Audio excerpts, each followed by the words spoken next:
Hello everyone, this is Twimuse, and today I'm picking up where I left off in the Club Meetings mod for Doki Doki Literature Club, continuing my sneak peek at the extra features of the compilation release, which is coming up in 2 days' time on September 22nd. Today's the 20th. That's cool. We'd already done all the episodes, all the poems, all the mods, scenes from the trip. It's time for the club email bag, everyone's favorite part. Emails. Yeah, season 2 compilation had something like 100 of them to go through. I don't know, I mean, I kind of sort of hope that Dev gets to, with this volume of emails, there's a little more discerning. Excuse me. Emails, indeed. Welcome to the stream, BG Suite. How's it going? Okay. There are a lot of emails again this time, and it'll take the club a while to answer them all. No kidding. Which email section do you want to review? Okay, at least there are only 3 parts, not like 15 parts or something. I have expected this menu to have like blown up to fill the screen this time around. Emails cannot be contained. Indeed. Let's start with part 1. Excuse me. Hey there, back at Monica and the Manida room. Monica and Miss Ida's rooms. Anyway. Okay, everyone. Time to answer some emails. But I was looking at YouTube videos. You can look at the YouTube videos later. Hopefully when we're not all crowded to Monica's hotel room. I put a comment for hopefully. Wait. Miss Ida is saying Monica's hotel room? Wait, isn't it her hotel room too? I thought they were sharing. Yeah, sorry about that. We could do it downstairs, but we'd probably get looks from the public. I put a comment for downstairs. Probably. Alright, so without further ado, here we go. I'm gonna move this chat box over here, and wow, my right out of the starting gate here, my throat is so rough. Wow. I mean, it's possible I've just been doing too many back-to-back streams. Normally I do like 2 or 3 streams a week, and now I went a whole solid week of these. Pretty long ones too, like in the neighborhood of 5 to 7 hours.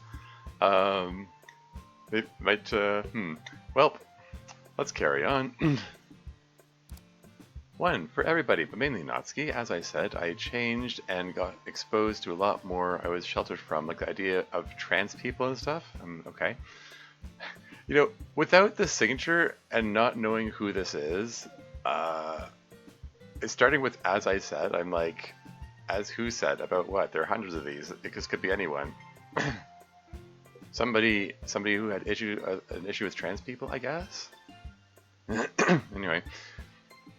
But now, even though I'd say I'm good and accept everybody when it comes to that instead of sexuality and stuff, what?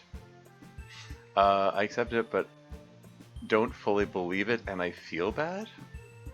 It's so ingrained in my brain that no matter how hard I try, I just can't fully see someone as something else usually, but that's why I still accept them and don't say anything bad or anything like that, but I still feel bad for not being able to actually believe or accept it like it seems I should? Okay, I mean, some stuff to unpack there. Yeah, this is a great email to start out on. Yeah, no kidding. Oh yeah, and I forgot to say, welcome to the stream, Dev. You both have the same color name tag today, so like, it's like, I couldn't tell the difference. Sorry, I'm kidding. Oh boy, starting off heavy today, I see. Yeah. Yeah, that's a rough email to begin with. I mean, it is, like, the first thing that jumps out at me is, like, talking, referring to trans people and then talking about sexuality, and I'm looking at it going, this is probably one of those people who conflate gender identity with sexual orientation. It's just like, okay, there's some stuff to educate you about here before we even get to what you quote unquote should be thinking or feeling about this. Anyway, let's move right along here. You never know what we'll get with emails. You get to answer it, Natsuki. Yeah, I'm fine. Yeah, I understand where you're coming from in this one, bud. I was once as you are. Having a trans sister obviously is a big shock to your system if you are not in tune with this kind of thing. That's what did most of the work for me. But it seems like you're trying the best you can, and that's cool. You can't control how you see people, like, internally. But you can control how you treat people, and that's what matters. Yeah, I mean, as I keep saying, you can't help how you feel. You can help how you act on how you feel. Trans sisters really are pretty shocking. Ha ha ha ha. Very funny.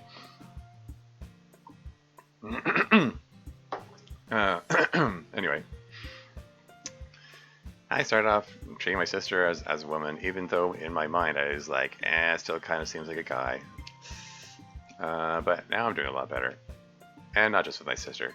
I see a trans person, doesn't matter if they pass or not. As soon as I know what gender they identify as, boom, my mind registers them as that gender. Yeah. I mean, I've had enough interaction with the trans community that sort of thing is pretty automatic for me too. Yeah. I mean, generally, for the most part, yeah. Yeah, I probably shouldn't. Yeah, I'm probably overstating. I think not. It's just Tormuse trying to pat himself in the back. But what a good L I am. No, I mean it is. It's a process. Everything's it's a learning experience. Everyone's at a different place in their journey of figuring out these issues and how to interact with them and stuff. Plus.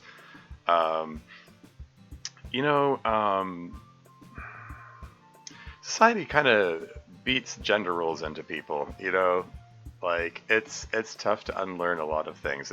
Our society just generally has some really weird ideas about gender, but specific ways that men and women should be and so on. And it's like I do recall having interaction with a non-binary individual that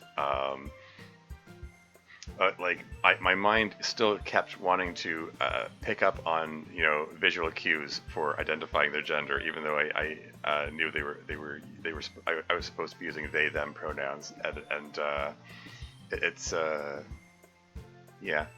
Anyway, moving right along. And I think of them that way, like automatically, or at least after a little while. So don't fret, bub. Just control what you control. Treat and treat people respectfully. That's all anyone's gonna ask of you. Number 2, for everybody. I met a friend on Discord who's very similar to me, and we get along so well in ways we never could with other people and such. And like me, he doesn't like a lot of guys, but we have feelings for each other, more so based on the personality and everything, and not just looks. Lesson I wish I realized in high school. Anyway, as much as we like each other, I live in America and he lives in Germany. Oof, that long distance thing. Though he would be amazing to be with. I know I can't just wait and do nothing since I really want a relationship. Something I've felt deep in my heart for years. Any suggestions? I'm scared either way because I'm afraid if I did find someone else, they wouldn't be as accepting of some things and I'd have to compromise more, but we both know it's not really possible at the moment for us to meet or anything for multiple reasons.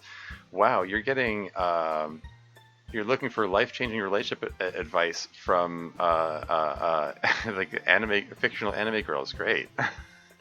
Oh boy. I mean anime people, please do my therapy. Yeah, exactly. Like again, it's just I keep saying it. It's like this is role play, right? You're writing to random people. I mean, like very, I dare say, and like intelligent and emotionally intelligent and sensitive people. I mean, the folks, you and your email screener, I think are pretty good at handling these sorts of things very sensitively and stuff. But still, it's like. Yeah, I don't know. Anyway. Yeah, okay. Um, I don't know. I'm sort of inferring from context, like me, he doesn't like a lot of guys, but we have feelings for each other. Are we talking about a guy who's interested in another guy here? I mean, they opened with talking about having issues with trans people, so uh, okay. I'm gonna move on. Man, long distance relationship question. Yeah, maybe Monica should field that one. I am not qualified to answer this part. Monica, Zaida. Why are Monica and I the only ones you think should answer this? I don't know. Monica's sort of in a long distance relationship. Did we just I mean, Oh boy. Poor Monica. She's just not in the mood for this. I mean, we just had that whole, it's not healthy conversation, right? Anyway, you're a wise grown up with lots of experience? Question mark. Not in long distance relationships. But here's my wisdom, such as it is. I don't know how old you are, but it seems like you're at least a high school graduate. I'd say talk to this person and have fun online, but don't make any huge investment unless or until it looks like a proximate relationship is possible. And if it doesn't, be prepared to accept that. What do you think, Monica? I essentially agree with Miss Ida. Essentially, you say? You can't really let yourself get too attached when the overwhelming probability is that it'll never work out. I mean, well, that's an interesting thing for you to say, Monica, considering that, you made that undeserved epilogue mod where you cast yourself in the role of someone willing to wait for millennia after repeatedly stating that's impossible and stuff. I mean, I don't know how much this is maybe Dev's actual opinions creeping in here, or maybe that mask is slipping somewhat, or maybe maybe Monica made that part of the mod because she felt like making herself sad. It's like what are those like seeking catharsis moments by making yourself cry kind of moments, and you're just reminding yourself that it's impossible and she can't have it. I don't know. I mean, this is the kind of thing. It's it's just part of the building blocks on the way to whatever Monica's season is going to be like. Anyway, moving right along. Interesting. What's this reaction from Noski? Yes, hypocrisy, I know. But in this person's case, it really is the best advice. Yeah. Yeah. Yeah, I've been in a long distance relationship. They kind of suck. Particularly, we were talking about love languages the other day, because I value physical touch and quality time, and those are things that are really difficult to get with a long distance relationship. Even with modern conveniences of the internet and so on, it's it's rough. Anyway, moving right along. Number 3, for everybody, maybe sorry a bit more, but not sure. This kind of ties into some of the above questions a little. I don't know my own opinions anymore, whether it just be an opinion on a movie or politics. I see both sides to everything, and I always feel like I'm in a mental tug of war. Excuse me. And I end up arguing with everyone, and I don't even know why. Is it to defend the other side, a troll, or what I actually believe? I can't tell anymore, and that's what confuses and worries me, because I seem like a hypocrite. It just stresses me because there's parts of me that just want to argue for no reason, and others that want to please everyone, and unlike others who are adamant on their views, I go back and forth and see both sides to every issue somehow and don't know what to think anymore. Yeah, well, yeah, I'm looking back and going, I mean, there's nothing wrong with trying to see all sides of an issue. it, it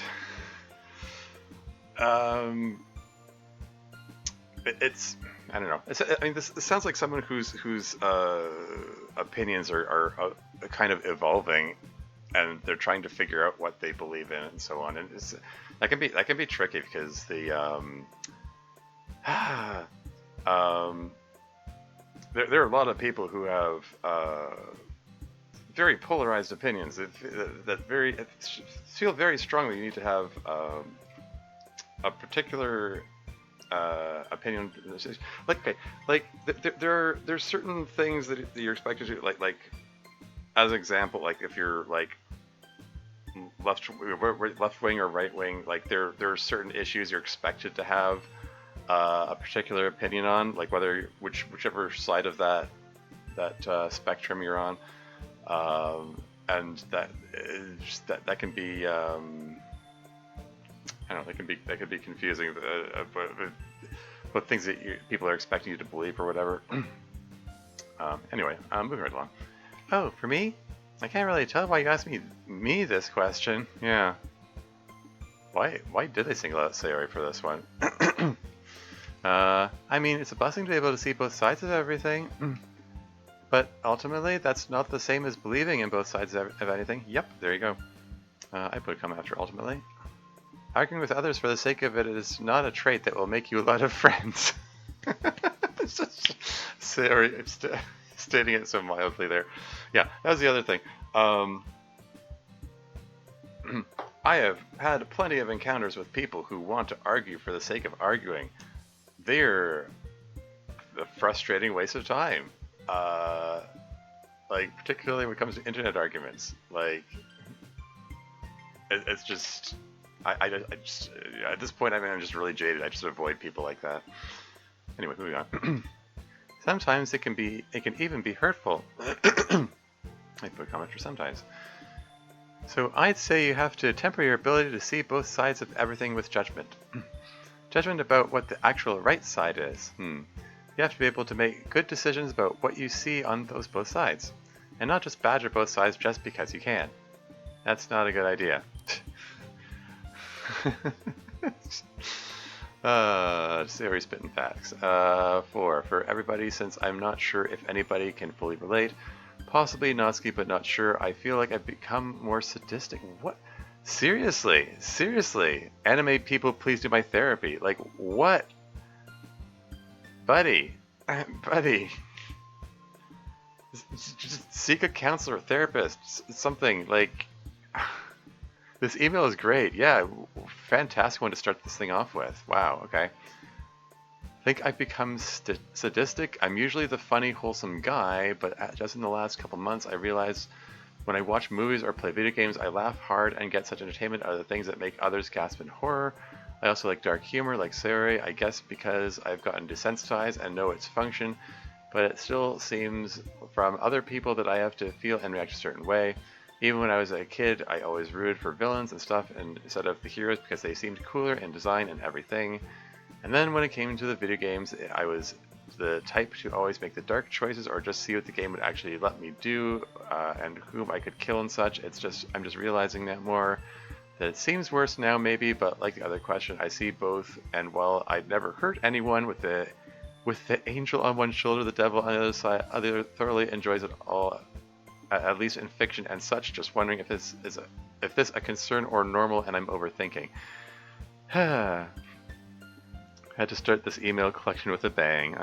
Glad you answered this one and not that Santa one. Sure. You know, like I look at stuff like this and you know, my first reaction is, hey, you know what?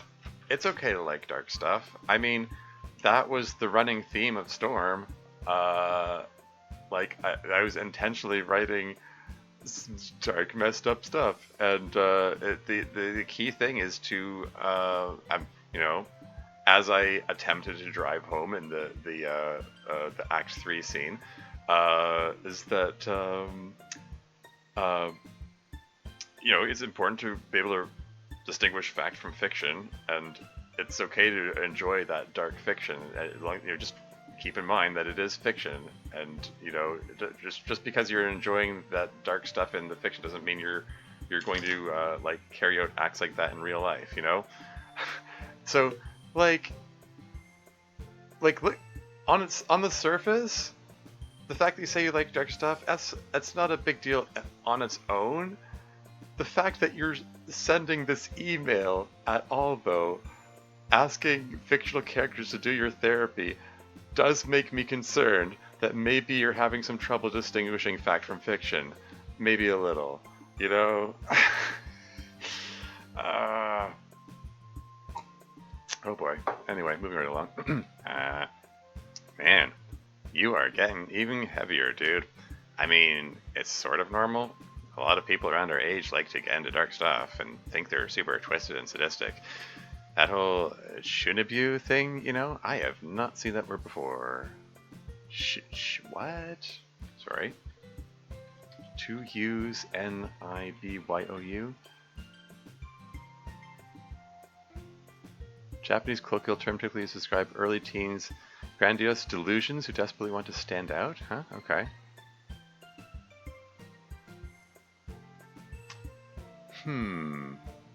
Knowledge or secret powers translates to middle second syndrome? Huh, okay. I haven't heard that term before. Interesting. One of the first recommended questions says, is Shinibu a mental illness? Huh. Ansley Rabbit is here. Welcome to the stream. How's it going?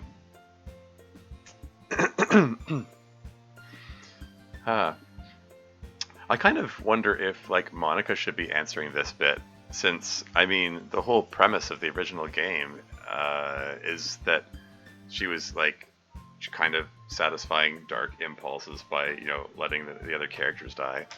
But, I don't know, maybe that she would be, maybe she would be uncomfortable with that. Anyway, moving on. That whole shunibu thing, you know? Maybe that's what's going on with you. Maybe you just want to see yourself as different, and this is the way you're doing it, by building a self-image. But if you're not, like, actually hurting anyone, I wouldn't worry too much. There's nothing wrong with dark humor.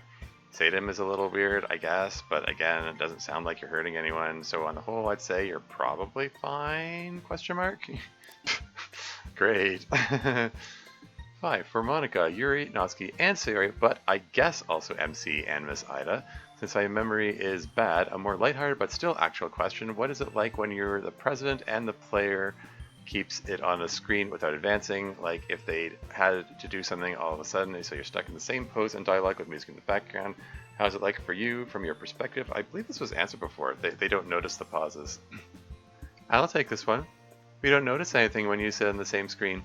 Time advances normally, even if you're the club president. The only exception is if there's some game thing going on that gives me that information. Sometimes some menu choice could be coded to record how long you spend on it, perhaps. I put a comment for sometimes. Then I know. I don't experience the lag, mind you. I just know once you move on how long you took. But even that is rare. Mostly we don't notice at all. Tempted to put a comment for mostly. Phew, that's all for the first one. They just clicked it off. It's just we're just gonna stop it at that one email. That's it. That's all for part 1. Okay, moving on. Natsuki, alright. You want to move us along? You're asking me to bring back that bit? I mean, you seem to like it. I couldn't possibly. Next.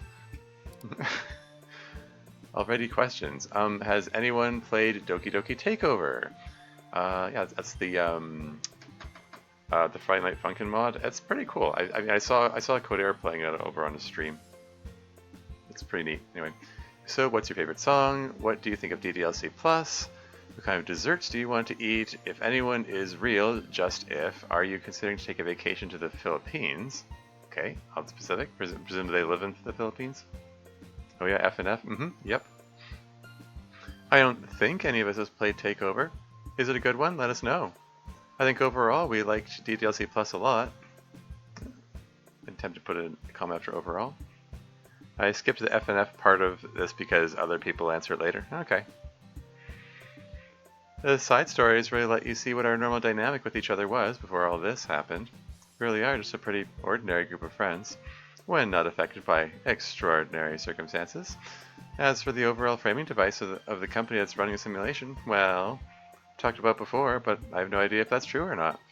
I suspect it's not, it's just a narrative device, but even if it's true, maybe we're being experimented on, I honestly don't blame them. Because it sounds like they themselves were simulations and they were just trying to understand things better. They didn't do anything I wouldn't have done, basically. Hopefully that answers your question. I put a comment for hopefully. Alright everyone, what about desserts? Miss Ida? I'm a big fan of cannoli, what about you, Monica? Creme brulee is easily my favorite. Shouldn't there be a grave accent over the E in creme brulee? I mean, I don't know if you wanted to really look French. Is it a grave accent or is it a I think the one that goes up and left to down and right. Anyway, moving right along. What does that taste like? Creme brulee. Creme brulee is awesome. That's the one which you burn, like they have to take a torch to it and burn it. It's surprisingly good. I've had it before. Accent aigu? Oh, okay. So that would be acute accent. That's the one that goes from the grave accent. Accent grave that's the one that goes up and left to down and right, and the aigu acute accent is down left to up and right. Seems like a stereotype. Rich person food. Yeah, kinda. I guess. Yeah, wouldn't eat it every day. Certainly, it's like a specialty thing in like swanky restaurants or whatever. Anyway, moving right along. And I mean, yeah, I think there is supposed to be acute. Okay, now it's gonna bug me.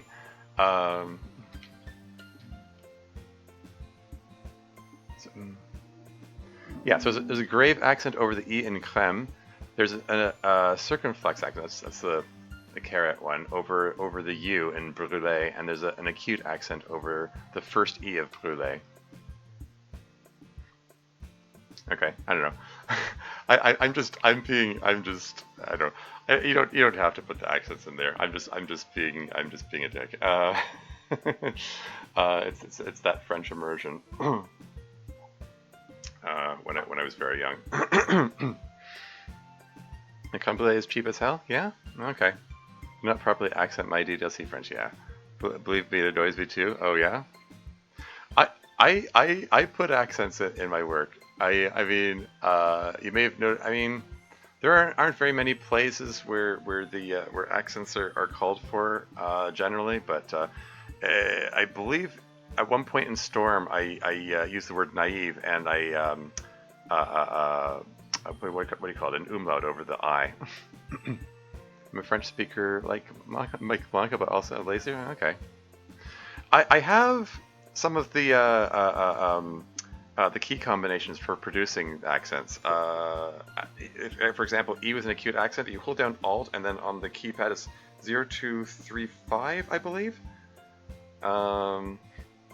Yeah, I'm kind of rusty. I had a bunch of them memorized a while back.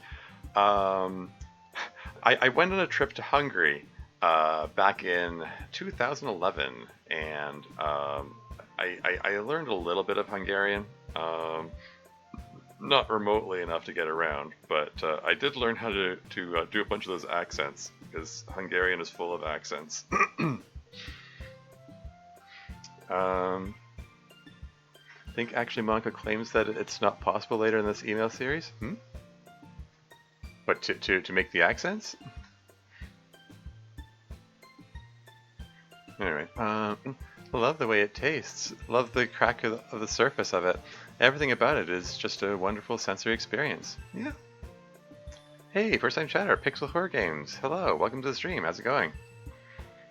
I am curious. How did you find your way here?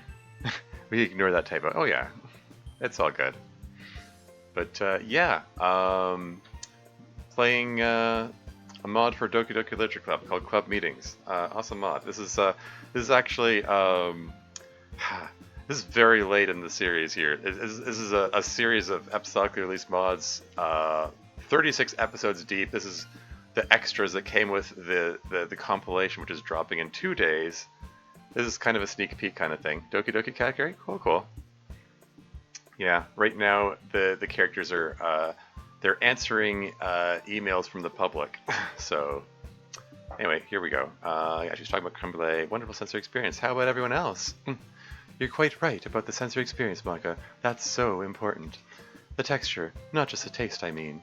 My favorite dessert is mochi, especially green tea mochi. Solid choice, babe. You know, I gotta go with cupcakes, though. I love Natsuki's cupcakes, but my favorite is cookies. I think I said before. And I really love French vanilla ice cream, like with actual vanilla flecks. That's the best. Yeah, what do you know? MC really is vanilla.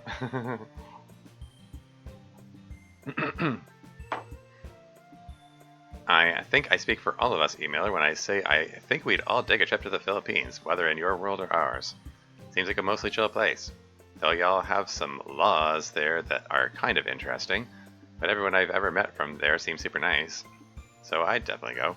And with that, next. She's bringing back the bit, eh? Make Doki mods? Yeah, I've made a bunch. I've made 7 of them. Yeah, if you go into the DDLC mods subreddit, yeah, that's r/DDLC mods. Yeah, just look at the mod list, search for the name Tormuse. I've got a whole bunch of them on there. Plus one more, which is work in progress that I have a demo out for. He made good Doki mods. Thank you, Dev. A stream friend that would be very interested in you. What are they called? Oh, okay. Let's see. And in chronological order, there is True Literature Club, Sayori Says No to Suicide, Christmas with Monica, Doki Doki Storm, Yuri's New Toy, End of the Literature Club, and Gay Lesbian Club. That's all 7. And I also have a demo out called Turquoise for an upcoming mod. So yeah, mod number 8 is on the way. But yeah, if you're looking for yeah, feel free to. I mean, the ones I recommend most highly out of that bunch, depending on what you're looking for. Like if you want a deep dark horror experience, look for Doki Doki Storm. If you want something that's very silly and lighthearted, shitposty, Yuri's New Toy, and you know, and but I think my biggest recommendation has to go to Sayori Says No to Suicide.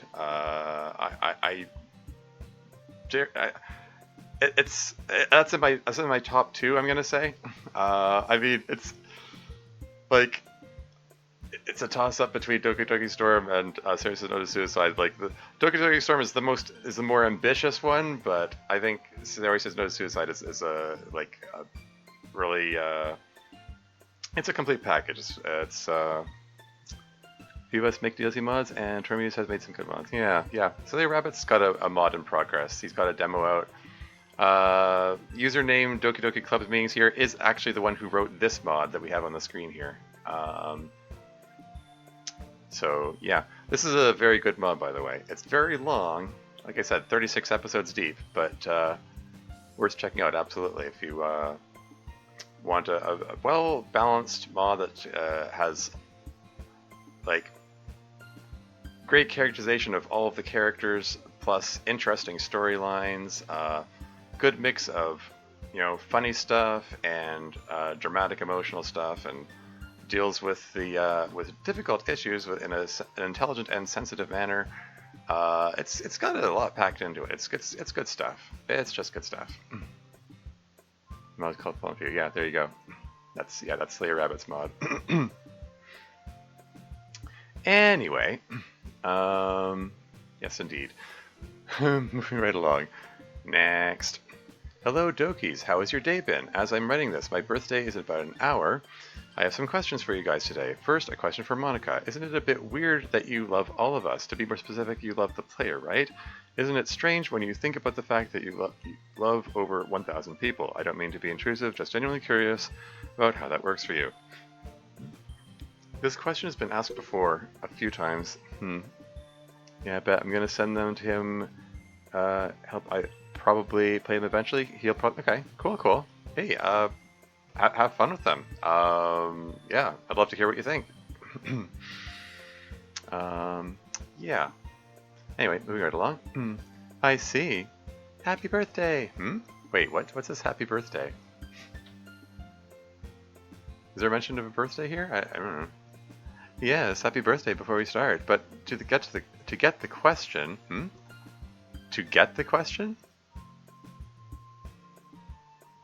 Is that supposed to say to get to the question there, Dev? Perhaps? It seems like an odd phrasing. To get to the question, yeah, that's what I thought. It depends on what you mean when you say Monica. There are many thousands of Monicas installed locally, each of them different, really. Each of us experiencing a different person on the other end of the computer screen. So when I say I love you, I mean I love you, the person playing this, as does every other Monica. Oh, hopefully that makes sense. I put a comment for hopefully. Next, a question for Natsuki. How has your smoking been going? I'm not directly telling you to stop like everyone else, just want to know, do you feel like you still have control over the usage? Does it feel as if you're addicted to it? Still with this, huh? Yeah, I'm still smoking, a lot less. Mostly because Yuri doesn't like it. You should quit! If that same player plays Mass and this, I mean, they are different, very different instances of Monica, so, But yeah, I may be slightly addicted to it, but you'll be glad to know I never do more than like 1 cigarette a day, and that is maximum. Yeah, hey, that's... Yeah. Sometimes I even go a few days between cigarettes. That's cool. I put comments for sometimes. It takes a will of iron, which I fortunately have. Next question is for everybody's favorite couple, Sari and MC. What is your most fond memory as a couple? Oh, it's a pretty simple one for me. It's when I asked Sari if she'd be my girlfriend and she said yes. Yeah, it was pretty special. That was really wonderful. But for me, it was a moment before we were going out, so it may not count since we weren't a couple yet. I'd put a comment after me. This is when I was with Kenzo. Oh, interesting. Right afterward. Wait. Oh, okay. And one day I was having some trouble getting ready for class. I put a comment after day. Figured that the closet scene was their fond memory. Ha ha ha, yeah. Having trouble getting ready for class. I was really late as usual. And I was thinking of how hard an adjustment it would be not to have MC helping me anymore, since I had pushed him away. I expected things to be really difficult. But then out of nowhere, I got a text from MC telling me to hurry up. I put a comment after nowhere. And he brought me a muffin! Even though I'd been treating him so poorly, he was still there. That was really amazing to me. It showed me how much he cared. And always will care. Aw. Not a closet. They escaped technicality via it not being a closet that one time. Sure. Yeah, I have to say, you know, excuse me. Seeing the dynamic between Sari and MC, it reminds me of the conversation between MC and Natsuki from yesterday's episode. I felt like I wanted to comment on that some more. That conversation was really interesting. I mean, as I already said, but like I think what's most interesting to me about it is that it was a conversation that could only take place at that particular place and that particular time at that particular like stage of the development of their respective relationships, you know? Like, if Natsuki hadn't been going out with Yuri at the time, and she admitted that she, had feelings for MC, it would have bbeen perceived like she was hitting on him, and she was only able to make that comment that, yeah, like he used to have a crush on you, etc. Because they had that space, that difference. Like each of them is in their own respective relationship, and they each have that understanding that, like, like they each had the understanding and the expectation that the other person would have that understanding that, like, yes, I'm just communicating this to you as information and not because I'm hitting on you or expect you to reciprocate or whatever. I just yeah, I don't know. Like it's like I I'm pleased with how, like, the interaction in the with the way the current relationships shook out in this mod, but at the same time, the dynamic between MC and Natsuki, as it is expressed here, is very interesting, and hey, like that kind of relationship could have worked too, um, and although, I mean, like a big part of that is how each of them has respectively matured over the 3 years that this mod has taken place over. So it's hard to say if it would have worked for them back then, um, and kind of both of them had their reasons for not pursuing at the time anyway. It's interesting to think about. Sometimes life is like that.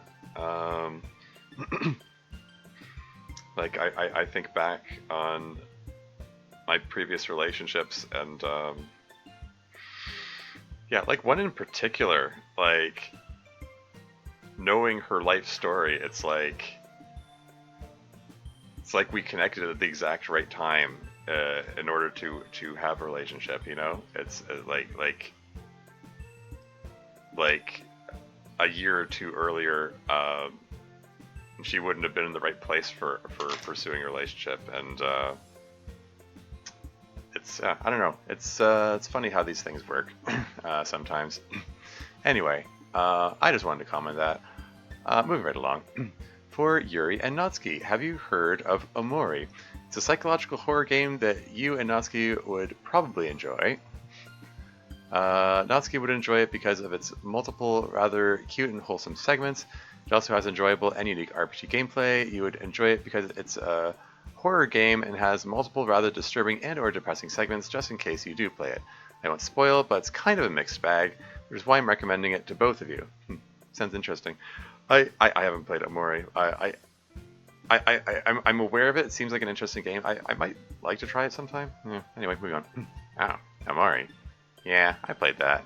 Yuri, I assume not. I actually did play it. You talked about it once and it made me interested. Oh, cool. It's a wonderful game, although it can be very affecting, much like our own game. I appreciated it greatly. What about you, Natsuki? It's okay. Don't really like too much depressing shit, That was fun as far as it went. Sorry about the voices outside my room. It sounds like my neighbors have a guest over. I don't know if my mic is picking that up. Anyway, it's fun as far as it went. Hope it answers the question. For Mrs. Ida. Oh, it's Miss Ida. Can't hear it? Okay. If you had the ability to become club president again without destroying the game, would you? If so, what would you most likely do with it? I mean, interesting question, but like, kind of everyone isn't doing much with the presidency. I keep saying, I don't know, moving on. That's an interesting question. From what I now understand, we probably could do that if you want. Oh yeah? I mean, when she became president before, it broke everything, so...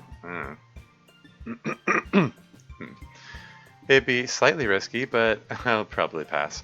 The only reason I would want to do that is to take the burden off my student... Take the burden off of my students. Yeah. I don't really find the experience very pleasant, power or no power. And like Monica says, it'd be at least a little risky, but yes, even without the risk, I wouldn't do it, except to keep everyone else from having to do it. And even then, Monica says this is a burden they prefer to deal with themselves. I put a comma after them. So I guess I'll leave it at that. And finally, for everyone, if you could leave to the real world, what would you most likely do, other than look for a player? That's all. I hope you enjoy yourselves. Joseph. I mean, other than look for you? I'm not sure how things would be that different, to be honest. Except that we wouldn't have the damn club presidency distracting us and making the world seem flat. I guess I'd walk through a city. What about the rest of you? Takes right to the ocean? Ooh, go with MC to the ocean. I try to write letters to some real versions of authors I know. Oh yeah? Real versions of that's a rabbit hole in itself. The fact that she has to qualify it as real versions of authors, that implies that she's already written to authors in the simulated environment. Anyway, game, obviously. You can do that in here. Yeah, and like you said, things aren't that different. Touché. I wouldn't do anything different either. Maybe go for a walk and see if the air feels different. Alright, cool. Thanks for the email, Joseph. Next. Please, Monica. Please. Wow, such politeness. Yeah. Yeah. Incidentally, like, I kind of wonder if, I mean, it's again, we're to season 3 here. I wonder if it would, it's a bit late in the game to be suggesting this, but I wonder if it would be helpful to have like the name of the emailer like earlier on, so that we know who we're talking to or who's talking. I don't know. I'm not sure how you could fit that in comfortably, but just an idea. You're speaking French hits differently? Oh, touche. Yeah.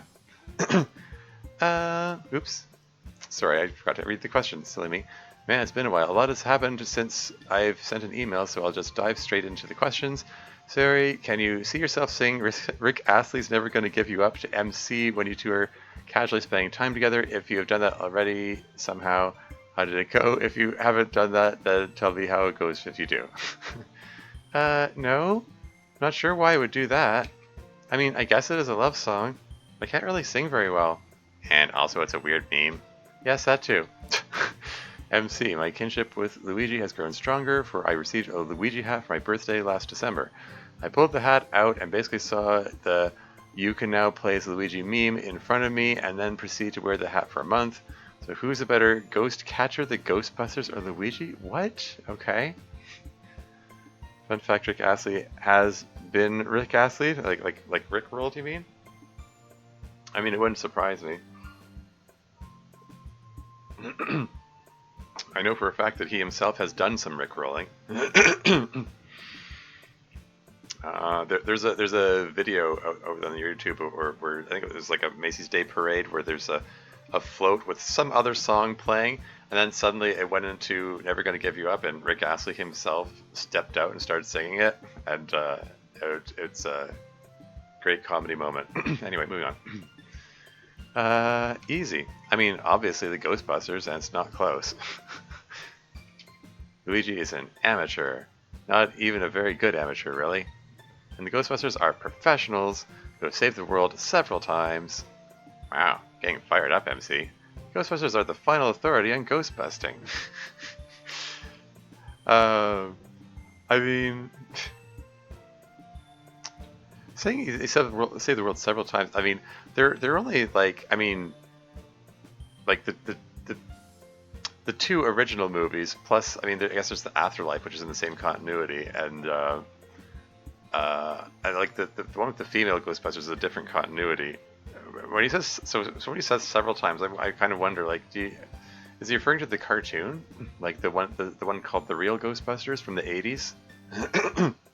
Cartoon possibly also, sure. It's interesting. I mean, that's interesting that he would have watched it then, because that's from a long time ago. That's from my childhood. I wonder Luigi is playing second fiddle to his brother. He's White Brady's boring. Anyway, moving right along. Egon alone is a better ghost hunter than Luigi. That is all. Yuri, a few months ago, there was the Doki Doki Takeover mod for FNF where the you in that mod talked about Taki, a character from the Friday Night Fever mod. That got me thinking, how far does your knowledge of other sharp tools go? Do you know a lot about stuff like swords, axes, and ... chainsaws? Question mark. Huh. I have a moderate knowledge of other such things. Moderate to low, really. I don't know anything at all about chainsaws other than that what anyone might know, or axes for that matter. Perhaps my knowledge of metallurgy as gained from learning about knives applies a little, but mostly not. I'm not even the most knowledgeable member of the club about swords. That would be Monica. Wait, really? World building. Character establishing. Wait, Monica's knowledgeable at swords? Where'd this come from? Monica fencer? Okay. I mean, sure. I mean, doing fencing doesn't necessarily translate into being knowledgeable at swords, but When it comes to knives, well, I know much. Natsuki, so have you heard of Poppy Playtime? It seems like it might be the new Batim with the premise so far. Wait, B-A-T-I-M. Is that an acronym or something? No. Sorry, hold on a second. Just a second.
Back again. Sorry about the interruption there. It's very abrupt. That was a phone call from my brother wishing me an early happy birthday. It is actually my birthday tomorrow. I will be turning 42. You know, meaning of life, the universe, and everything, and all that. Yeah, I've actually been I've been meaning to call my brother for a while. So it's like, oh crap.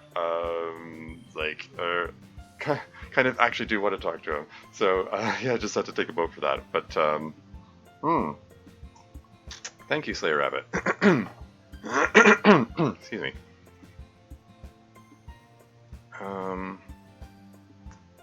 Sorry, or was I catching up chat here? Bendy and the Ink Machine, presumably.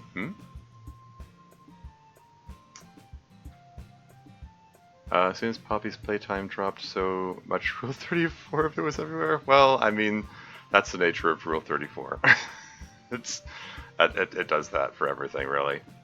Are you making a Poppy's playtime mod next? Yes, you just wander around, the Hugman is not there. I'm not familiar with Poppy's playtime. I feel like there's more jokes going over my head here. Thursday's the day before Monica's. It is indeed. Yeah. I'll be turning 42 a day before she turns 6, I guess. Perhaps fate or coincidence? Who knows? Excuse me. But, yeah. Where was I? Yeah, Natsuki, have you heard of Poppy Playtime? It seems like it might be the new BATIM? B-A-T-I-M. Well, what does that work? Look, it's block capital, so I'm guessing, is that an acronym? What is this? Is this something I can safely Google here? Oh, we're bending the ink machine. Right. You just spelled it out in the chat. I didn't clue in. Sorry. Yeah. Yeah. I'm not familiar with that either. With the premise so far, just curious if you think Huggy is terrifying as the internet seems to think so. Whoops, I missed something there. Yeah, Poppy Playtime was a thing there for a while, huh? It ended up not having the cultural pull that Five Nights at Freddy or whatever had, huh? Wonder why that is. Some of these horror games just become these weird phenomena that get super huge for no apparent reason. Anyway, it was a fun little jump scare experience. I'd put a comment after anyway. Miss Ida, what is your favorite sci-fi movie? More specifically, is there a piece of technology from said movie that you find interesting, like Jurassic Park simply having a technology of bringing dinosaurs back to life, or a more notable machine like the DeLorean or Proton Pack? It's a Back to the Future and Ghostbusters reference, respectively. Interesting that there's like these old school movie versions from the Jurassic Park from the 90s and Back to the Future and Ghostbusters from the 80s. Never be too old to make DLC mods. People who have made mangas have been way older. Sure, yeah. Anyway. Oh, sci-fi movies, huh? Or the technology behind them, I guess, is the question. I'm not sure if it's my favorite, but the most interesting premise from one I can think of is Arrival. Yes. Arrival? I'm not familiar with that movie. But Yuri's apparently really enthusiastic about it. The technology, there's language. Oh my god, no wonder Yuri likes this.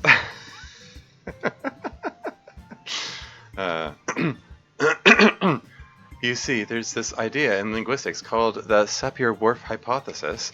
It's a pretty common assumption that we use language to describe what we can think about. That language is based on thought.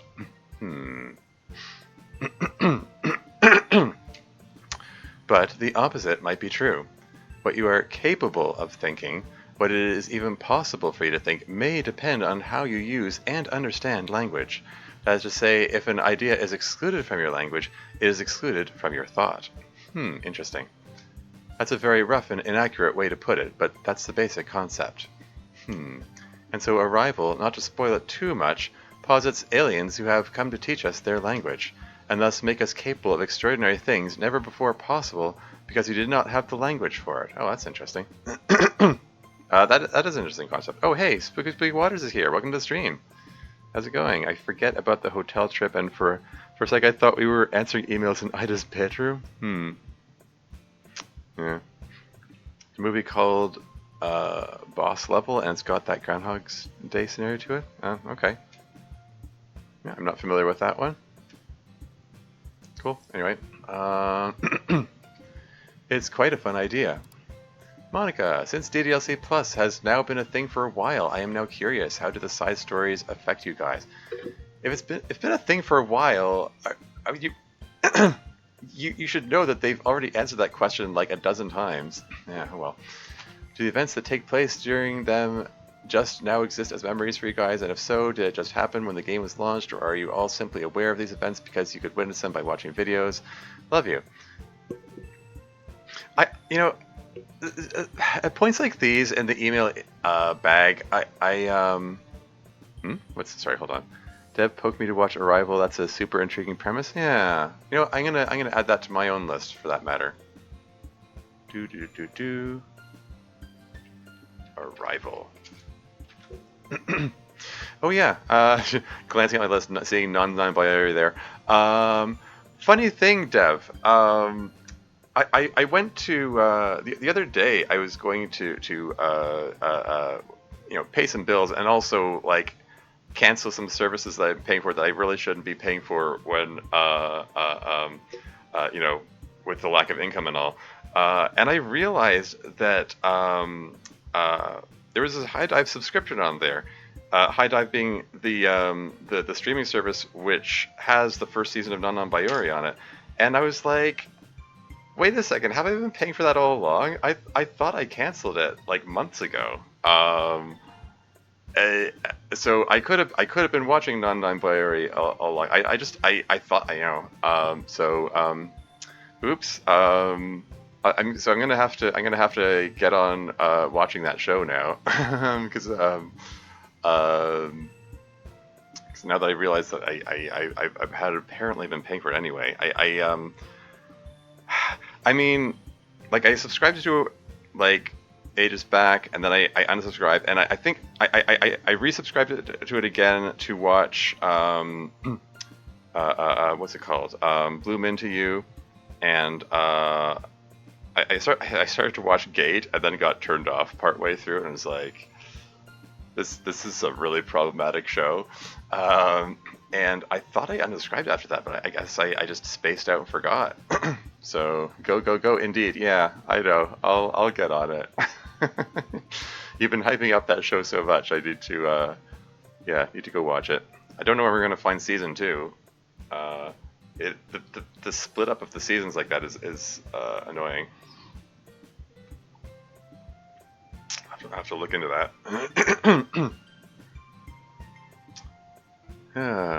If you liked club meetings, A lot of people send emails while they're halfway through season 1 or whatever before watching everything. So it seems. I mean, yeah, I don't know. Some people are just really eager, I guess. I mean, I deliberately put off sending anything because I sort of have an expectation that my email is going to get answered. Or anything I would have put in an email is probably going to get answered at some point, and I don't want to be one of the dozens of people that are ask about that. I should send an email right now and say, allow me to be the first person to ask you about DDLC Plus, or something like that. But seriously, it's like stuff like this kind of makes me wonder about your screening process. I mean, like, can't you cut out the emails which have been already answered a dozen times already? Like, I mean, I know, I guess the email section is for the benefit of the people who, for the benefit of each individual who sent in the email, getting to see their email in the bottom going, hey, it's my email, hey, I asked a totally redundant question that's just been answered a dozen times, but hey, like, I just sort of feel like, since there's an overabundance of these things, like overabundance of emails in general, and there's like a lot to get through, and it's already kind of tedious and making the energy flagging a fair bit. like, you might want to axe the redundant ones, at least. You know, that's just my opinion. Anyway, I mean, not far be it for me to tell you how to run your mod or anything. It's just like this is the low point. Like the mod is generally very high quality. It's just the emails parts are the low part, the relatively low part. There's still some fun stuff in there, like not to rag on the email sections too much. I mean, and I get it. I get how it builds hype, it builds rapport, it builds you know, like with members of the audience, and you don't disagree? Yeah. Like I'm not saying the email section is a neat idea. Excuse me. It's a neat idea. It's an ambitious idea. I'm impressed how well you're pulling off that idea. That's really cool, and you've created lots of very special experiences for a lot of people. But we've already established that your email screener is answering some of these privately. This could have been one of the ones that was answered privately that didn't need to, waste everyone's bandwidth answering a question which has already been answered like 12, 13, 15,000 times. You know? You know what I mean? Like, whatever. Moving right along. Ah, yes. This question. Again. We remember them as though they had always happened, although we did not remember them before they came out. So probably we never in fact experienced those events, but we do remember them precisely as though they did. I know that's a little bit of a weird concept, but yeah, that's how things work in here.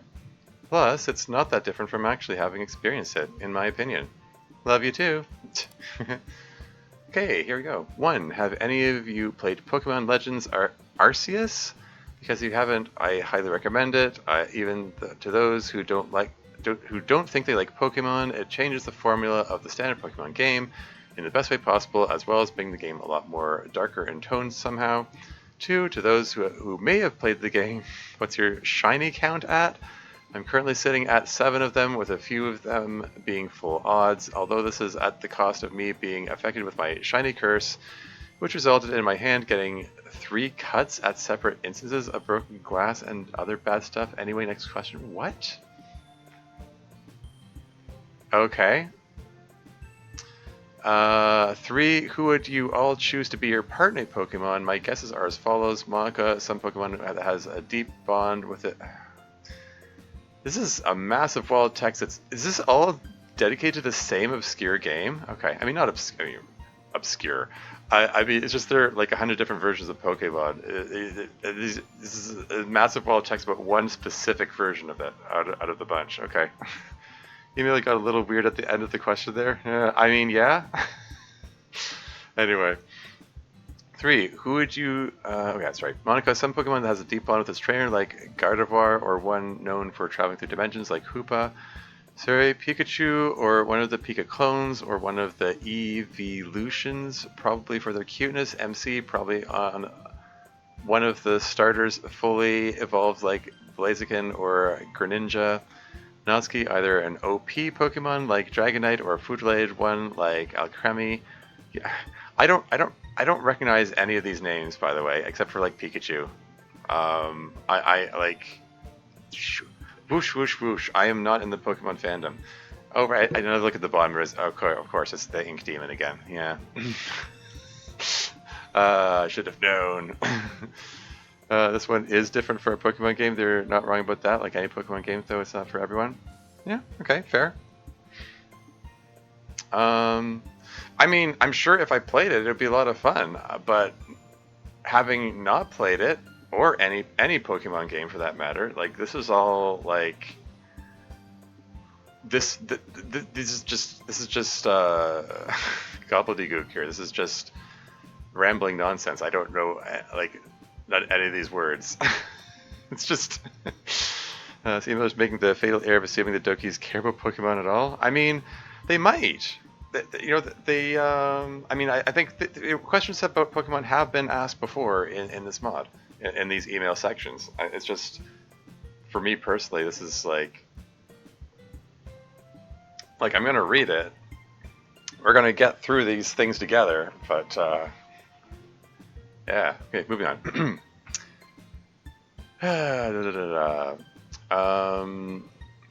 Sorry, either OP Pokemon like Dragonite or a food-related one like Alcremie.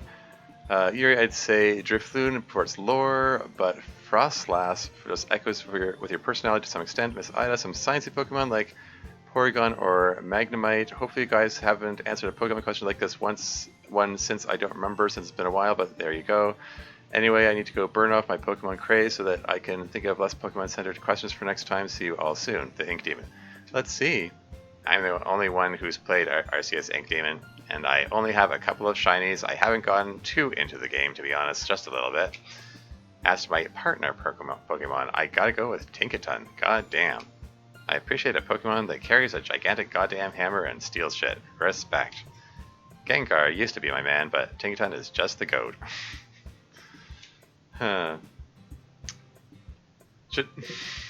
I mean, I know GOAT is an acronym for greatest of all time. I sort of wonder if that should be capitalized. I don't know if that's a big deal. I mean, it's a slang term anyway.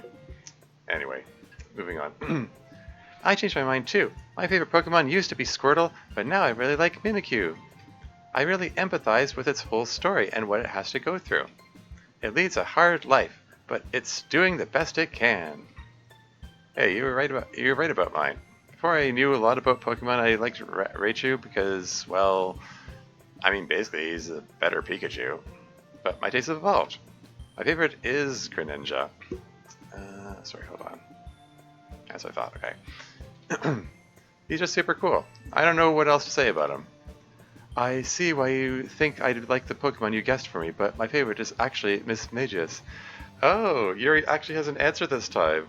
I'm pretty sure the last time Pokemon came up, she's like, I don't know what you're talking about. Is this hinting that she's like been playing Pokemon with Natsuki lately?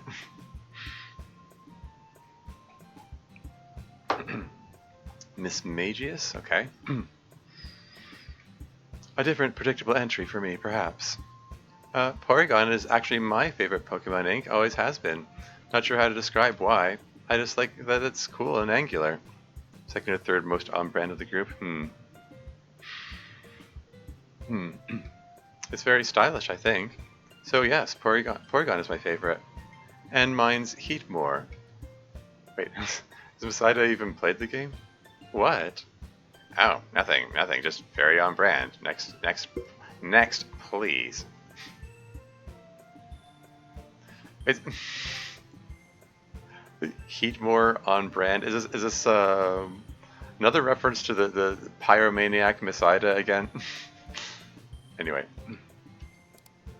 Hi, Literature Club. Was going to send an email months ago, but procrastinated until the last second to write it, just like I did with the Ship Club rankings. Heh. So I played a mod a few months ago called Doki Switcheroo. Oh, hey, that's a good one. Which has all of you gender flipped. Since all of them are mostly their own people rather than just gender flipped copies, what do you think of Femsi, Satori, Natsuko, Yuri, and Mateo? Do they feel like they could have been siblings in an alternative universe? Well, Femsi and Natsu are very much different to MC's sister and Fuki, so as a second sibling in your case.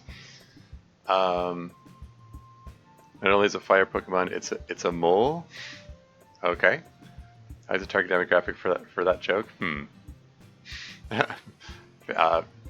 Fair enough then.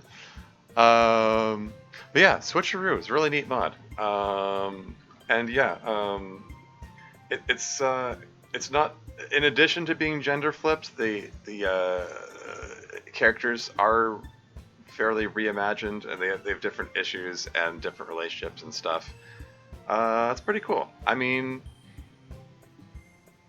like it does have big chunks which sort of mirror the original game, but then it periodically throws some curveballs in to like keep you guessing about what's actually going on and what's actually going to happen. It's got a lot of really nice new art, like like the new sprite sets for all the new characters, the male versions of the Dokis, or the Brokies, I should say, I guess. um, yeah, and new music and stuff. It's got a lot. There's a lot in there. It's a pretty good mod. I streamed it a while back. Explain the joke.jpg. Well, because Miss Ida is a chem teacher. Oh, okay. Yeah, okay. That kind of mole. Right. Yeah, sorry. I spaced out. Forgot about that. Although, I mean, isn't mole, that kind of mole in that context spelled M-O-L without the E on the end? But I guess that's a pun. Anyway.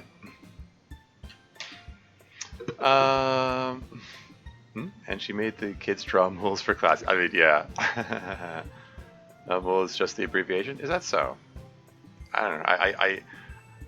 It's been a long time since my chemistry classes, but I remember. Yeah, whatever. Moving on. Oh yeah, Switcheroo. I played that mod, as did I. We are actually the only ones who play most DDLC mods. I do like that the gender flipped characters are their own people. I've always been an only child though, so I wouldn't know what it's like to have a sibling. Yeah. One thing I want to comment, gender flipped characters, they are their own people. One thing I really liked about it is the reimagining of the relationship between Femc and Satori, the male version of Sayori.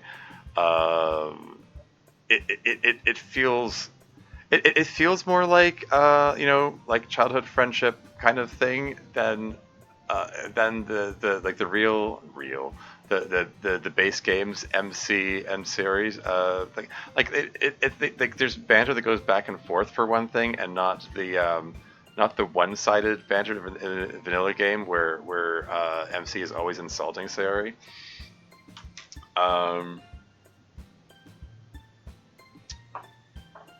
So I liked their dynamic a lot better. Plus, Femc is like a real character, and she has some funny interactions and things to say, and quirks in her personality. So I appreciate that about her too, rather than MC, who's trying to be the everyman and be diplomatic to everyone, and yeah. Anyway, moving on. You wouldn't know what it's like to have a sibling, whereas I do have a brother, but he's such a totally different person that he does not resemble my gender-swapped version at all. Nor does Natsuko resemble Fuki, as you say. Yeah. Perhaps MC and female MC are similar, but that is by design, I think. Yeah. Sorry. Are similar? I'd say they're very different. I mean, Yuri, if you've played the mod, I think you know they're very different characters. They express themselves very differently. Anyway, really, the thing that will often surprise you with siblings is how dissimilar they can be to you. I'd become after really. Obviously, Natsuki and Fuyuki share many similarities in real life, but they are still considerably different. I put a comment for obviously. Although Natsuki does her best to be as similar to Fuki as possible. I do not. And Shobu and I are very different, drastically different. MC and his sister, well, they look similar. They are twins, after all. But you'd have a hard time finding two more dissimilar people in personality. Is that so? Let's move to the next part of this email. We're getting MC's sister get talked up quite a bit, and there was some seeming foreshadowing that she might show up in season 4. So, that could be interesting. Anyway, speaking of siblings, that might not be far off in the Switcheroo universe. Slight spoilers for Switcheroo, but Natsu's counterpart to Natsuki's "I Like It When Papa" poem. It was implied that he had a twin sister who died at the age of day 3. It's hard to believe that sister is anyone but you, Natsuki. If you're familiar with it, how did it make you feel? And to follow up, since Natsu had to grow up without a sister whom he really needed, how do you think Fuyuki would fare without you? You don't need to answer. I mean, asking a question of like, how would my sibling fare without me if I died? Like, that's kind of dark and morbid question to be asking. But incidentally, I've talked to M.W. Roach, the author of the uh, uh, uh, um, of Switcheroo mod, and yeah, she basically confirmed that yes, that's the Natsuko's backstory of a sister who died. Which, yeah, I guess that is kind of a spoiler. But it isn't really expanded upon. It's just it's a whole lot of subtext. Yeah, but she had ideas about how that affected the dynamic with his parents and so on. Anyway, moving right along. I didn't play it, so I don't know. If you're asking how do I feel about a story that I died at a young age, well, I don't know. That's weird and sad. Fuyuki would do just fine without me. If she were here, she would probably make a big deal about how important I am to her. I'd put a comment after here. But she's really strong, man. She's overcome so much bullshit you don't even know. Having me around might not even be a net positive for her. I'm pretty annoying, you know. It's just a bit of honesty from Natsuki there. Sort of frank honesty there. Anyway, but I'd like to think that I help her at least a little bit. But yeah, even without me, she'd be right there kicking ass. Count on it. Keeping up with Switcheroo spoilers, there was a scene with a shadowy and ghouly creature that was obviously meant to be the ghost of Yuri haunting the club room. As a fan of horror, how did you like your use, Yuri? I was a fan of this. It was a rather adorable way of giving nods to original characters. It wasn't exactly scary horror, but it was very enjoyable. It's funny to read a ghost story where the ghost is actually you, the reader. That is kind of a funny way to frame it. Yeah. I thought that was very interesting. For MC, it's only been about 7 months since I first played Doki Doki Literature Club as of writing, and one of the things that stuck with me was the tragic end of your relationship with Sayori. A tragic end of your relationship, I mean, that's one way to put it. The end of the relationship was obviously the thing that stuck the most. Club meetings was one of the many DDLC related things I went through in my first months, and your poem to Sayori using all of her words was the first thing in DDLC to make me cry. Wow.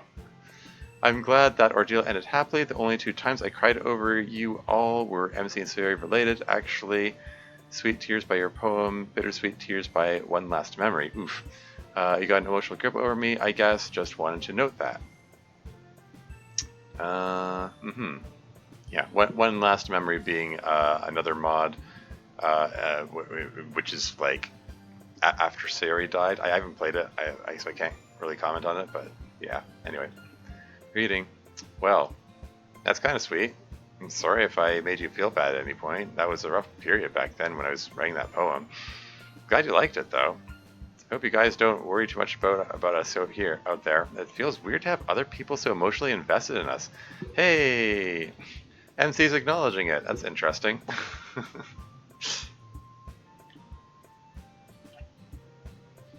I need to take the sweater off.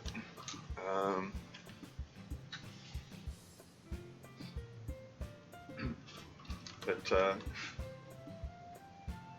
I mean,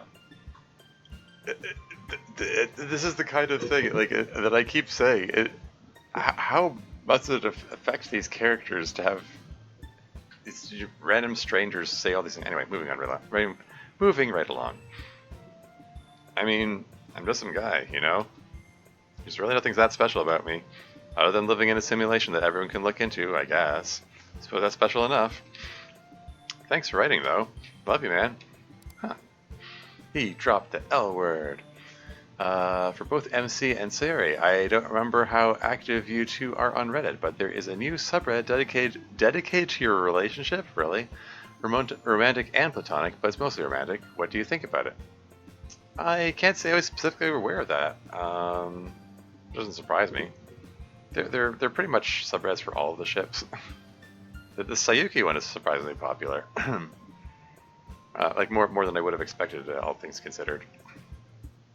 She's gonna from having the most middle ground opinions about everything to having hard stances and telling people what they need to hear. I mean, yeah. Yeah. Absolutely. That's been part of his character development, and I think it's cool. Anyway. Oh yes, we've seen this. Yeah, we go in that subreddit every once in a while. Hey, that's cute. It's pretty cute, actually. Yeah, cute usually. Yeah, it's super cute. Sometimes the things posted there don't represent our actual relationship dynamics super well, but what can you do? There are a lot of different versions of me and Sayori out there. I'm just glad they appreciate us being together.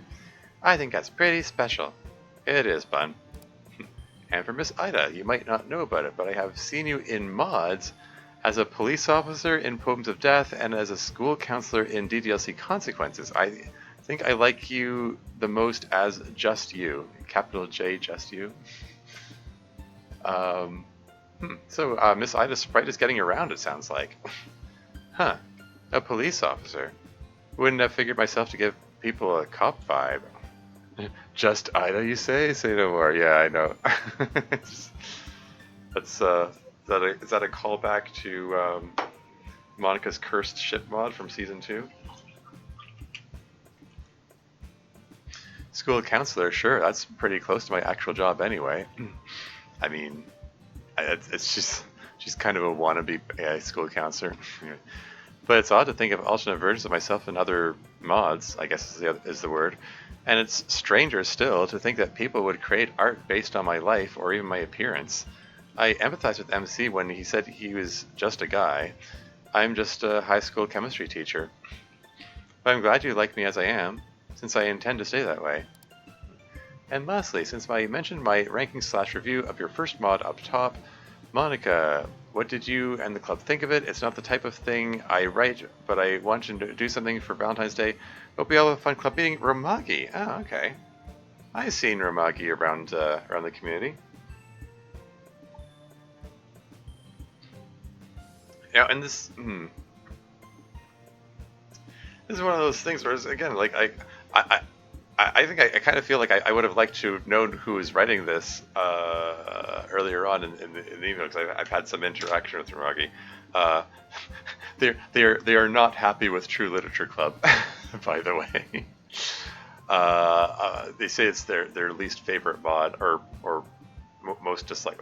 The bottom of the list, basically. Just for the fact that I framed Monica's abuse of MC poorly, which, hey, fair enough. I can't blame them for that. I don't particularly like how I frame it nowadays either. I mean, I wrote it, so obviously I didn't always have a problem with it, but it's just one of those things that's just it aged poorly, I guess.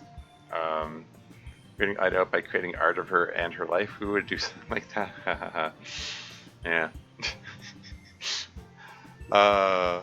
Yeah. Just wait till we get to the complete. I mean the art section of this. Anyway, right. Your ranking. Just to explain briefly, Romagi's ranked my Doki Doki Ship Club ships as I wrote them.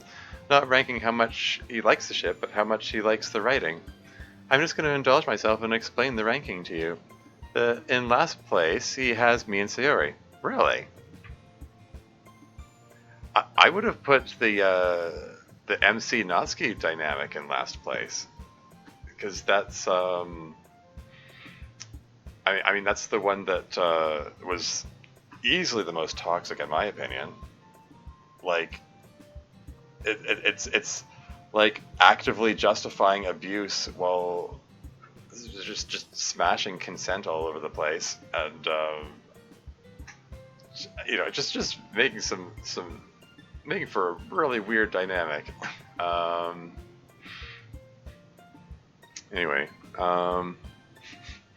the Ida art is so scary. I made you Ida. You are art. Sure. Yeah, I don't know. Interesting they put the Psionica in last place. Not sure. I'm not sure why that would be. I mean, I don't know. Maybe my maybe True Literature Club just permanently soured Ramagi's opinion of Psionica. Anyway, uh, I agree that this one was kind of disappointing. Not sure I'd rank it dead last, but yeah, it didn't come out the way I'd hoped. I mean, same TBH.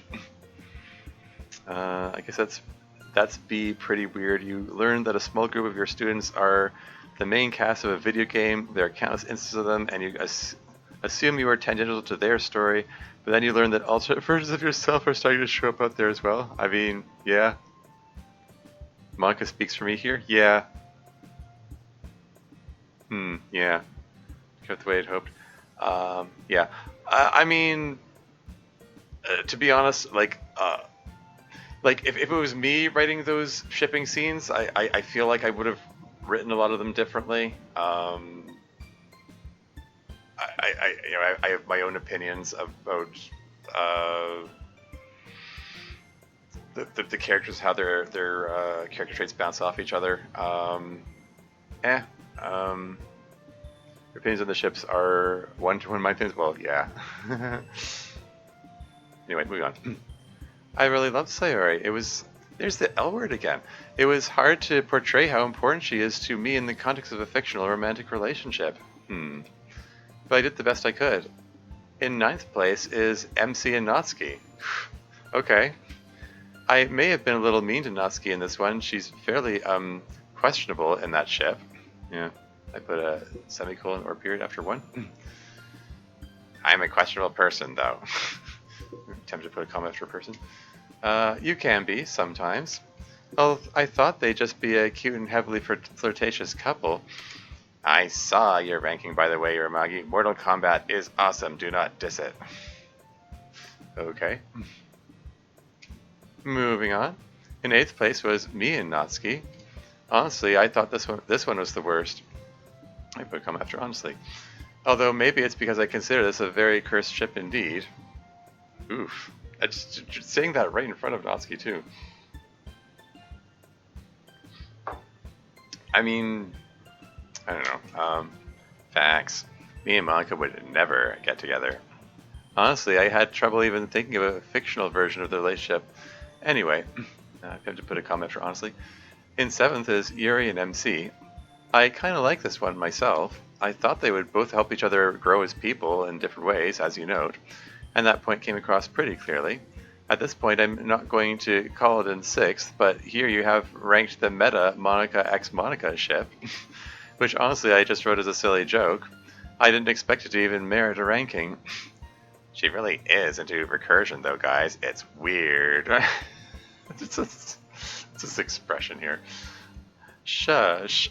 In actual 6th is Sayori and Natsuki. That one was kind of cute. That one was surprisingly wholesome, actually, as portrayed in the mod. That one was a memorable one. They're both trying to psych each other up and stuff. It was cute. It was yeah. Anyway, this is just a lot of fun to write. This one would be adorable, and hopefully I wrote it as adorable as I felt it would be. Adorable and kind of sickening. I put a comment after hopefully. In only 5th place, surprisingly enough, is MC and Sayori. One of our dream come true ships. It was hard to fictionalize this one since I had been watching them flirt every day anyway. Maybe it's not as exciting since it's just an ordinary MC Sayori day, but it made me happy. I really wanted them to get together. Speaking of real world ships, in 4th place you have Natsuki and Yuri. I put a lot of effort in this one. For probably obvious reasons. Just out of curiosity, have you guys done anything like what I showed in this? I don't even remember. I don't even remember what happened in that scene. I don't know. I guess some of those ship scenes stand out in my memory more than others. We did walk around a mall a few months ago. It will be a cold day in hell before Yuri makes me walk to the top of a hill, though. I don't care how good the view is. Someday, beloved.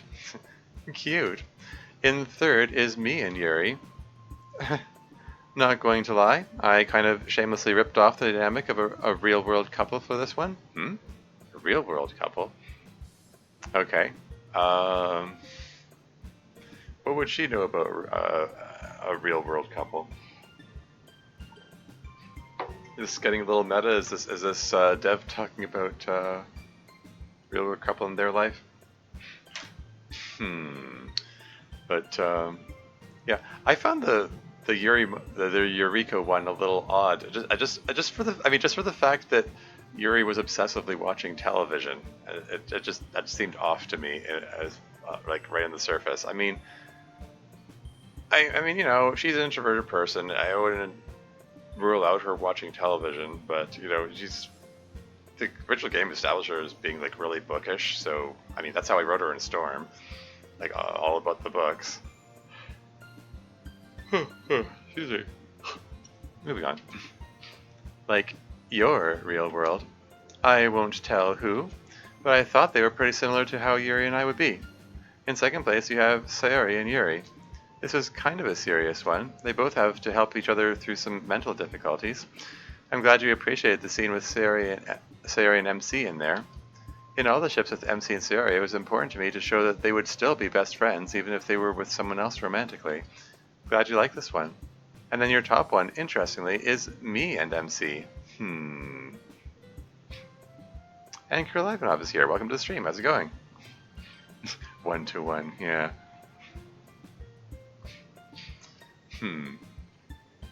Yeah, it's it's funny. I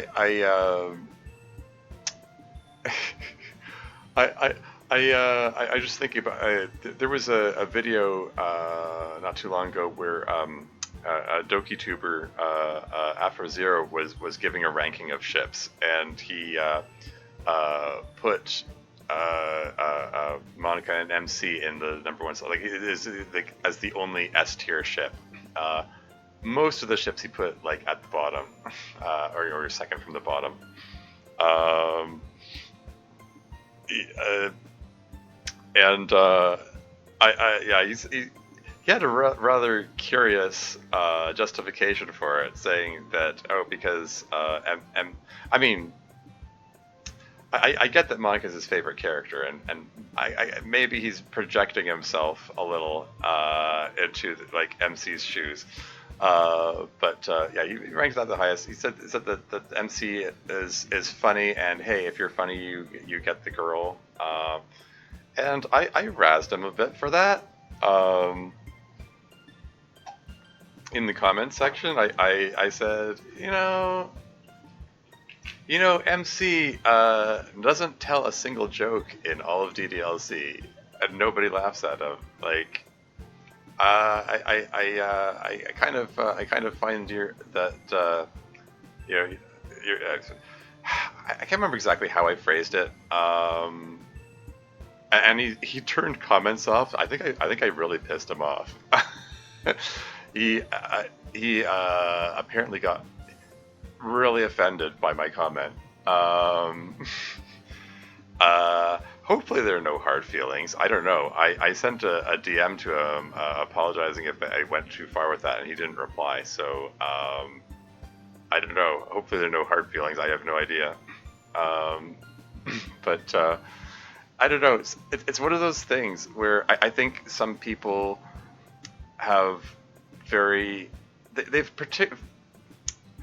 like what I said about people who have very set headcanons that have these very set ideas of what the canon is, so much that it overrides what the actual canon is. Like it overrides anything that actually happened in the actual thing, but they insist that it's canon anyway.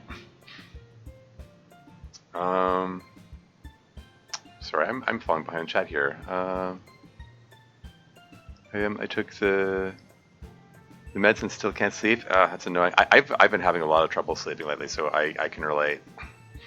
So people I don't understand. Well, yeah, MC barely exists in DDLC. Yeah, I mean, he's the everyman. He just reacts to what's in front of him. Like he doesn't really have a personality per se very much, aside from guy who likes video games and anime. It's like, betray me as your best friend, haha, what a knee slapper. Yeah. We left check, please. I don't. If there are any hard feelings, Foss lights up. This is the same tier list that you said ranked Politikies really low. Yes, he put them at the bottom and he called them disgusting. He used the word disgusting to describe the polycule ones. Yeah, he put all of the polycule the polyamory ships at the bottom. And he didn't justify it any further than saying no, they're just disgusting. They're just disgusting. And frankly, considering how, I mean, I may have taken that a little personally, actually, because my brother, the same brother who called earlier, actually,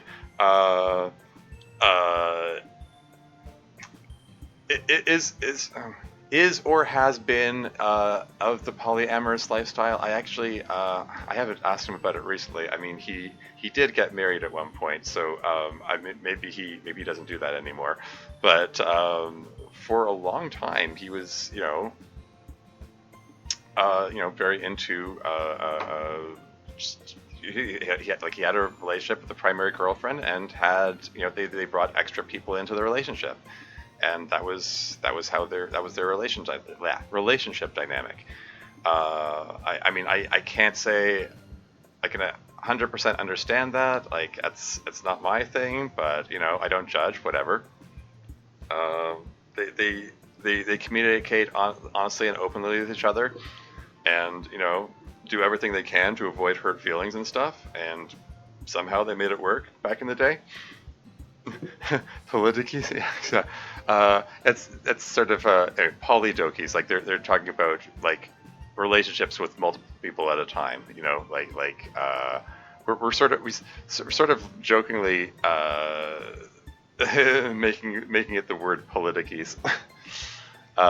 Sorry, chat is popping off here. What do we got here? I need to catch up. Bear with me. So much can to be out of anything goes, yeah. Polykeys and Doki's in a polycule. MC/manga top tier, Polykeys bottom tier. I know several people who would get violent at hearing that. Yeah, I mean, arguably, it could be argued that I was nicer than I necessarily had to be in my response to him. I mean, I did razz him a bit. I wasn't 100% the most polite in my response. I did. I don't remember what the wording is, so I can't look it up because he turned off comments. So I don't know. I can't exactly say what I said. But I did give him a little bit of a hard time. I said I do recall I said something like I might have said something like I question the honesty of your reasoning for the Monica MC ship. Yeah, before he turned off comments, he did tell me to piss off. That is, I did see that comment before he turned them off. He was not happy with me. He said something like, I'm just giving my opinions about fictional characters piss off or something like that. It just I don't know. Like, from my standpoint, I was like, hey, like, you called some of the ships disgusting. I mean, you used a very insulting word. I think that makes it fair game to question you. Like, would it have been better if I said the Monica MC ship is disgusting? Like, would that have gone over better? Like, it's the comment section for about shipping. It seemed like the place to put a comment about shipping. And asking a question about it seemed like fair game from my standpoint. Anyway, where was I? Yeah, would not say that out loud in a public internet space. Yeah, and you know what? And he went, like, he started the video by saying something like he knows this is gonna get him in trouble. Like he's gonna start arguments or whatever. He still made the video.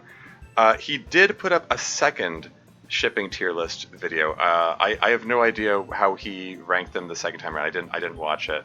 I didn't want to, I don't know, piss him off again. I figured I should just avoid it. All Doki's a single 2D polygon. Yeah. Me, the base game MC isn't a fit boyfriend for the Dokis. Yeah, same. Yeah, like I have a hard time shipping like MC with any of them, to be honest.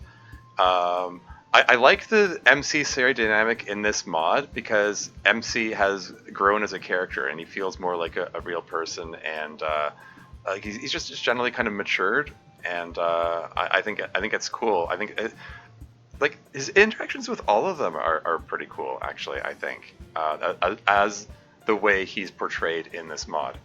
But base game, no, he's a jerk. He's picked towards Sari harem kind of thing. Yeah, I mean the polyamory thing. Yeah, could be a harem. It could be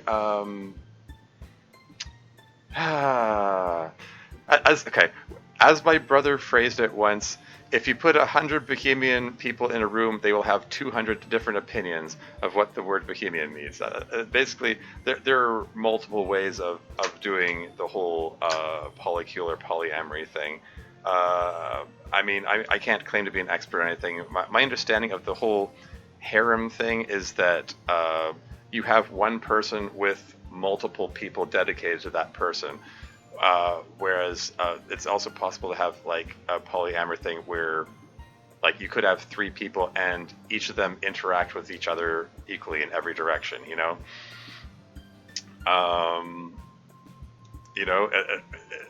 Or like it you know, it depends. It's really like when you got consenting adults together, anything goes. It's whatever you agree to, you know, with your partners. Like hopefully you can keep like trust and honesty and stuff in there, and like just do what you can to avoid hurt feelings, I guess, really. This production favorite ship is Yuri Monica. Yeah. More objective good ships are reflected in this mod. Yeah. You would have been mad? Yeah. My opinion is an overused logic safety net. Yeah, I mean, I mean, yeah. When it comes to controversial topics like these, like shipping and so on, I try to couch my statements in "this is just my opinion," just so I don't try to cut down on arguments and stuff. Anyway, no Politikis mod exists because they're psychically repelled from the modding community? Yeah. False. The harem ending. Yeah, there you go. If he was aware of the inevitability, he shouldn't have gotten pissed if your comment wasn't that bad. Yeah. You think. I don't know what got him upset, that upset about it. I mean, I don't know. Maybe I don't know. This is why I made the comment in the previous. Some episodes back, I was going to raid him, and I was like hesitating, like, should I raid him? Like, I think he doesn't like me much. I mean, that was after the that comment at the shipping thing, because like, yeah, it was a little odd that he had that angry reaction to me, and it was kind of made me wonder what maybe he was angry at me ahead of time. Like, I don't know what he thinks of me. Like, we haven't interacted a whole lot. Like, we've interacted a bit.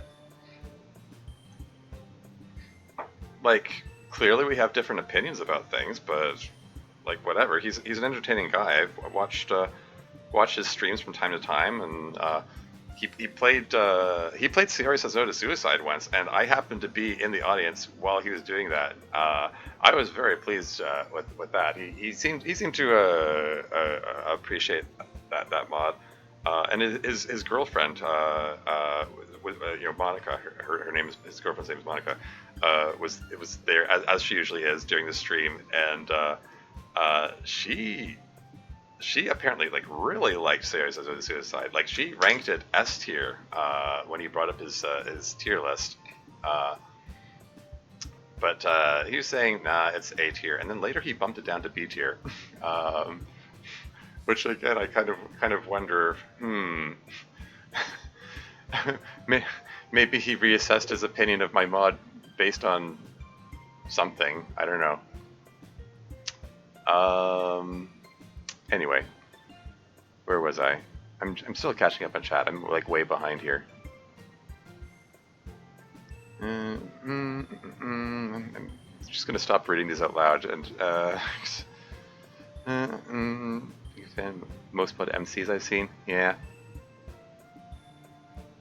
You're the only person who. Sarah's indeed the only person who could possibly maintain the politicky harem. Yeah. Makes sense. Yeah, makes sense. Basic MC is just a. About that, yeah.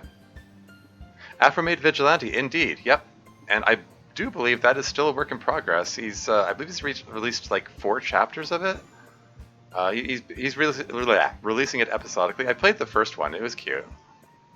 I mean, I'm not familiar with the Persona games. It's basically a like DDLC Persona crossover thing, I gather. So someone who's more familiar with Persona would probably get more out of it than I did. But it was neat. Nice effort for his first mod that he's made. So it was cool. I believe I put a video up on my YouTube channel. You can see my first-hand opinions of it. See MC and Kenzo, haha. Yeah, I can just rate him and see how he is now. Sure. Rating Savage Central could be fun. Meet critique with kindness. As hilarious as that could potentially be, I'm sorry, I don't. Savage Central is an incredibly toxic person, and I do not want to. I do not want to give any legitimacy to. Don't get me started about him. I saw his review of a Gay Lesbian Club, which was like 2 minutes of saying that oh, there's no reason for this mod to exist because gay marriage exists, therefore homophobia is over, therefore there's no reason for this mod to exist except for pandering, which means that Tormuse is a bad person. And here's 8 minutes of insulting Tormuse personally. That was his review of my mod, you know? Just to get an idea of how useless Savage Central's opinion is. I mean, that is such a...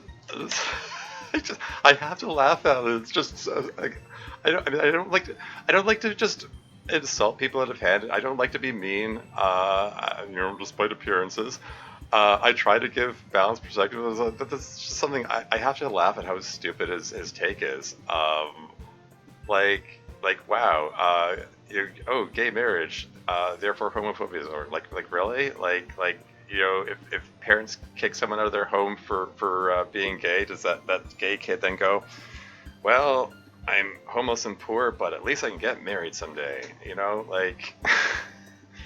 like as if gay marriage is the only issue facing the LGBT community.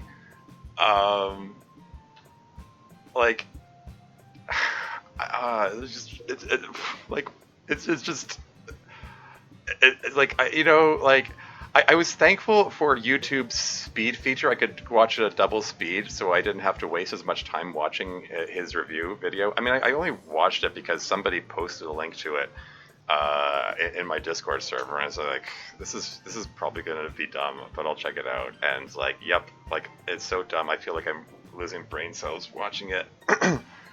And I glanced at the comments, and I read 3 comments, and they were equally brain dead, and I was like, okay, this is a waste of time. And yes, I know I should avoid the haters, yada yada yada. But it's just, I just have to laugh at it. It's so silly. Anyway, something would have passed between that. So I was just like literally just a drama channel from what I could tell. Oh yeah, oh absolutely. Oh no, anything and everything he does is just for the clicks. He randomly got lucky that that video where he attacked and condemned and doxed a kid named Dirt Thief, who goes by the name Dirt Thief, went weirdly viral. Got something like 170,000 views, which, considering the community at the time had 50,000 people, that means 3 times as many people as in the community watched that video. That means it's their introduction to the community, which is just sad. I feel bad for Dirt Thief. I mean, like, because he's like, Dirt Thief is he's just a dumb kid, you know. I can't remember if I've talked about this on the stream series, but like Dirt Thief, yeah, he acted up. He's rude and mean to people. He was being annoying about making all these posts about canceling his mod. Like, that's the worst you can say about him. Like, it's like, who cares? There are plenty of worse people who've passed through the community. Plenty of more toxic people. And you know, Dirt Thief got banned for the community, and rightly so. That doesn't mean he deserved to get piled on by over 100,000 people. You know, that's just cruel. It's bullying.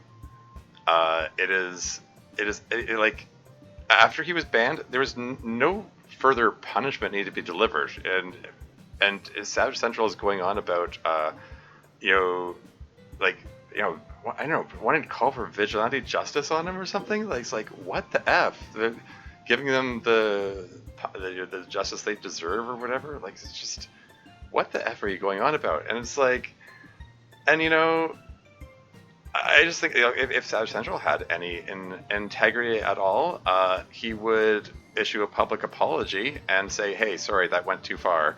I didn't realize it was going to blow up that much. But he doesn't have integrity. He, in fact, tried to ride that algorithm, and he's, to this very day, he continues to bash and badmouth Dirt Thief, hoping, you know, chasing that algorithm, hoping it'll pick him up and go viral again, I guess. And he just generally acts shitty to a lot of people because, I don't know. This is what gets him. This is what gets him views, or what he hopes will get him views. And it's frankly, it's just sad. It is just sad. Like, this is all he's got going for him in his life. He hoped, like, he got lucky in that a video where he's just being really mean and bullying someone got public attention, and now he's just continuing to be a bully and just be generally a shitty person because he's hoping that will get him more attention. And like, that's just his brand now. He's just yeah. One with extremely problematic opinions. Yeah, I mean, that's understating it, but yes. I try my best never to interact with any of these people being mentioned. Oh yeah, good call. I'm yeah. Afro's okay, good developer. Yeah, I mean, yeah, I don't mean to rag on Afro Zero too much. Yeah, like I said, difference of opinion. I don't know. Like, yeah, obviously he's not a fan of same-sex ships. Whether you want to label that as bigotry or whatever, like I can't see into his head. I can't say what his you know, exact opinions and positions or rationalizations or whatever are for that. I mean, I don't know. like I'm not gonna go out there and just label him as a, you know, quote unquote bad person trademark, you know. Like, yeah. As Dev says, you know, okay, good developer. Arguably problematic opinions, I guess, but yeah, just like Keemstar. I don't know who that is. Has said some really nice things about me before. Yeah, love that horror tea hardcore grilling Yuri. You see, having thick skin, hatred has no worth. Yeah, no, exactly. Um, yeah, I don't know. I like. I'm not hurt by Savage's comments or, you know, anyone who bashes my work. As the way I see it, I like. It's normal for different people to like different things. You know, honestly, like Afro Zero is entitled to whatever opinions he wants about chips or whatever. I did find it a little weird when he snapped at me for questioning his ships. Like, wow, I'm not allowed to ask a question in your comment section. Oh, okay. Um, so I mean, I'd say Afro Zero needs to get thicker skin, which is I mean it's a little odd that he was that sensitive about it when he's considerably more in the public eye than I am. I mean he's a much bigger streamer than I am. It's considerably larger following than I have. Your Thief was just a super dumb kid. Yeah, exactly. And yeah, made that just Kodo mod. Yeah, that's the one. Yeah, people get introduced to the communities through drama twice at least. Quite bad.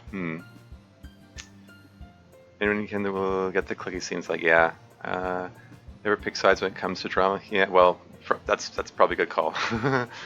Think of the internet divide of people into fandoms is awful. People are awful, and the media in question did nothing.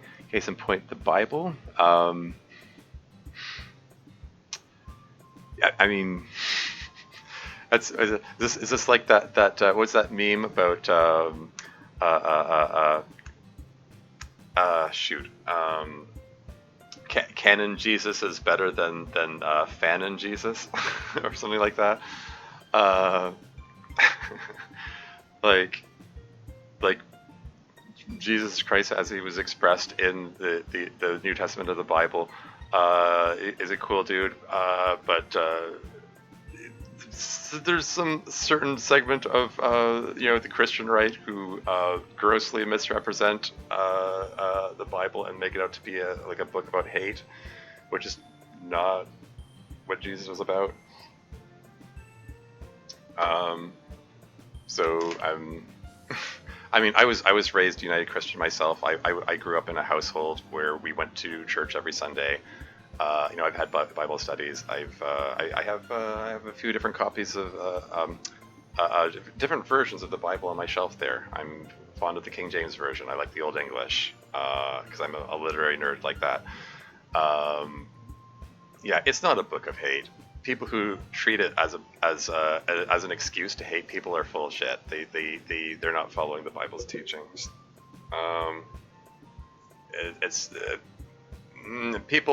Some people just want to hate, and they rationalize it however they feel like after the fact.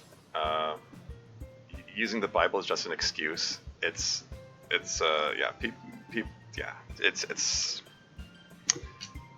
what the Bible's about. It's starting to sound like a civil war. Yeah. Interested in the DLC Vine community. Wouldn't blame you. It can get pretty bad. Oh yeah. I was talking to people there. Yeah. It was a teaser for Season 3 release in the DDMC Discord the other day, and the response was another creator kind of being dramatic about it. Dramatic in what way? I didn't see that. I am genuinely curious now. Well, because you could say morbidly curious. I don't know if I should be looking this up.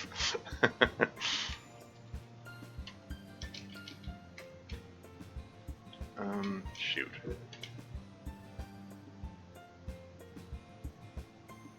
that be in mod promotion?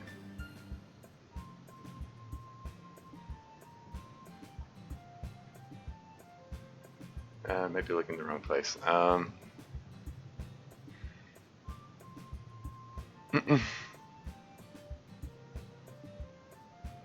okay. He says use it by Yaldabeth? What? Okay. Drama modding community. Ha ha ha. Post with the release, another creator asked me to move the release date because he had already taken September 22nd as his release date. What? What? What? I'm sorry. Really? Really? Okay. I mean, I'm unable to look it up right now because Discord is weird about operating while OBS is running. So I'll have to look that up later. That's bizarre. That is bizarre. Like, what? You think you've laid claim to a date and no one else can take it? Like, and especially the date that is the anniversary of the original release of DDLC, like, as in, like, a really obvious release date. Like, and they think they can just claim a monopoly on it? Like, sorry? Why would that matter indeed? Is it more mod release equals good? I would think so. The G's did not play Fortnite got him. Haha. Yeah, that's my reaction. Teaser thread. Teaser? Ooh, look in the wrong place. Oh, teaser thread. Oh, there you go.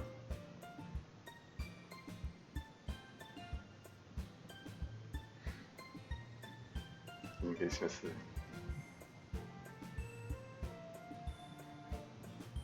Oh, sorry, I'm just looking out of morbid curiosity. Yeah, someone said, hey.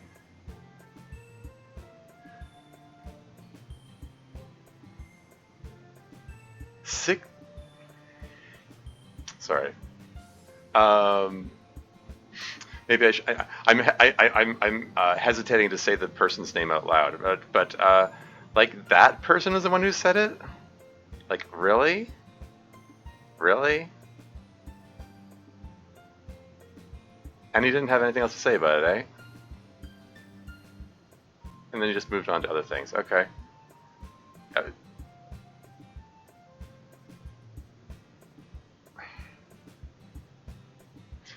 Yeah, that's weird. That's weird. Okay. Well, I mean, okay. The guy who had that reaction, he's what to say about him? He's had some odd takes in the past, to put it lightly. To put it very lightly. Yeah, take what he said with a grain of salt. That's all I'm gonna say. Yeah, I'm not looking to start or revive new drama here, as much as I'm ragging on certain people here at the moment. Oh my gosh, this has been a massive tangent. I can't keep up with the chat today. What? I should just turn the game off and switch this to a just chatting stream here. Anyway, I missed something. Did you miss something? I don't know how much. We were looking up Dev. Someone tried to give Dev a hard time about releasing the mod compilation on September 22nd, and I looked at it and went, "What? That's weird." A lot of fans still play that mod. Yeah, that's 22nd September is popular release date. Exactly. Mm-hmm. Uh-huh.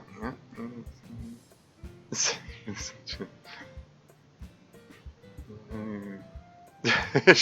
Same birthday, and the other person tells you to move your birthday ahead of their own. Ha ha ha. Yeah. Are you saying the club meets in your mod? Sorry, that's my thing.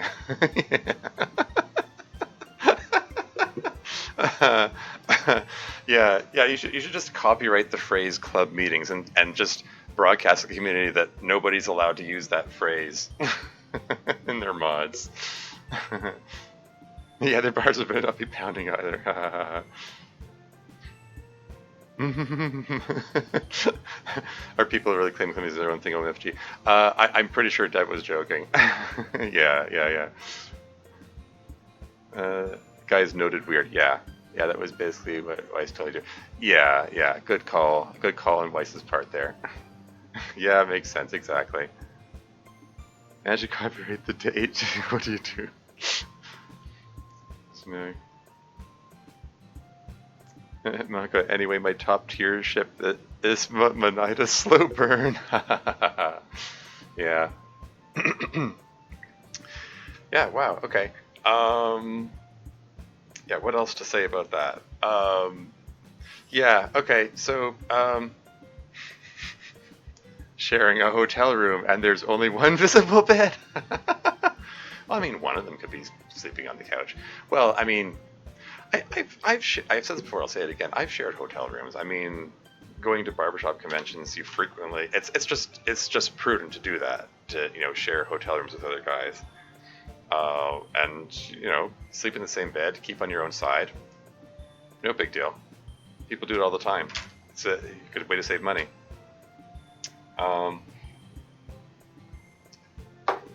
That said, I am feeling a bit of chemistry between Monica and Miss Ida. Just saying.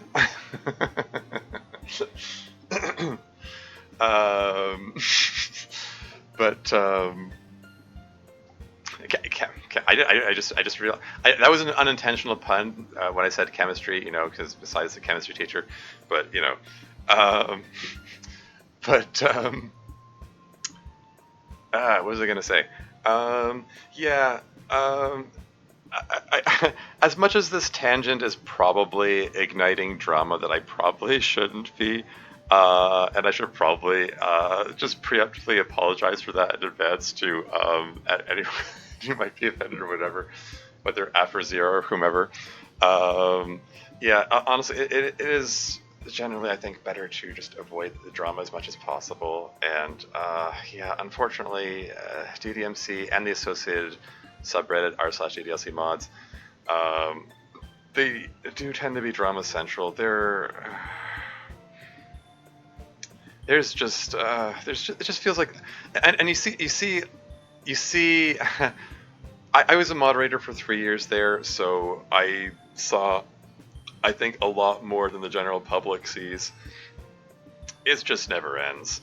I mean, don't get me wrong, there are plenty of quiet stretches, but it feels like there's always something going on, and like, even before the whole Carl debacle, I was feeling a little burned out about it.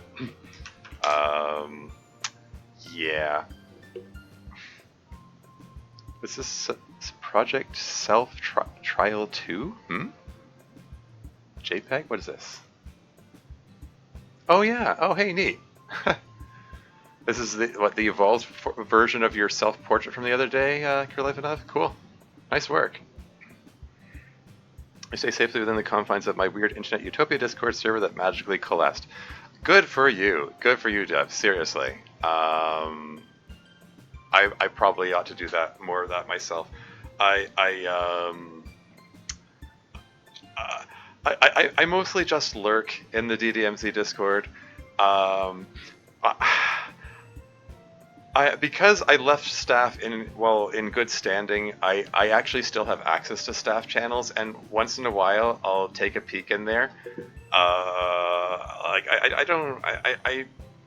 I try not to follow what's going on there. I'll just skim it, but it's like, wow, yep, there's still lots of drama going on. Yep, yep, people picking fights for no reason. Yep, still people being difficult for no reason. I think the biggest problem. I shouldn't get into this. Very briefly, I think the biggest problem is there are certain people who give an inflated a sense of importance to the DDLC modding community. in the sense of, like, some people, like, they just treat it like it's a government or something, um, like it's some kind of political game, instead of just being a loose collection of people, of creative people who want to make creative projects, you know, which is what it is. It's an independent, private community. Like, yes, it happens to have tens of thousands of people in it, uh, but at the end of the day, it's just some random guy made a Discord server and a subreddit, and they happen to get popular. You know, like, um, you know what I mean? Like making subreddits is free. Anyone can do it. Making Discord servers is free. Anyone can do it.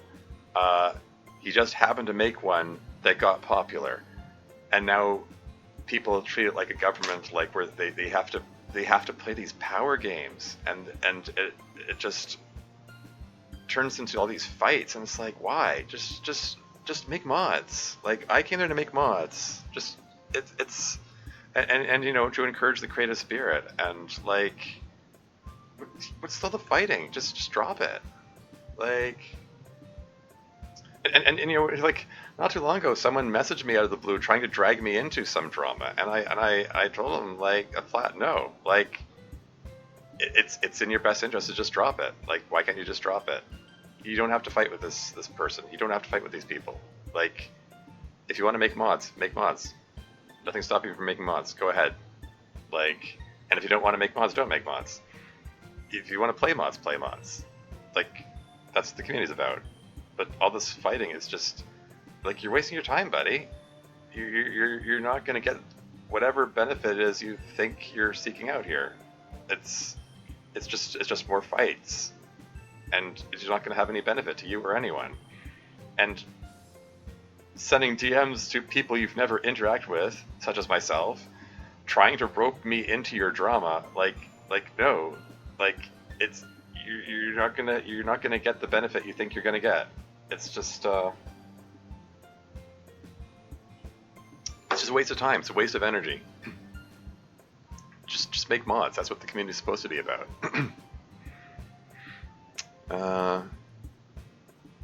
Didn't you stop being a moderator? Yes, I did. Partway through 2021 is when I stepped down. It was a couple months after the whole car debacle. I would have quit right when the I shouldn't get into that. That's another tangent in itself.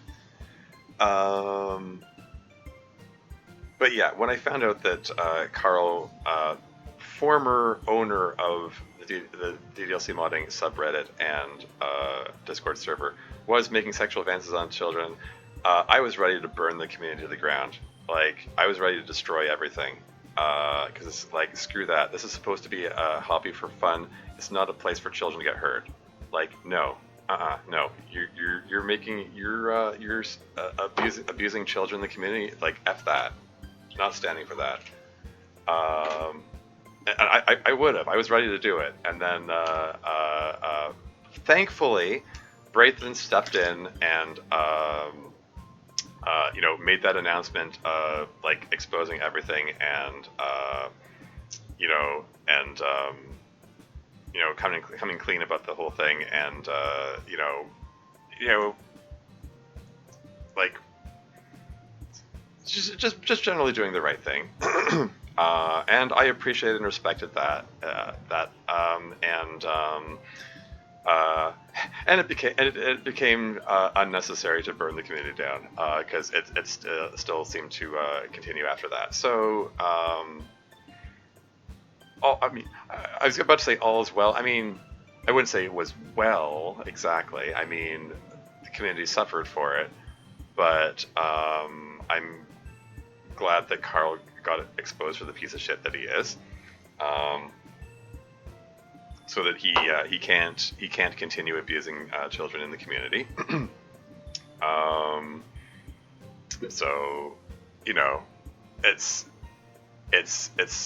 it was really upsetting that it happened in the first place. But it could have been worse. Yeah. Anyway, this is 2 years ago. I wouldn't say it's ancient history now, but yeah. Anyway, I think the biggest problem is really that there are all these very specific rules instead of just enforcing solid vibes only, and we can boot you off if you suck. I mean, yeah, that's yeah. It's yeah. That is absolutely that's one way to do it. I think the rule set kind of crept up over time, and that was as a result of the community growing to the size that it is. Like it was tens of thousands of people. So I don't know. It has gotten kind of bloated, and that's yeah. There are a number of problems with it. That aspect of it for sure. There is a lot to be said for your position there, Dev, for sure. Like nowadays, if they tried to implement a rule set like what you're suggesting, they're going to get a lot of complaints about these rules are too fuzzy and open to interpretation, and it's gonna it means you can kick anyone out for any reason, and then they're going to be accused of tyranny. And then we come into that whole thing with what I was saying about it being a power game in politics, and they have the leadership positions have been accused of tyranny and draconian practices many times over the years. Again, when you really take a step back, it's very silly that they're talking about it in those terms when, again, it is a community that's supposed to be about creative people making mods for an obscure indie visual novel. It's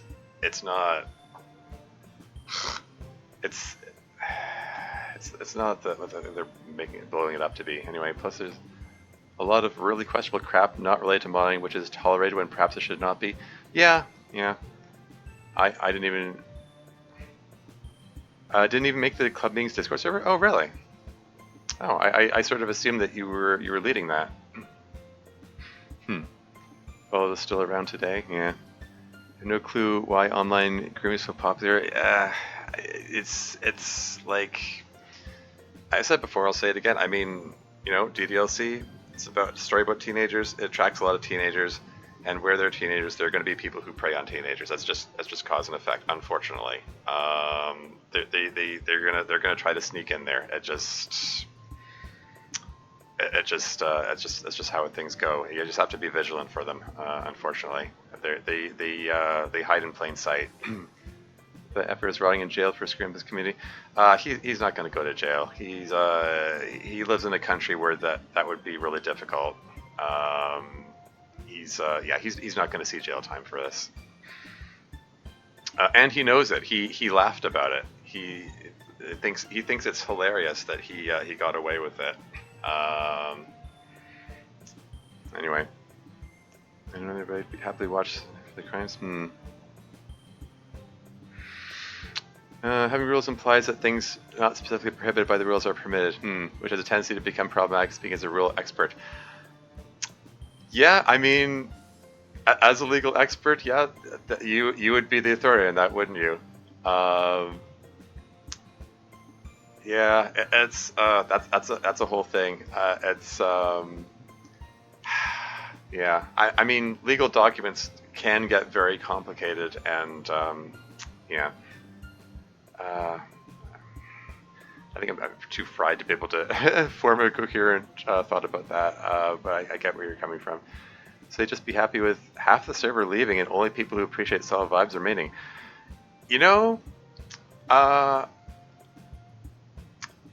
Strictly speaking, hey, I wouldn't mind that terribly, really. If it meant that, yeah, Yeah, I say that, but my own other DDLC modding server, LMC, I had difficulty enforcing that. Although there were very specific circumstances in that I probably shouldn't get into right now. Too lazy to read and remember the Constitution, trying to keep being true to my morals? Yeah, well, yeah, you do your best. Oh, Lilo made the CM Discord. Oh, hey. I just made when I joined. Hey, good old Lilo. Good for Lilo. Okay. Yeah, so, So so you're aware, okay, I mean, cool. I mean, sorry, I'm hesitating because I don't know if I want to bring her name up in this context, but I mean, since it's already been announced publicly, yeah, Lila was the original victim who came forward in the whole Carl debacle. She was at ground zero for that entire thing. I feel really bad for what she went through, and that was, I mean, as much as it was an upsetting experience for me to learn about what Carl's doing, it has to be orders of magnitude more upsetting for her to be, yeah.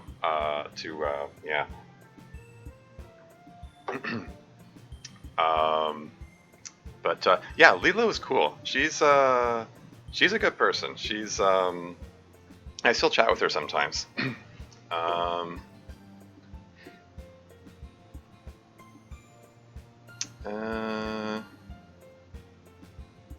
gonna use this wrong person though. Yeah. Description, because I invariably reply to people looking for mods to play with, "Have you tried club meetings?" Haha. English text a lot. Yeah. Other people started to do that as well. Oh yeah. One day they did this bit where club meetings fans were definitely not a cult. Excuse hope seeing Discord goes well. So she made the Discord at that time and invited to me later, and now it's one of my favorite internet places. Yeah, very cool. Very grateful for it. Yeah. Invited it to me, found bug +1. Haha, yep. Hopefully it's doing well after all that. No one should go through all that. Oh yeah, for sure. Yeah. You know, I think she's doing all right. I mean, definitely better than she was 2 years ago. Anyway, yeah, maybe this might be too much reminiscing about the past. Like the TLDR of all of this is basically, hey, drama bad, just make mods. If you want to come to the modding community to make mods, great. Just leave the drama at the door, if you please. Let's yeah, let's move on now. Where were we in this? It's like, how did we even get into this topic? It's like, oh yeah, because Monica mentioned the Monica and MC ship, and that reminded me of Afro Zero's ship tier video. It was like, oh yeah. Okay, moving right along. Let's actually move on to actual mod now. Yeah, that's coming back to things. Have you played club meetings? For the last like hour or so, I have not been playing it. I've been like trying to catch up with chat. I've been stuck on this one spot here. But let's actually move on here. Look. Oh wow, I advanced the text. I didn't really think that hard about this one. Honestly, I may have been unkind to MC. Put a comment for Alan, honestly. He studies hard and gets good grades. I don't think he very often gets C's. Didn't we agree that there should be an apostrophe here? Well, I'm thinking back to Yuri's punctuation video. I mean, she did say, like, numbers, you put an apostrophe S for plural. Does that extend to, like, letter grades? I'm going to screenshot that anyway to remind myself to come back to it, if anything. Sometimes, not a single one or last semester of high school, though. Hey, good for him. I put comments for school. Anyway, I just tried to make it as cute as possible. After he was online? Is he? Don't give him a hard time, please. um, it was never my intention to start a fight with him or anything. I just, I just wanted to question his chip choice, and he didn't like that. And I deliberately avoided to bring it up after that. Except for the apology. Well, and this conversation now, I guess. Always rate him afterwards. I wouldn't do that. I was not a guy. I'll consider rating him if he's still going when I finish here. But the rate I'm going, I really need to pick up the pace here. How do you tell where something is? Where something is a DDLC mod where you just try to tell your own story with none of the characters? Hey, good question. I've seen mods like that, where they have so many OCs that like the original girls aren't even in there, and they're kind of odd. And it's like, why don't you just make your own original VN? Working with Ren'Py isn't hard. You don't need to piggyback on the DDLC mod community. In fact, it's probably better if you make it your own thing, because then gives you a lot more freedom. Yeah. Anyway, I just wanted to make it as cute as possible. Hopefully I didn't make Sayori too jealous with it. Calm after hopefully. He's mine now. He sure is.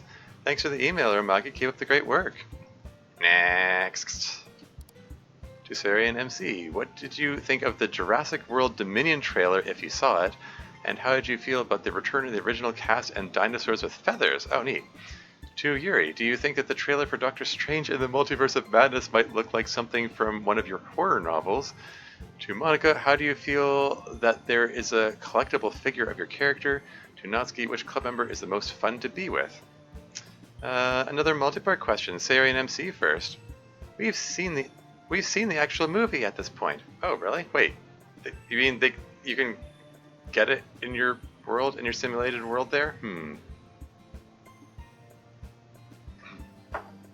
That's interesting. And it was fine. I liked it. I mean, I guess they're canonically able to get all those video games in there, so. Yeah, they really laid on the nostalgia factor for this one, I guess. I don't know. It was okay. Like, at this point, I think the whole Jurassic Park franchise has really been run to the ground by overuse. There are only so many contrived people next to dinosaurs plots you can do, It was fun as far as it went, so long as you don't think too much. I do not really watch too many films, especially not superhero films. That's beneath her, I suppose. Movie came up between the trailer and this being released? Huh. Interesting. I have sort of seen the aesthetic of the films you mentioned, though. And perhaps? ? It's hard to say, really. Horror can be many, many different things. It can be some elaborate magical fantasy thing, and it can also be something simple and mundane. It is not so much about the setting and world as it is about what it makes you feel. I mean, yeah. I mean, that goes for any media, really. People want something that makes them feel something. That's theoretically what should, at the end of the day, what it should be about. If that makes sense. I'm next. I think it's great. You mean the Nendoroid figure, right? I think it's super cute. The accessories are pretty funny, too. Anyway, I obviously can't get one, but I hope you guys enjoy them if you get one. Time for a new adaptation of A Sound of Thunder? Okay, I'm not familiar with that. Ah, boy. Well, this question is a little tough. I can tell you who the least fun one to be around is, and that's Monica. No offense. None taken, I know why you're saying it. MC and I, we like a lot of the same stuff, so we have a lot to talk about. And Sayori is, well, she's Sayori. I mean, who wouldn't have fun around Sayori? But Yuri's the most fun. the pause and the blush. It's they're just endless. I'm sorry, all the Natsuki Yuri interactions in this mod are adorable. This is extra funny because, like, in the last episode, they went on the trip to that castle together, and Natsuki complained the entire time, but she still says she's the most fun. It's kind of Fleur de Natsuri, exactly. It's kind of funny. Anyway, Yuri's most fun. She just, I don't even know how to describe it. She's just sitting with Yuri doing nothing is fun somehow. So I'd have to say she's the most fun. And with that, next. Okay. I need to get some more water. I am actually completely out of water here. I am going to be right back. I'll just move this over here. Just if you can read the email while if you feel like it.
And I'm back again, and I should probably really pick up the pace because I've taken far too long on this tangent talking about drama in the modding community.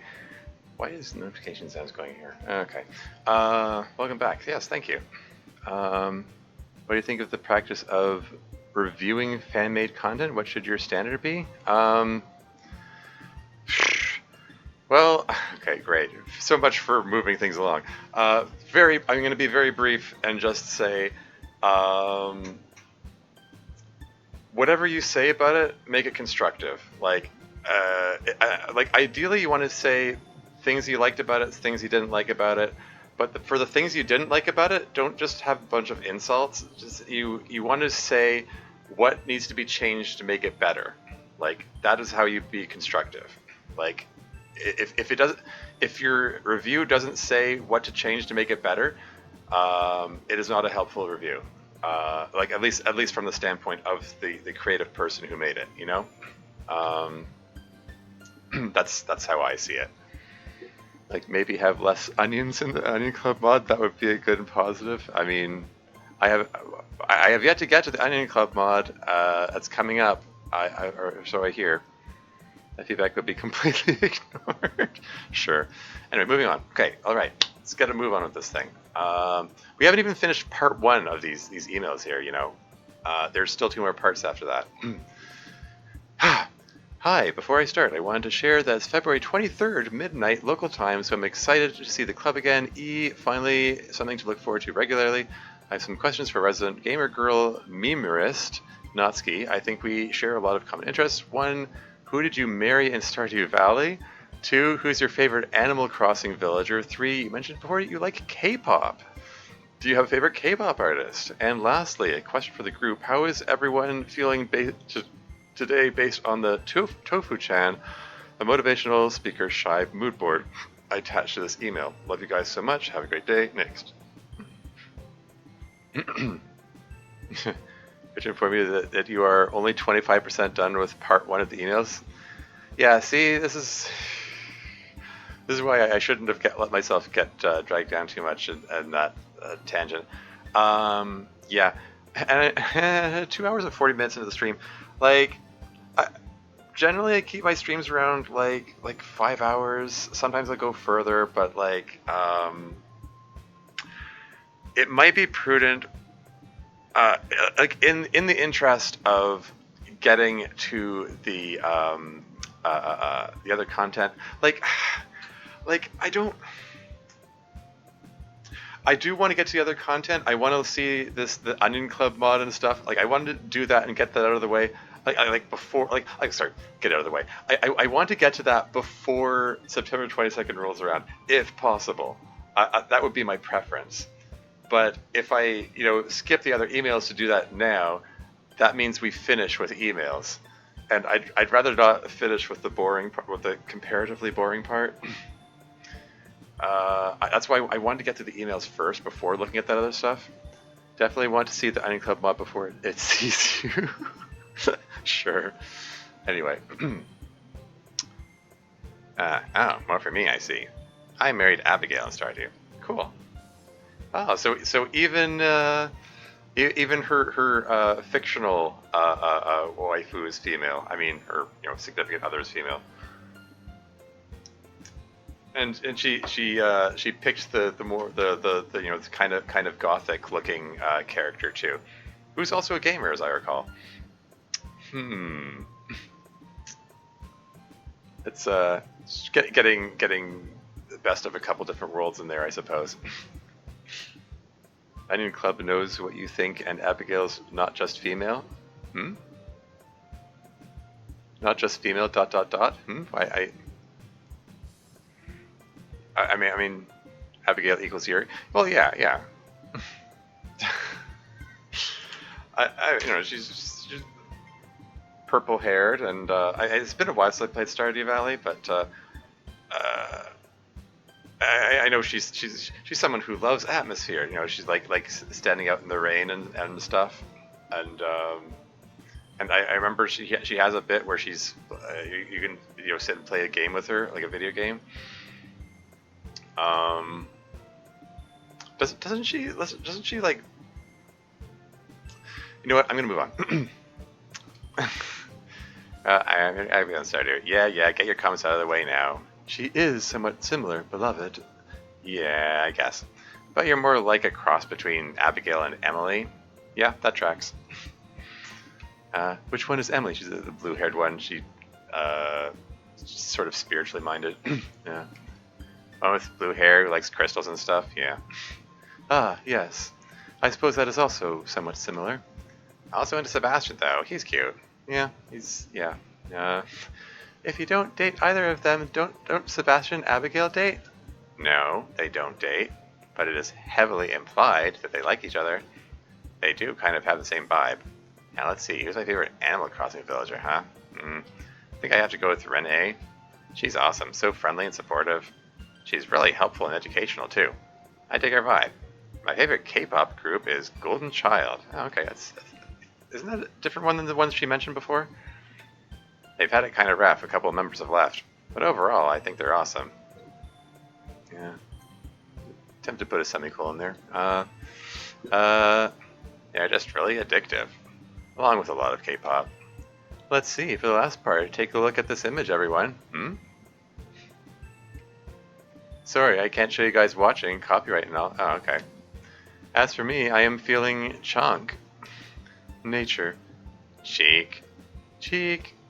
Junk. Nature. And there you have it. Totally incomprehensible to those of you playing or watching at home, but hopefully you get the gist of it. Like, okay, so this, like, things like this, I mean, I did say before that the email section is generally for the benefit of the individuals who sent the emails. This one is really, really for just solely for the benefit of the individual who sent the email. Like, anyone else has no idea what they're talking about. Here's email challenge. Just click auto, and you have to speed commentate over it. Well, if I was going to do that, I would have to turn the auto forward time up because right now it's set to like very fast speed. Anyway, moving on. Next. Wow, that was a fancy one. You got a hashtag mix it up, Monica. Hi, club members. I noticed that during Season 2, Monica never got to talk in depth about the yellow wallpaper due to rising conflict at the time. Oh, hey, we're actually going to get into that now? I remember having an enjoyable time with the story in between the 2 episodes that mentioned it. I was wondering if you could all share whatever thoughts you remember having on it. I just found it a bit unfair for Monica that she never got to indulge into her activity much with the club. Also, this is a question that exclusively works in the live answering session, as the email reply makes this task utterly trivial. But could some of the club members, at least the current acting president and another member, try saying my name, Andre, accent and all? I noticed the DDLC engine doesn't allow me to enter my name with an accent, and I'm curious to see how it affects all of you within the game, or if it even does. Thank you, Andre. Okay. Oh, right, we never did get into the yellow wallpaper, did we? What? It was just before your time. In case you've never read the yellow wallpaper, which is probably the case, this Victorian... Oh, look, Siri looking off. This is giving her flashbacks to when she snapped at Monica.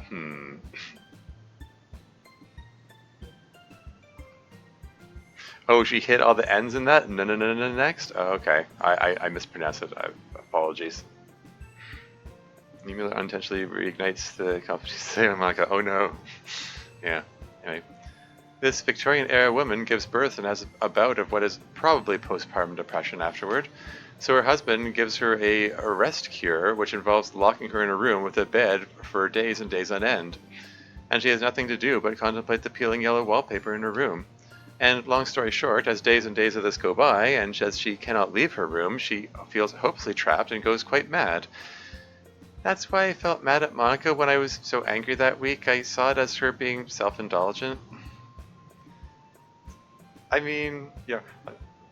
I know Sarah was mad at her and stuff, but like, again, it was Monica's week to choose what to do. Like, Sarah had her own week to choose what to do. Oh well, it was only partially your fault, Andre. Haha. Anyway, moving on. I don't feel that way anymore, though. I know. But yes, you see why the story appeals to me. And me. I was compelled by the way the author wrung a shivering horror out of the very mundane. The husband is trying to be helpful, but in his profound ignorance and distant superiority, he inflicts unthinkable trauma. Yep, that's a good summary. And the way it's portrayed. She spends these long sessions staring into the wallpaper, hallucinating things there. I don't want to spoil it too much. You should read it. Put a semicolon after much. Undertale iceberg video scared me recently. Early in the video, they covered the abandoned quiche? What? Late in the video, they covered it again, but the video glitched out. I did a double take, started paying attention, and heard the quiche is made of previous human's flesh, which is likely what could happen to you? What? Okay. Yeah, I haven't played Undertale, so I have no context for that. But yeah, sounds like some kind of horror thing occurred there. Yeah, I don't know what to say about that. Moving on. Man, I can't agree though. That book was boring as hell. At least it was pretty short. I mean, this woman stares at wallpaper and goes crazy at the end. Boring. The whole point is that she is bored. Yeah. And I do not see why I should have to share her boredom. Oh, is this a Natsuki and Yuri couple fight? I mean, they kind of had plenty of those. If I ever get made into a dish, I hope I'm not. It's not a quiche. A breakfast taco would be cool though. Yeah. We never see these anymore. No fight, no fight. She's just deliberately provoked me to build romantic tension. I am not. Uh, so, MC, what did you think of the book? Oh, I thought it was good. It's actually kind of depressing to realize this is a real thing that used to happen to women. Like, women were treated like that, or a lot worse, for thousands of years. uh, sorry. Critical lore for the art showcase later. Oh, really? Okay. Yeah. Playing a couple fights, yeah. No fight, no fight. Hey, mystery solved. Yeah. Anyway, we're going. That was the most depressing part for me. I never really thought too deeply about that kind of historically depressing feminism before, so I guess it was good for me in that way. Whoa, they just whisked off the screen there. What was that? As to that second bit with the accent, sadly, Renpai doesn't render a lot of special characters. Yeah, yes, it does. You can.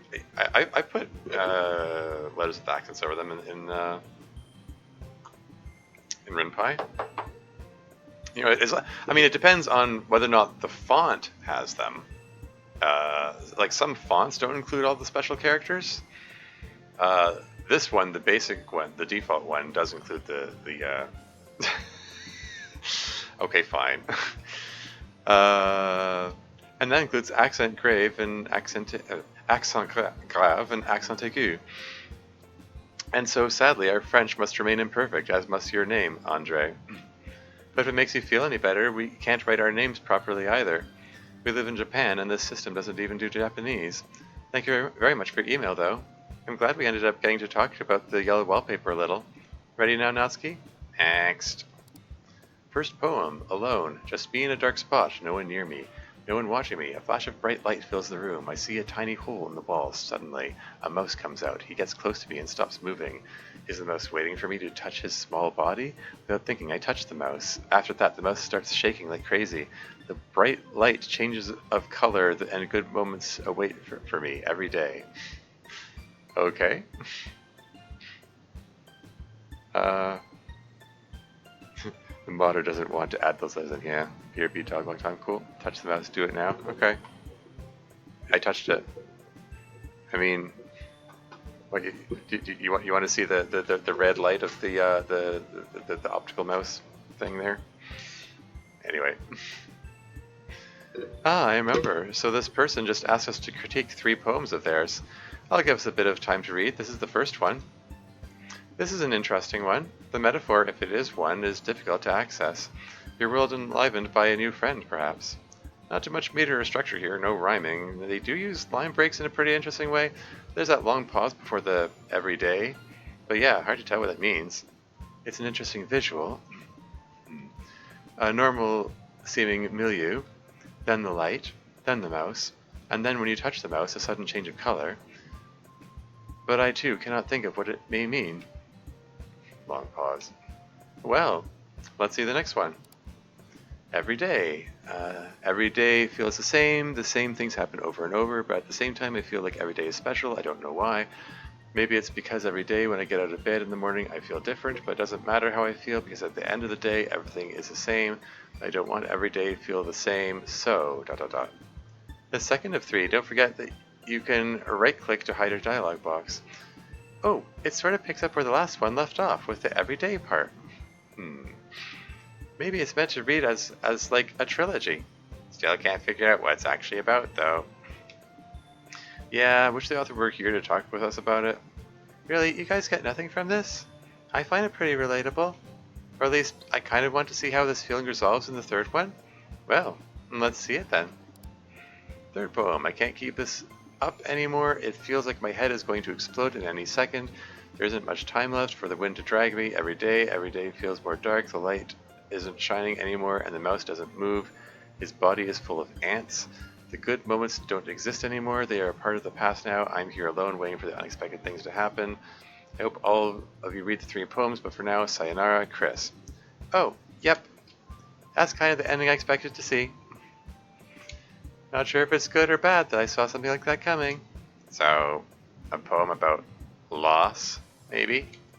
The mouse comes, everything is good, then stuff starts to feel weird, and then the mouse is gone along with the lights and good feeling. But now they wait for the unexpected thing to happen. I do not know what that could be. Mostly I feel more sad for the mouse than for the writer. It's sad to think of the mouse not moving and full of ants. Yeah, that's not fun imagery. But it gets the point across, certainly. Anyone else have final comments? Yeah, it's a good series of poems, definitely tell the story. I would just say maybe consider some meter or rhyming structure, even just a little bit of it. Even a touch of structure really adds something to poems, I find.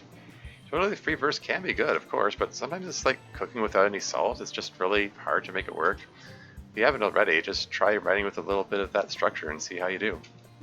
But overall, it was super cool, Chris. Next. This question has been racking my brain for a fair while now. How does the save load system work for you? Are you aware of it? If you are aware of it, how does it feel? Does the entire world melt and reform? Does it use a transition screen, or maybe you just get teleported to a totally different place? I mean, presumably only the president is aware, but it could be an interesting question anyway. Oh, that's easy enough. With our new simulation system that I've rigged up, nothing at all happens. We can continue to perceive time perfectly normally. If we relive something because we loaded, we don't perceive it at all. The only exception is if we disable the world.bat system. If you do that, then the club president experiences the saves and loads. Does that mean... So that suggests that Yuri disabled the world.bat system during her tenure as president earlier in the season, because she did comment about saves and reloads periodically. And didn't she say that disabling the world.bat system means that that she experiences all the pounding and flashing lights and all that stuff that Monica described in the original game? I mean, does that mean that Yuri was experiencing unimaginable torment for all of Season 3, basically? Anyway, moving right along. And gets experience of what it's like when the game is turned off. Yeah. I really don't recommend that. Pause from Yuri. But yeah, that's basically it. We don't notice. Natsuki, go ahead. Wow. Oh, that was a fast one. Next. The pause from Yuri was a little ominous. I mean, she did deliberately subject herself to that. I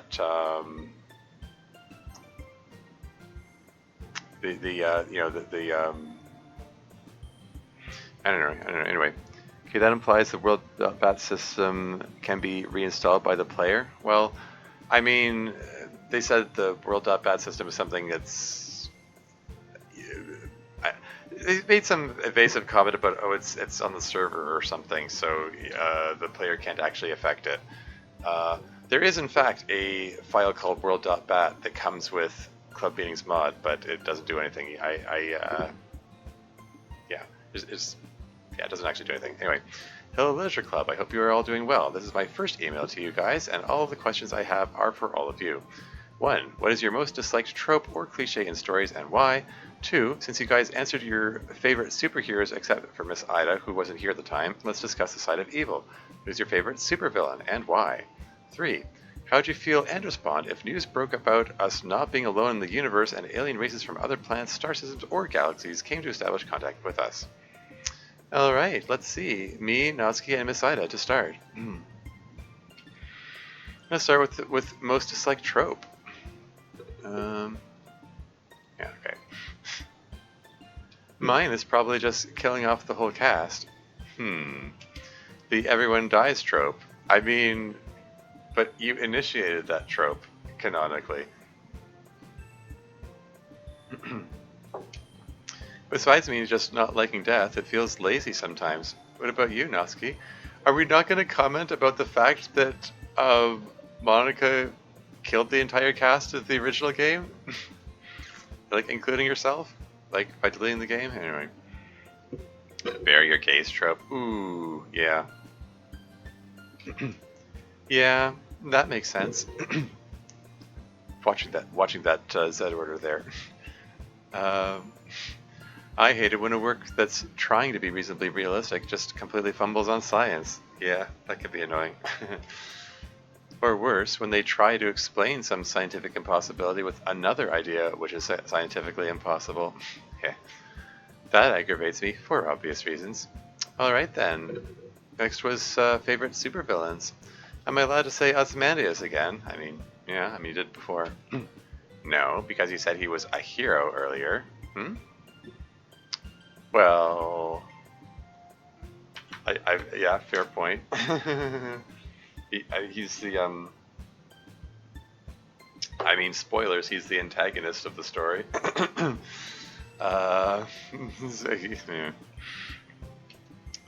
Fair enough. I guess I'll go with Magneto then. He's very sympathetic and arguably even right. He engages in very questionable methods, but it's hard to argue with him. Natsuki? Harley Quinn, baby. Yeah. She's the one that ends up in a sapphic relationship with Poison Ivy. That's, yeah. Hey, girls can be supervillains too. People forget that a lot of time. I especially like independent Harley when she's kicked the Joker to the curb. That's the best. Yeah. Figures. I mean, yeah. Welcome back, Dev. Not really the sort of thing I'm into, but I'll go with Dr. Doom. Besides being a scientist, he's a good old-fashioned sort of supervillain with simple motivations. And his name is Dr. Doom, very appropriate. And finally, how would we react to finding out aliens existed and were contacting us? I'd be pretty excited, I think. Just statistically, I think an alien race sufficiently advanced to contact us would very likely be peaceful and collaborative. So I think we would learn much. It would be nice to know that humans weren't alone, to have friends who were unlike us. I think it would be very valuable. I agree entirely. I just got the twin tails. Yeah. True, yeah. It's bad when the horror game breaks away from the genre. It depends on the skill of the writer, I think. Yeah, it depends on how well they make that transition. I agree entirely. I think it would be extremely exciting. Even just from a scientific perspective, it would be amazing. Think of the things such aliens would know. Yeah, I guess they'd probably be peaceful or whatever. But if they weren't, I would be prepared to defend this planet to the death. Yeah, yeah, Natsuki. Well, I guess that seems like a good time to pass this question on to the other three. For tropes, I don't like the sudden out of nowhere suicide trope, obviously. I just have a lot of baggage with it. I hate it when characters don't develop and stay static. Especially if something happens that's supposed to teach them to improve or about the consequence of their actions. Screenshotting that one, +1 for me. I mean, unless someone else found it. But that is supposed to teach them to improve. Or that is, or that's. But yeah. Yeah, it's supposed to teach them about the consequences of their actions. Okay, yeah, everything else seems fine. And then they supposedly learn it, and then they go right back to acting the exact same way. Sarah looking annoyed. It's like, what's the point of doing that? Why even do it if the characters don't change in that kind of story? Deus ex machinas annoy me.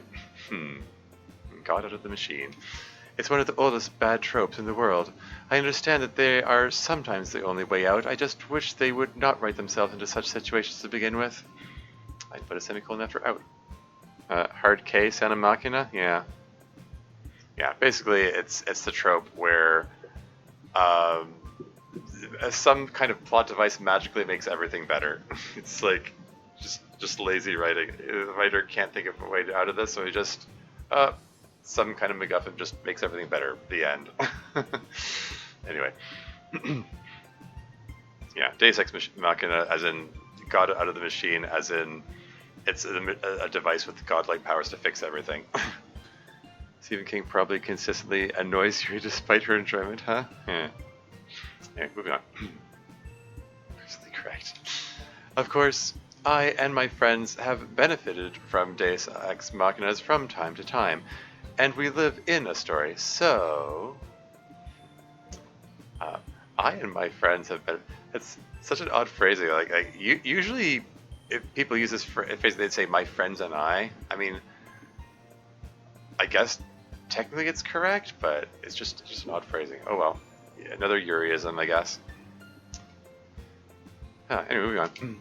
It's hard to complain too much. My favorite supervillain is Poison Ivy. Natsuki's Harley Quinn to Yuri's Poison Ivy. That's amazing. Because those two actually do canonically end up in a same-sex romantic relationship. I haven't followed the comics or anything. I know that and comics are weird, as Movie Bob would say. There are all kinds of split continuities between them, and what is canon is like very, very debatable. Canon is very loose in the comics, but I believe there are multiple instances of Harley and Poison Ivy getting together, including in Batman the Animated Series, which is the series which originated Harley Quinn as a character. She's like the only character who made her debut on TV rather than in the comics. A little bit of trivia there, and I believe there is a cartoon series that's dedicated to Harley Quinn, in which I think they get together. I think there might be like a will they won't they thing going on that show. I haven't actually watched it, but apparently it's a really good show. Kevin, you should definitely check out Harley and Ivy on HBO. Cool. I've heard good things about it, and periodically recommends clips to it, and the show looks hilarious. Like it looks like a really fun show. I feel like I ought to watch it. What's this? I'm falling back into FNAF and just love it all, especially as a guy who likes horror designs and hates being scared. Cool. Yeah, I'm not familiar with FNAF at all, with Five Nights at Freddy's. I'm aware of it, but I can't really comment on it. But have fun with it, though, I guess. Anyway, it is kind of adorable that Dosky likes Harley Quinn and Yuri Poison Ivy. Does that mean that Natsuki and Yuri have watched that show together? I wonder. She protects nature, and I adore her for it. Not sure who my favorite supervillain is, actually. It seems weird to have a favorite evil person. I go with another Batman one and say Ra's al Ghul. Yeah, there you go. Solid choice. Guy really has it together, supervillain-wise. Plus, he's another environmentalist. Sort of. Mine is easy. Mr. Freeze. Everything he does is done out of love. He may take it too far in a few places, but he just really loves his wife, and I think that's really sweet. Yeah. If not, they just coincidentally picked the compatible characters. Totally coincidentally, yeah. The last question is how we'd feel if alien races showed up. I guess I'd be kind of indifferent. I'm sure the aliens would probably be nice, hopefully, but I don't know. I guess a lot of it depends on what kinds of aliens they are, but I assume life wouldn't change too much at first. Like Natsuki, I stand prepared to defend my homeworld if the aliens are hostile. Vigilo Confido? I do not know what that phrase means. I guess I ought to look it up. Vigilo Confido. Roughly translated, Vigilo Confido means I am watchful, I am relied upon. Huh, okay. Oh, it's exclamatory? Okay. Funny. Okay, moving on. My man. But they probably won't be hostile. I'd be really curious about them, I guess. I'd want to know what they believed, how they thought, everything like that. Plus, I'd want to learn their language. Hey, look, you look interested in that. I think that would be a cool thing to know. Very noble, MC. I, too, would want to learn their language. I think it would be wonderful to have brothers and sisters from other stars. We would learn much about them, but also about ourselves, and hopefully much about stewardship of this universe we inhabit. I do not think the human race would be the same ever again. In a few generations, our ways of thinking and doing would probably be unrecognizable to humans from before, but for now it is only a dream. I'd put a comma after now. Shall I move on? Next. I thought of something for you. MC, let's say Sayori's life is in danger, and the only way to save her is to sacrifice one of your limbs. Once the limb is fully disconnected from your body, Sayori will be freed and return to you instantly. I think it's obvious you won't take the keep my limbs and leave Sayori option, so the question is, which limb do you remove? Also, Sayori, if you were in the same situation with MC being in danger, which limb would you sacrifice? Damascus. This is a rather grim question here. Dude, I'm an alien. Yeah, I see that, but like, I kind of have a lot going on right now. Yeah, yeah. I mean, yeah, Sayori. Yeah. Well, that's a bit grim. It's a tough call, actually. It'll definitely be my left something. Hard to say if it should be the leg or the arm. If I cut off the arm, I can still walk around, but I might have trouble picking some things up. But if the leg gone, the reverse is true. I guess having a prosthetic leg isn't as bad as having a prosthetic arm, so yeah, I'll go with my left leg. Yeah, you know, I think that's what I would go with too. Yeah, prosthetic legs are less complicated than prosthetic arms. I mean, you have to have, you know, you need to use your arms for a lot more things than the legs, which are basically just used to get you around. I mean, it's one of those things. It's probably going to get annoying to having to get around with a prosthetic leg for a while, after a while. But you know, like given the choice, yeah. I got my arms now. Oh yeah, absolutely. But yeah, but still, like a prosthetic leg doesn't have to be as complicated. Like it doesn't have to have as like complex movements as like if you need to like manipulate like fingers and manipulate objects with it. So like a prosthetic leg, it can afford to be like a much more basic thing. Like it just does like really gross movement. It doesn't have to like manipulate objects. So yeah. Anyway, moving on. Yeah, that's easy. Me too, for the same reasons. I may have cheated by listening to MC's answer, but the answer's still the same. Next. Bionic Ultra Leg Grip, yeah. Terminator arm would be dope. I mean, sure. Well, one thing, I'd be concerned about the loss of sensation and, you know, not being able to, like, you know, touch and feel things and stuff. I mean, there are, like, advanced prosthetic limbs that allow that, but they require more power, and that means like changing or recharging batteries more frequently. Maybe a downside, oh for sure. Yeah. Anyway, moving on. Now back to assuming you're back, and with a couple lighter questions. What type of fencing do you do? Epee, foil, or saber? And do you have any good match stories? Oh, right. This one just had a subject line addressed to me. I fence all 3 weapons. Oh, neat. Although I'm better at some than others. Foil is my favorite weapon. It's really a thinking woman's weapon, if a foil. And after that, epee, which is very fast and very reflex-based. And then saber last. I firmly believe that to be a top-level sabreur? I have not seen that word before. You know, user of a saber, I suppose.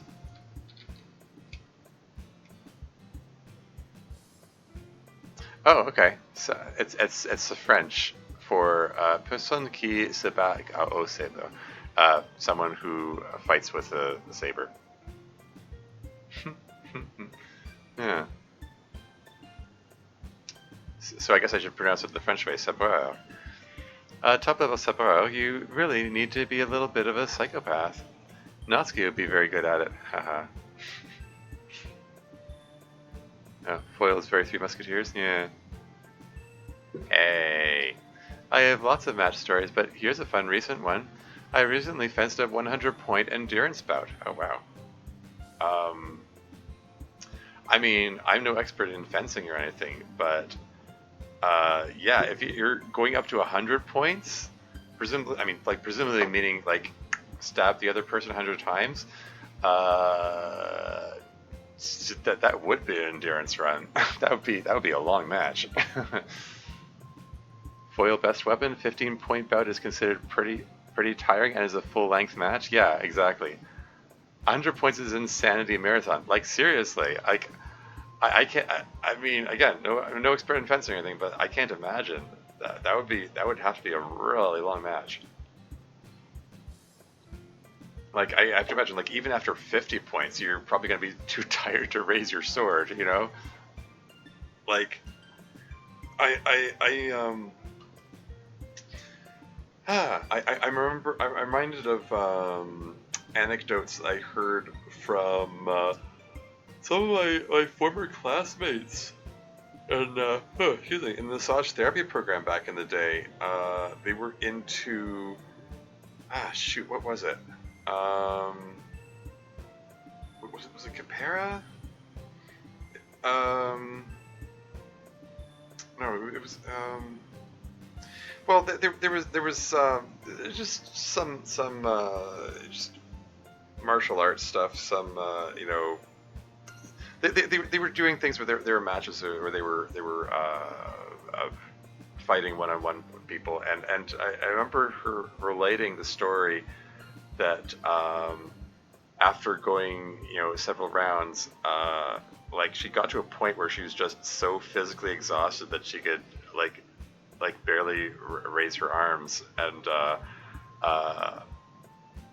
like relating a story with like her opponent. There were moments where her opponent was wide open. She could have landed a hit, but she's like, too exhausted for it. So that's what I imagine, like having to hold the sword up for that duration of time. I have to imagine that's like, yeah. Anyway, choice the same method based on my actual experience. Do not do this. Haha. The thing is, fencing has this weird thing where you keep going even when you're exhausted because combat sport. Monica mentioned this actually. Oh yeah. Monica obtains the truth of by gaining skills out of boredom. Yeah. Anyway, a 100-point endurance bout. It took about 3 hours with a few breaks here and there. Okay. Well, at least she had breaks. We were both completely exhausted at the end. Yeah, no doubt. I think I laid down flat on the floor with my arms and legs spread and just gasped for air for a solid 10 minutes once it was over. Did you win? Of course she won. How do you know? The fact that she hasn't told us means she's trying to be modest about it. Yes, I won. The final score was 100 to 83. Wow. Wow, so they went for 183 rounds.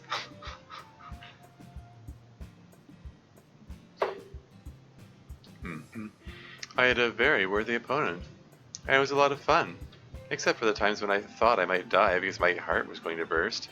Fencing just has this way of making you continue to fight on, even when you're completely drenched in sweat and exhausted. I'd put a comma after on there. Yeah, slightly harder recommendation of comma after the word on there than my usual comma suggestions. Because I mentally tripped, had to go back and reparse it. Particularly when it's like right the line breaks is such a weird place. Continue to fight on even when fight on comma even when that's what my brain had to do on that line. Anyway, moving on. Yeah, simulated combat does that to you, I guess. Let's have the next one. Yes, let's. Yes, let's. Next. So again, I just thought of some things to write about. To Yuri, how do you feel about your little brother Shobu wanting to grow up, yet knowing he'll forever be the way he is now in your reality and unable to grow up? Just a couple of sentences of meeting him through the mod, I thought about this, as I often do, wondering how reality would be like yours, where it was in a constant loop, moving forward in a way yet staying the same. Well, we can now, as I understand it, turn the loop on and off again at will, so I presume he'll grow up someday. And in any event, I'm kind of used to having him be my kid brother. I put a comma after event. And it certainly has been an interesting experience to realize that time has been working this way. But I do not wish to deprive my brother, or anyone else for that matter, of the full opportunity of life. Perhaps someday we can, excuse me, we can deliver that to them without too much danger to ourselves. I put a comment after someday. Although I do not know how that would work, other than to simply disable the loop and let everyone age. To Natsuki, but maybe everyone for the last part. Not a question actually, but I wanted to share this. I was sick and had a weird but amazing fever dream. Some kids were bullying Yuri for being weird and such, and they even went as far as physically hitting her with books. Yikes. I know this sounds weird, but dreams just happen. Anyway, it then escalated when they used not just any piece of literature, but manga. Not just any manga, but your collection specifically. In my dream, you then burst down the door as the Doom music started playing, armed with only your wits, anger, and that pen. I'll leave out the brutal details my mind came up with, but it was so badass, Doom memes aside. And Yuri thanked you and hugged you for saving her, but the Syndra stuttered and replied that she was just doing it for her manga, but I knew it was secretly both. I'm a bit of a different romance-loving guy, which got me into visual novels, but got me thinking. I have so many ideas, even in my waking life, but I have no physical skill.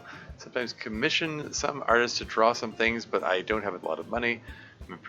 I'm a pretty good writer actually, but just seem to lack the time and motivation to do anything on that front. Any advice? I feel so creative with no way to express them, especially since I want to draw a lot of my ideas. Oh hey, Turboject84 is here. Welcome to the stream. How's it going? Just going to lurk now. Probably not going to talk much. Fair enough. Thanks for the lurk.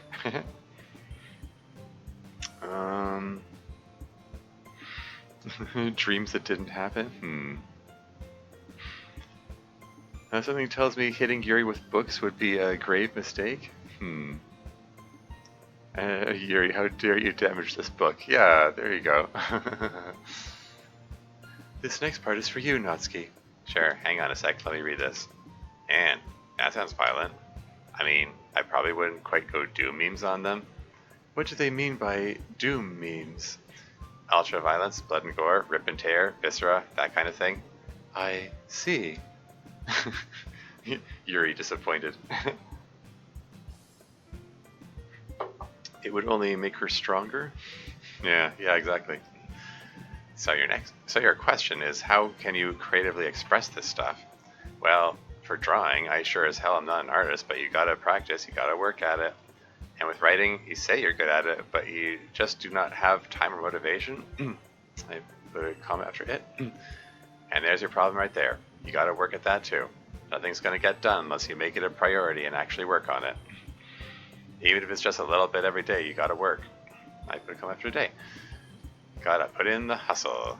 The grind. You get me? How about this? You write a page of stuff tomorrow about whatever you want. Because I said so. And then, maybe once you get started, it won't be so hard to keep going. To everyone, to see if you know, have you ever heard the tragedy of Darth Plagueis the Wise, but about the dread attack on the Wookiees? Okay, he's just got Star Wars memes here now. Sigma Natsuki, yeah. Wait, hang on, I got this part too. Why you in particular? It's not a story the other members of the literature club would tell you. Did Monica just walk into that perfectly? And you're right. It is not a system we can afford to lose. That is all. Next. Do it. Yes, exactly. 2. For Monica, this may be hard to answer, but in the original game, when you were more desperate, did you ever think of brainwashing if you were able to? I just know in my earlier years I was so jealous of everything that I wished I could just make someone magically love me. You mess with the codes and minds of the other girls, but kind of with the game, but couldn't truly do anything with the real player. But back then, if you were able to, were you considering doing something more forceful like that? Natsuki just so smug anytime she gets to do a meme. Yeah, exactly. You mean like, would I have brainwashed you if I could? No, I would not, because if I did, then it would not be you loving me. Love doesn't mean anything at all if it's forced. It would be empty and hollow. And the whole point of my love for you is that you seemed real and genuine in a world full of empty hollowness. How sad I would have been to ruin that by imposing still more software-driven falsehood upon you. You being a real person is one of the most important things about you. So no, I would not brainwash you. I don't know. I don't know, I mean, the email is ambiguous. I mean, they might have meant brainwashing the other characters. Anyway. 3. Also for Monica, exactly how much power do you have? Theoretically, could you change the code enough to make you be able to fly or something? I mean, again, like I keep saying it, you're not utilizing your coding ability to the fullest potential. Anyway, theoretically, yes, I could do that. In practice, that would be extremely difficult and dangerous since it involves pretty in-depth tampering with our laws of physics. So probably you won't see any Flying Literature Club members anytime soon. I'm tempted to put a comment for probably. Next part here is pretty long, let me get out of the way. 4. Another specific thing for me is that I always think about things that can't happen, or things that maybe could happen if science and VR got advanced to have touch and everything, but it's not something I can count on at all. It started with superhero stuff as a kid, then went to more romance-based stuff, and such as I got older, with specific things I want but can't have, and art and role plays aren't the same, and dreams are never viable even when lucid. What are you getting at here? Sorry. How do you cope with this? Wanting something so badly, yet knowing it's simply impossible to have, it just gets me down. My ideal afterlife would be to have control of everything, craft my own worlds and such, visiting existing worlds and franchises and get in their stories, or make my own, or just do some other things I won't mention, but I'm sure you can guess. Just full freedom to have, do, and be anything. Yeah, I know that's not how that works, and I don't know what afterlife, if any, there would be, but I've heard none like that. Okay. I mean, that's that's the power of writing fiction. Like if you want to. Yeah, those things can't exist in real life, so that's what fiction is for. That's what escapism is for.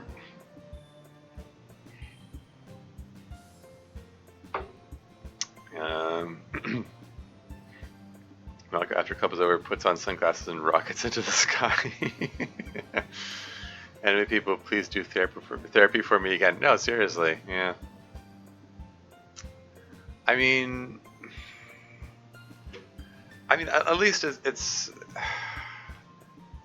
Oh, gotta go see the tumors. Okay, yeah. See you, Slayer Rabbit. Thanks yeah. Thanks for hanging out. Yeah, you've been.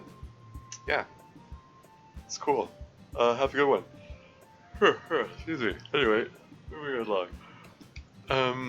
You're asking me this. I'm probably the last person you should ask this question to. To you, I am a fictional character whose entire point is that she very badly wants something she cannot possibly have. Yeah.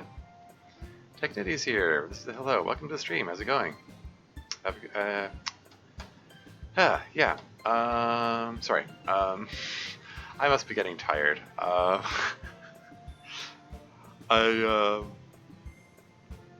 think I would like to, like, after part 1 of this email, I'd like to move on to the other bonus features and like do some of those. Maybe Onion Club, maybe something else there, just for a change of pace. Getting tired, yeah.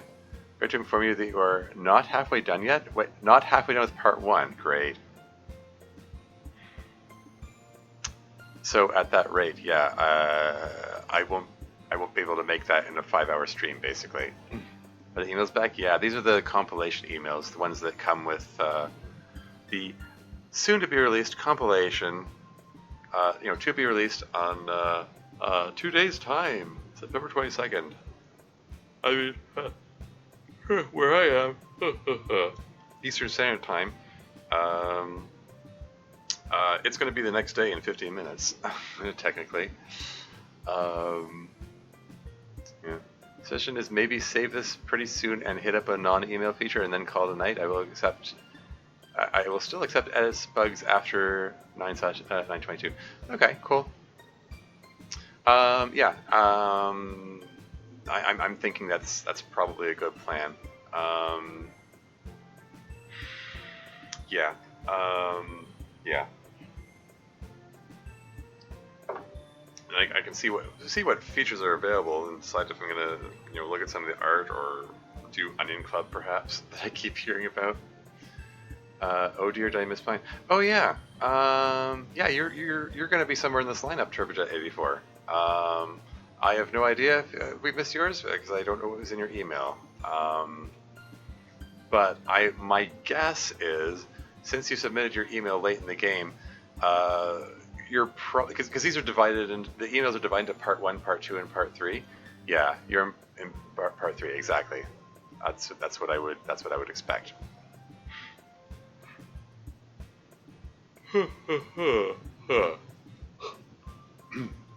Anyway, moving on.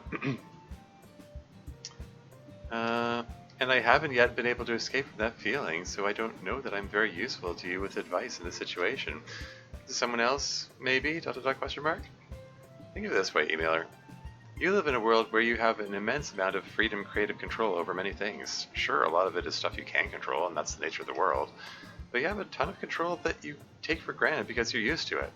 It kind of sounds from that earlier bit that you have a problem not with imagination, but with motivation. You can create a lot of cool things and change the world in important and pleasing ways for yourself and others. Just have to do it. That's literally the whole trick, is just doing what you think of. That hurdle stops so many people. So I hope you'll just get out there and do what your heart wishes. Just got home, hopefully it won't be so late next time. Yeah, I mean, I don't have a set schedule for these things, so like,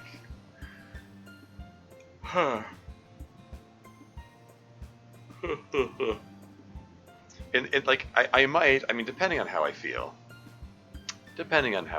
I might just like after going to bed tonight, just pick this up like early in the morning maybe, or some random odd time, just so I can see if I can get through more of this. I mean, I know Dev said that they'll accept bug reports after September 22nd, but it'd be nice. It would be nice to get through this before that time. I don't think. Yeah, Serious Devs, I'm going to get through all of it before that time, but I'll see. I'll do what I can.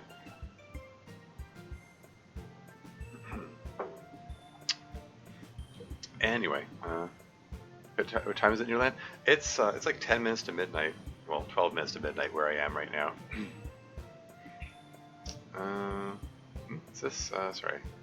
Are both email 1 and email 3 in there? Email 3 is just email 2, but with a few type of fixes. I mean, we shall see, I suppose. There is currently 11:50. Yeah. Anyway, moving on. Just thought this typing the last question is bad. I am an adult, but still have a very active imagination. What? No, of course that's not a bad thing. Why would you think that's bad? I mean, I like to think, I'm 41 and 99 hundredths, and like I like to think I have an active imagination. I sure hope that's not a bad thing. 1 hour ahead of you? Okay.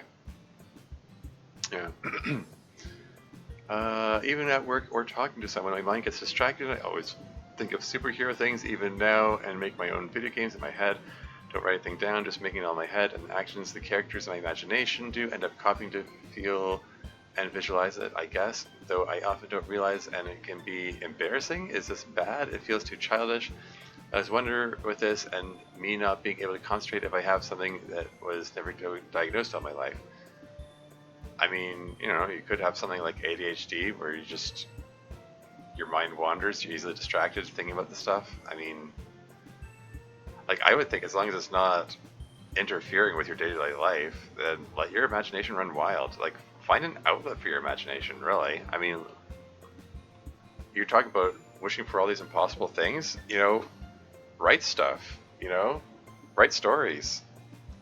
That's where you make the impossible things real, or realer. Where you get to indulge in that escapism. That's the fun part. Yeah, times can be funky something, so it's just being curious. Yeah, fair enough. Moving right along. I'm not really sure what to tell you here. Yeah. If it's something that's distressing you, you should probably tell a professional about it. I mean, yeah. I mean, like, yeah, it's like this description here. It's not clear how much this is interfering with this person's life. Like, if it's interfering with their ability to like, you know, function at work or form friendships or relationships or stuff like that. Like, if it's interfering with that, then yeah, it could be a problem. And yes, talking to a professional about it is probably a good thing. They might be able to recommend medication or whatever. Anyway, but other than you copying the things you see in your imagination, I don't see any problem with this. If the things you copy are harmful, that's one thing, but if they're not, I don't know. I would probably talk to someone close to you about this, rather than the anime people on the internet. Hey, there you go. Good to see Dev getting a little more of that. Hey, maybe you shouldn't be talking to us for like therapeutic advice. Um, it's good that it's nice to see Monica trying to be the voice of reason of this. It's kind of a little funny that Natsuki's jumping in and getting on that too, as well. According to the government of China, the entire world should be on Beijing time. Yeah. Is that what they think? I don't know. The Chinese government has some odd ideas. I mean, I'm going to get started about that. Let's move on. Yes, true. All ready for you to move us on now, Natsuki. Nexto. Oh, that's a new one. Hashtag mix it up, yes. Isn't the hashtag a bit passé now? The meme of hashtagging things out loud lives even if Twitter sucks. Twitter? You mean X? No, I'm just joking. Anyway, Nexto. So you're not a fan of black licorice, huh? I can assure you that it is, as Yuri says, that everyone has their own tastes. Maybe I should ask Yuri to fill the snack basket with black licorice in the future. So I used to read a graphic novel series that is probably not well known and nowadays called Bone. And one book, a character makes a peanut butter and pickle sandwich. As an impressionable kid, I made one and ate it. Surprisingly, it was not that bad. Oh, okay, that's a weird combination of flavors. I mean, I'm not a fan of pickles, so yeah. Surprisingly not that bad. Well, not bad enough that it would stop me from making a second one. I should go and make one again to see if it still tastes good, so would you try one if you had the opportunity? Look at Yuri's reaction. Hee hee. I suspect that if we filled the snack basket with only black licorice candy, Sayuri would develop enough of a taste for it. Yeah. Yeah, maybe. As for the peanut butter and pickle sandwich, yeah, I'll try anything once. I do like peanut butter and pickles. Both of them at once seems kind of weird, but you never know. So yeah. MC, I am uninformed of your knowledge of the Transformers franchise as of now. If you are into the series at all, what's your stance on which series is the best? Natsuki can answer too if she wants. I can't look at any of the live-action movies ever again except for Bumblebee since they took inspiration from the source with that one. G1 for life. Ha. But a favorite obscure character while I'm asking about Transformers, Trex and Warpath are up on my list, probably just because I have figures for both of them. Okay. Yeah, I mean, I grew up with Generation 1 Transformers, back in the 80s, so... I had a pepperoni and pickle pizza recently, and it was awesome. Really? Interesting. Yeah, like I said, I'm not a fan of pickles myself, I saw... there's a meme about traditional marriage that went something like, I believe a union is a sacred bond between someone who does not like pickles on their burger and someone else who will eat that pickle that they hand to their partner, or something like that. I kind of butchered the joke, but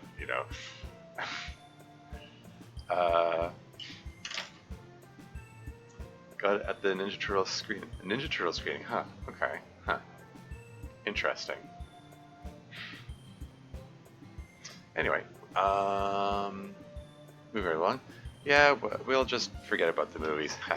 My favorite series is probably Robots in Disguise. I understand it kind of got the boot in the US, but it's kind of a neat self-contained canon, which gets pretty heavy. But I think it's really cool. Yeah, I'm not familiar with that at all. What about you, Nat? I really like Cyberverse. I know it's kind of kiddie, but still think it's super cool. Let's see, my favorite obscure Transformer is probably Sideswipe. For me, I'll go with Devcon. And even I've never heard of that guy. Or girl. Guy. Moving along now. Just waiting for the next line. Oh well. Nusky, well, I'll clearly never understand your meme ways. Guess I need to watch more SMG4. Anyway, since you're probably the one with the most experience with people pronouncing your name wrong, I gotta ask, is Ree's name pronounced Rai or Ree? Because I would like to know, since she's probably going to show up more in the future since she has a sprite from our perspectives now. Oh, interesting. You're asking me about this. Entire Discord is in shambles as a result of this email. I mean, yeah. It's actually neither of these. Oh no, we've been mispronouncing it all along. I've been mispronouncing it. It's a 2-syllable name. Okay. And re, and then a sound that's kind of halfway between and a. Rie? Okay. Why hasn't anybody corrected me? I've just been saying Ria all along. It's 2 syllables? It's supposed to be Ria? I mean, okay.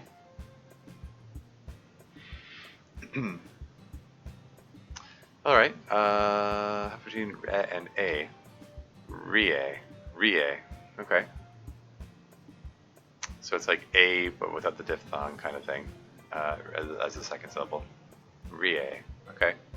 Okay, fine. It's the same sound as in the Ia in Juliet. Yeah, there you go. Rie. Like replace the Jew with an R and take away the T, and that's her name. A lot of people just shorten it to Ree though, and she's used to that and answers to it just as well. Kind of like how some people call me Natsuki, and call Sayori they call Sayori Sayori. Rie, yeah. I confess I've been really lazy about pronouncing Sayori's name. I've been saying Sayori a lot. I know it's supposed to be Sayori, the emphasis on the first syllable. Sayori. I don't know. I've been trying to get, my first time playing the game, I mentally pronounced Natsuki's name as Natsuki. I just interacting with the fandom got me used to the idea of pronouncing it Natsuki. For some reason, Sayori never caught on in my brain. I'm feeling very tired.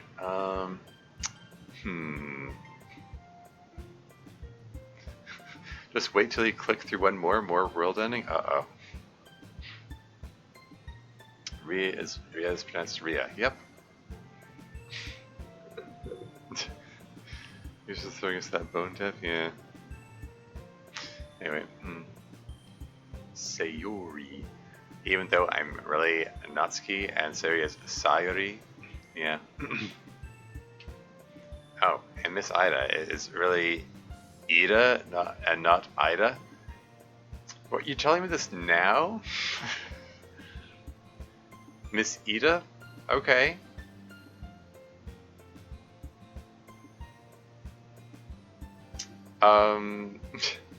Yes, world ending indeed. How's MC's name supposed to be pronounced out of curiosity? It's actually just pronounced Mook. I've just been doing it wrong all along or something. Like, why did you wait until this late stage of the game to, like, we went the entirety of 3 seasons. I've been pronouncing it Miss Ida for the entirety of 3 seasons. And now you're telling me I've been doing it all wrong all along? All right, Miss Ida, it is. Imche. Yeah. Think of her as both Ida and Ida interchangeable? The correct Japanese pronunciation is Ida. Okay, fair enough. Okay. We don't really care, we're used to it, but if you want to be considerate, do the right pronunciation. Oh, I've just been inconsiderate all along, I guess. Yuri. You have increased the amount of respect I have for you by like a lot, seeing as you are able to appreciate the fine taste of black licorice. So what's having a little brother like? I'm the oldest sibling as well, but my sister is much closer to me in terms of age by just a few years, so we tend to get along, well, pretty consistently. Ciso's here. Welcome to the stream. How's it going? Hola. If it was Ida, it might be spelled Ida? Yeah. Oh, so I am chatting to Electric Boogaloo, yeah. You know what? Oh hey, happy birthday to me. It's midnight here now. I am now 42. I embody the meaning of the life, universe, and everything. Happy birthday, thank you.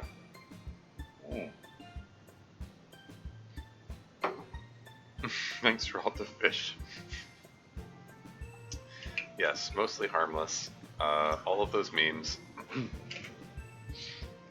I mean, memes before they were memes, since, I mean, Hitchhiker's Guide was made before memeing was a thing. Yeah. So, yeah. Like, yeah. Feeling pretty tired. I'm yawning a lot. I think maybe it'd be prudent. Maybe it's prudent to save and do something to like pick up the energy a bit. I'll come back to this. Like if I hit load and go back over here and take a peek at bonus features. Like what even is here? There's Just Miss Ida, Natsuki's Truth or Dare Revenge, Season 3 teaser scene, replay the collection intro. The collection intro? When you say intro, you mean like the will always be here for you? That like that splash message? Is that what you mean by intro? A bunch of question marks. Club meetings, art showcase, and back. Is the question marks Onion Club? Save and do a sanity saving other bit. Yeah, exactly. What do you get when you multiply 8 by 7? I mean, well, 8 by 7 is 56. I think to be the correct meme, I think you have to multiply 9 by 6. I believe is the quote from the book, the fifth book in the increasingly inaccurate trilogy of 5, I believe was, which is called Mostly Harmless, I think. It was because the Hitchhiker's books were originally supposed to be a trilogy, and then the fourth book got added, and then much later a fifth book got added. Call it a night? Oh, okay. I mean, question marks is Onion Club? The intro to this collection in case you skipped it? Oh, okay.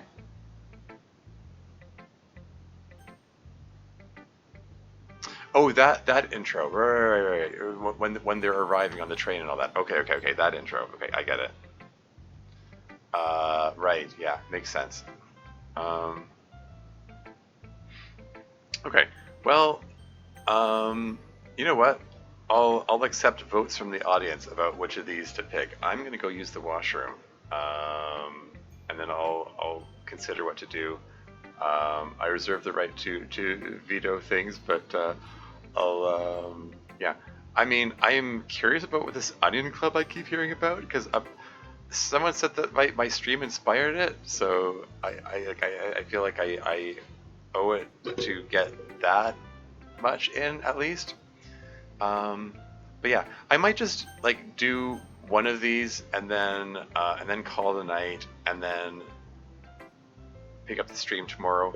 Maybe in the morning, maybe I'll see how I feel. I'm gonna play it by ear. So I might stream at a random time and then just go with no audience. and then maybe I'll go faster that way. Quite frankly, we really got dragged down when I went off that tangent about Apro Zero, and then trailing off into Savage Central, and then trailing off into Camping Carl stuff. That tangent really meandered, and chat did not help me get back on track because you kept adding your own comments to it. I mean, I guess we're all to blame. I'm arguably, I'm more to blame because I'm like the one doing the streaming. But Douglas decided to end the series. Yeah. In fact, Onion Club is about onions. So I would expect. Anyway, I will be right back.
And I'm back again.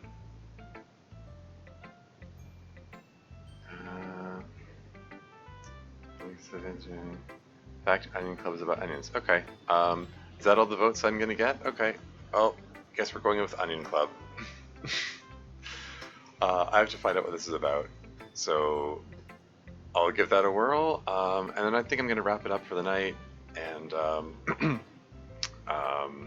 yeah, I'll come back to this when I feel up to it, whenever that happens to be. Maybe in the morning. We'll see. Like I could see myself maybe doing 2 streams tomorrow, like one in the morning, one in the evenings, kind of thing. But we'll see. We'll see. Okay, so this thing came about because I was talking about DDLC mods. A lot of people start DDLC mods and then don't finish them. Many of them then ask me, what's the secret to good DDLC modding? Some of them even send in emails asking that. And in my opinion, it's actually finishing your mod. So many mods get started but never finished. Tempted to put a comment after started. And I said something like, look, it doesn't matter if your mod is any good. Make Doki Doki Onion Club for all I care. Just actually finish it. And so, to prove a point, I may have made Doki Doki Onion Club. It's not good, but I did finish it. So, you know, take note. But did you actually want to play this onion mod? It's really stupid and moderately long. Oh, great. Well, yes, let's onion it up. Well, you were warned. Bring it on. This game is suitable for onion. Oh, that's brilliant. Hi, Monica here. Welcome to the Onion Club. It's always been a dream of mine to make onion out of onion I love.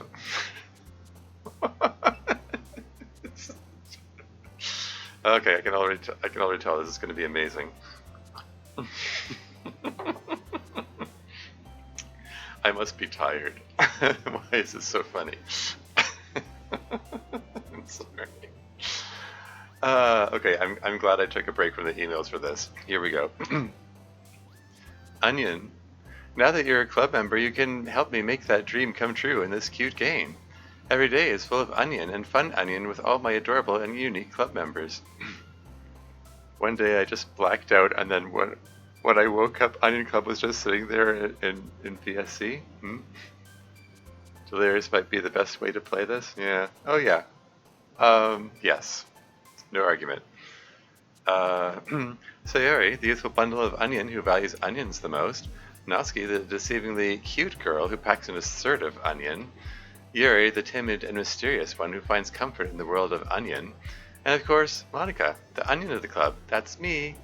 I'm super excited for you to make onion with everyone and help the Onion Club become a more onion place for all my members. But I can already tell that you're an onion.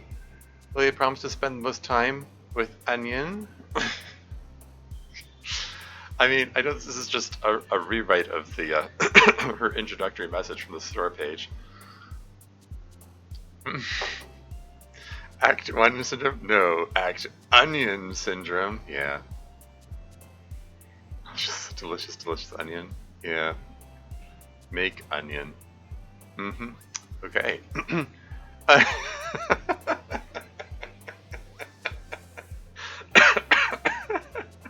It's an improvement of the summary. Onion. By the end of this, the word onion. Okay, I would put a comma after this. Sorry. By the end of this, the word onion will no longer mean anything to you. That's the Onion Club guarantee. Yeah, definitely put in a comma after this. I just, that made me trip over the words there. Anyway, let's get started. Let's peel back the first layer of Onion Club. Really? We really are doing the Act 1 syndrome thing, or Act Onion syndrome, I suppose? Hey, Onion. I see an annoying girl running toward me from the distance, smelling of onions and waving her arms in the air, like she's just found a particularly fresh and fragrant Vidalia onion. That girl is Sayuri, my neighbor and good friend since we were children. She likes onions. I also like onions. But anyway, yeah, she's the kind of friend who probably likes to chop onions very finely and then fry them. Crispy onion style, you know? Me, I prefer my onions fresh, but crispy onions certainly have their place. We used to walk to school together on days like this, but starting around high school, she would be later and later because she'd be up late cooking onions, and I got tired of waiting to eat the onions. I put contra school. Just nearly spit out my drink at Torby's delivery of hay.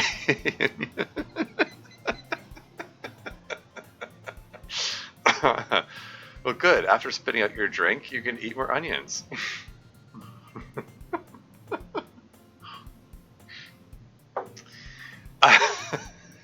This guy gets it. What am I getting myself into?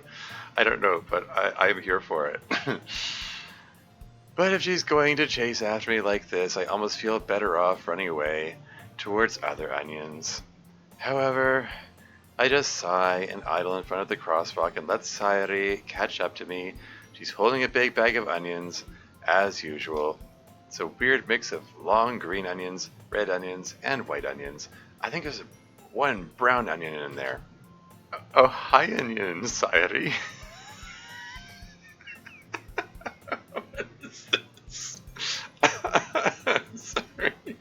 What are you getting yourself into? I mean, it should be pretty obvious at this point. I mean, yeah.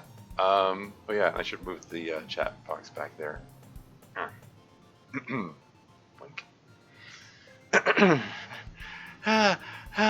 Onion!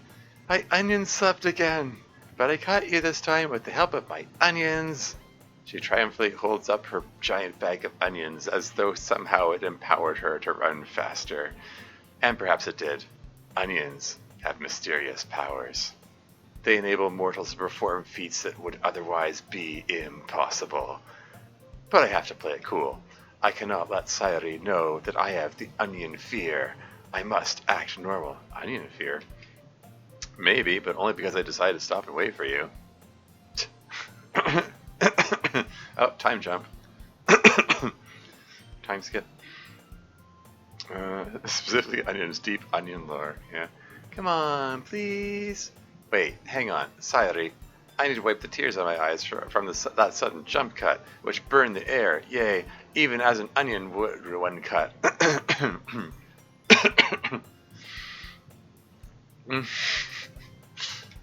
So why do you care so much anyway? Well, I kind of told the club yesterday I would bring in a new member, and Natsuki made onions and everything. Assertive onions? They're pretty assertive. Assertive? ... question mark. Assertive onions, that is. Don't make promises you can't keep, or onions people can't eat. Wait, what? What is this dialogue? Wait, everything assertive onions? They're pretty assertive. Assertive onions? They're pretty assertive. Assertive. Assertive onions, that is. Okay.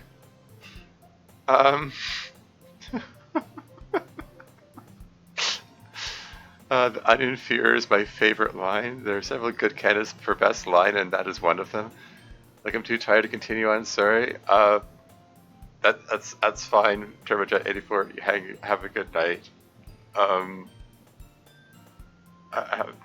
Onions. MC immediately correcting her for not saying onions enough. Yeah. Moving right along. I can't tell if Sayuri, is really that much of an airhead, or if she's so cunning as to have planned all of this out. Girl knows I absolutely effing love onions. Love them. You understand me here? I will bite into an onion raw like it's a goddamn apple. I don't take the skin off first, you get me? I let out a long sigh. My breath smells faintly, and not nearly strongly enough yet, of onions. Fine, I'll stop by for an onion, okay? Yes, let's go, Tilda. And thus, today marks the day I sold my soul for onion. I dejectedly follow Sari across the school and upstairs, a section of the school I rarely visit, being generally used for third-year classes activities. Also, delicious fresh onions. Sayuri, full of energy and also onions, as is her constant wont, swings open the classroom door. Her constant want of onions. Oh boy. Everyone, the new member is here, Tilda. I told you, don't call me a new member. Everyone, the new onion is here. That's a fantastic gag. Love it. Yeah. Acceptable. Eh? I glance around the room. Welcome to the Onion Club. It's a pleasure meeting you. Mouth isn't open. Is that... Are we going to be picky about things like mouth positions in this? Base game posing? Okay, yeah. I guess this is copy-paste. Okay, fair enough. I'm guessing this is something you don't want to put a ton of effort into.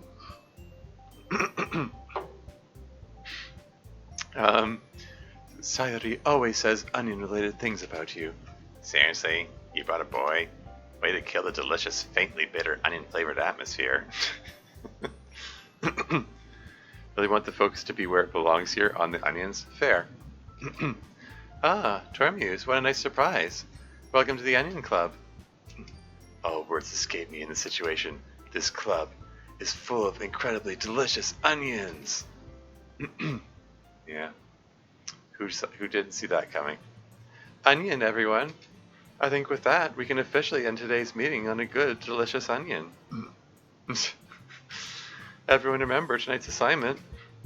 Write a poem to bring to the next meeting so we can all share. Also an onion. I can't stress enough also that the poem should be onion related. Molly looks over at me once more. Tormuse, I look forward to seeing how you express your onions. Tilda. Yeah. Can I really impress the class star manga with my mediocre onions? I already feel the anxiety welling up inside me, and also a great hunger for onions.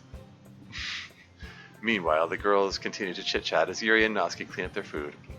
Needless to say, that food, onions. Hey Tormuse, since we're already here, do you want to walk home together? Oh yeah,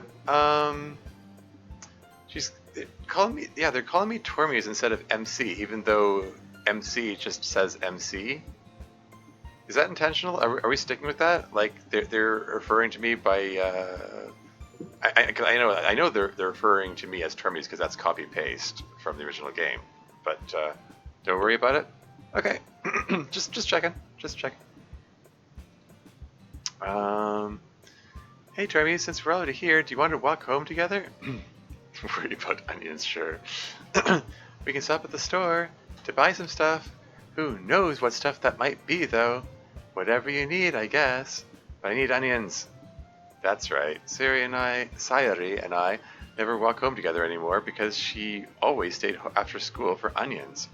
Sure, might as well. I absolutely adore onions. I would kill a man with my bare hands and teeth to get one. Yay! Tilda. Later. Well, time to write some poems, I guess. Wonder what topic I should write about. Monica already said to write about onions. Okay, whatever. It's time to write an onion poem. Pick onion words you think your favorite club member will like. Something onion related might happen with whoever likes your poem the most. Onion. Missed opportunity to make the OK button say onion. Seriously, missed opportunity to make the OK button say onion.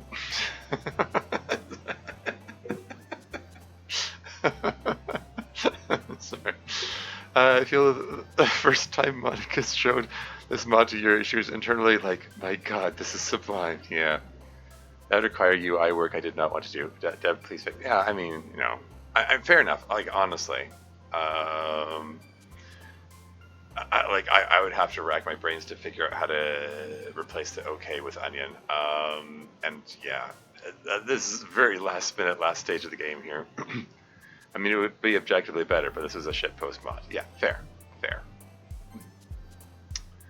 Roasted core tricoccum Patreon magnesium stewed goggles Maui acrid peeled. Man, I don't know. Like, we haven't really established who likes what kind of onion. I don't know. What tricoccum, Yuri? I have a feeling this roughly maps onto the original game in the sense that Yuri likes the big words and Natsuki likes the little words and Sayori's in between, or Sayori. So let's try to see, just pick the long words and see if we can get Yuri. Musaka? Oh, wait, that was Natsuki, okay. Onion. So who jumps if you pick onion? Natsuki? Okay. Cultivation. That's Sayori? Okay. Adventitious Mujadara. Gardening, delicious.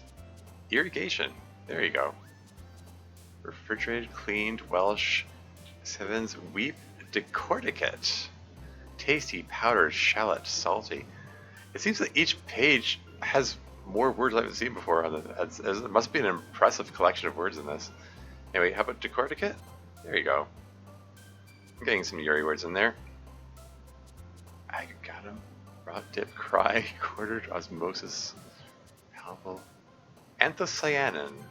Also Yuri, cool. Some pungent, cibolita, consumed biennial, selenia. There you go. Sayori already mentioned Vidalia ends earlier. Kachumbari? That's Natsuki, okay. I think Natsuki and Yuri are being a little competitive here. They're getting close to each other. Salivate? Oh, that's Sayori? Okay. Succulent. Bulbiferum. Maillard? I'm taking my best guess which ones will get me Yuri. Surprisingly hard coming up with this many onion words? I imagine so. Gibson?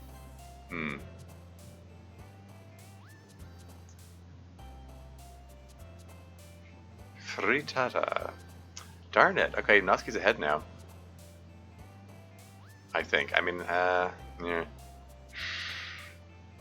Yeah, no complaints. I mean, Natsuki's cool too. Encebolado? Also Natsuki. Interesting.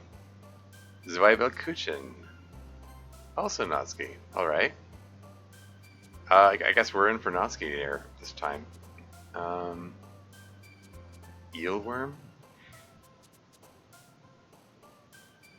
Oh, oignon? You got French onion here? Funyun? You want me to try Funyun? I don't see Funyun. I must have missed it.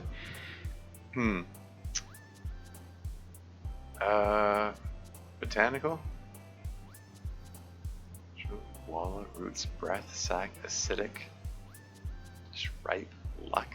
How about acidic? Mouth feel. Soil? Yeah, Sayori seems to be into the gardening related aspects of it. Caramelized onion, pesticide. I have a feeling this pesticide is going to be a Sayori word. Crunch. Low? Yeah, that's again. Hi again, onion. I mean, Tormuse. Glad to see you didn't run away on us, hahaha. Nah, don't worry. This might be a little strange for me, but I absolutely adore onions. One time I dropped an onion into an open sewer and jumped in after it. Well, I'm back at the Onion Club. I was the last to come in, so everyone else is already onioning out. Thanks for keeping your promises to us and our onions, Tormuse. I hope this isn't too overwhelming for you, what with the air constantly being filled with the burning acid of onions. making you dive headfirst into onions when you're not accustomed to it. Calcut, is that proper? Oh, come on, like he deserves any of our delicious pan-fried onions. Sayori told me you haven't baked a single onion this year, or even just sliced an onion and fried the slices. I don't know if you plan to just come here and smell the onions or what, but if you don't take onions seriously, then you won't see the end of it. Natsuki, you certainly have a big mouth for someone who keeps her scallions in the club room. Sit. Natsuki finds herself stuck between saying shallots and scallions. Scallions are onions! Swiftly defeated, Natsuki plops back into her seat and starts peeling some of the 2 or 3 dozen onions sitting on her desk. So, normally this is where you'd get to spend more time with the girl who liked your poem best. But we all liked your poem best. We loved all the onion ideas in it. We love onions, you see. This is the Onion Club. Onions. Onions. Onions. Onions. Onions. The other club members begin rhythmically pounding their desks. Onions, onions, onions, onions, onions, onions. Yes, onions. No more poems, only onions. I go to bed that night without writing a poem. I wanted to see the reactions to my onions. Poem. Anyway, after cooking and consuming 46 onions and drinking a half-gallon of tea made by boiling onion skins, I sleep. Is it healthy to consume that many onions? That's the number of chromosomes. Well, individual chromosomes. I mean, 23 pairs makes 46. Anyway, moving on. And think of onions. Another day passes, and it's time for the onion meeting already. I've gotten a little more comfortable here over the past couple of days. My clothes have started to smell faintly of onions. Only faintly? This was corrected to dream emoji? Sorry, what?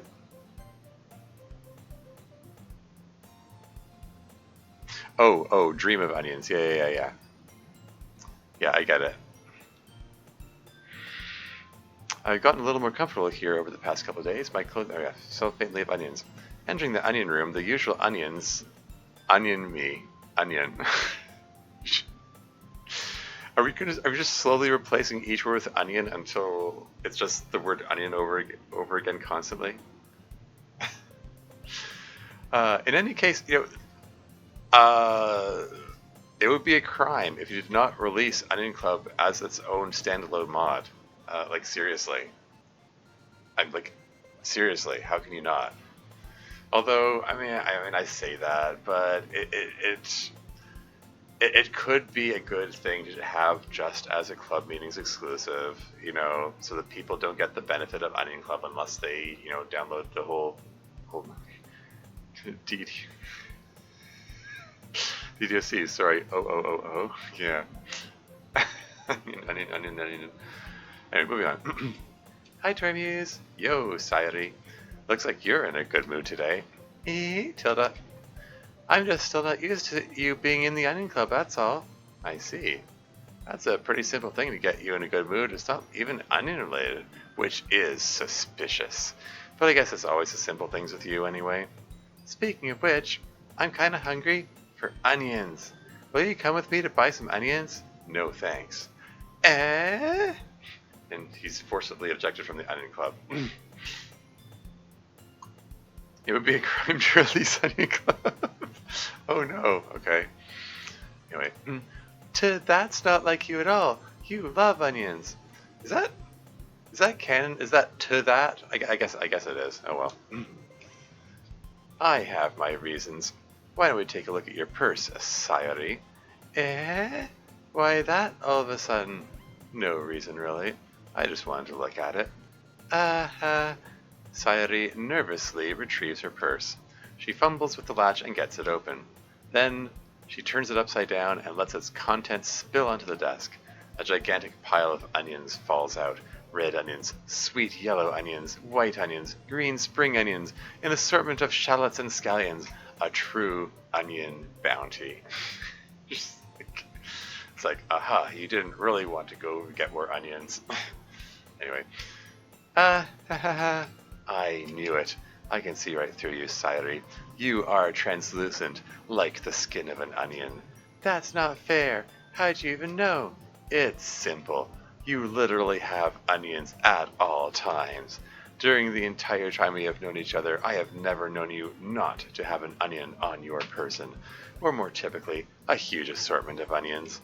So, either you don't actually want more onions and we're just looking for an excuse to take a walk, or you plan to conveniently forget that you already had just a preposterous amount of onions, so I would buy you more.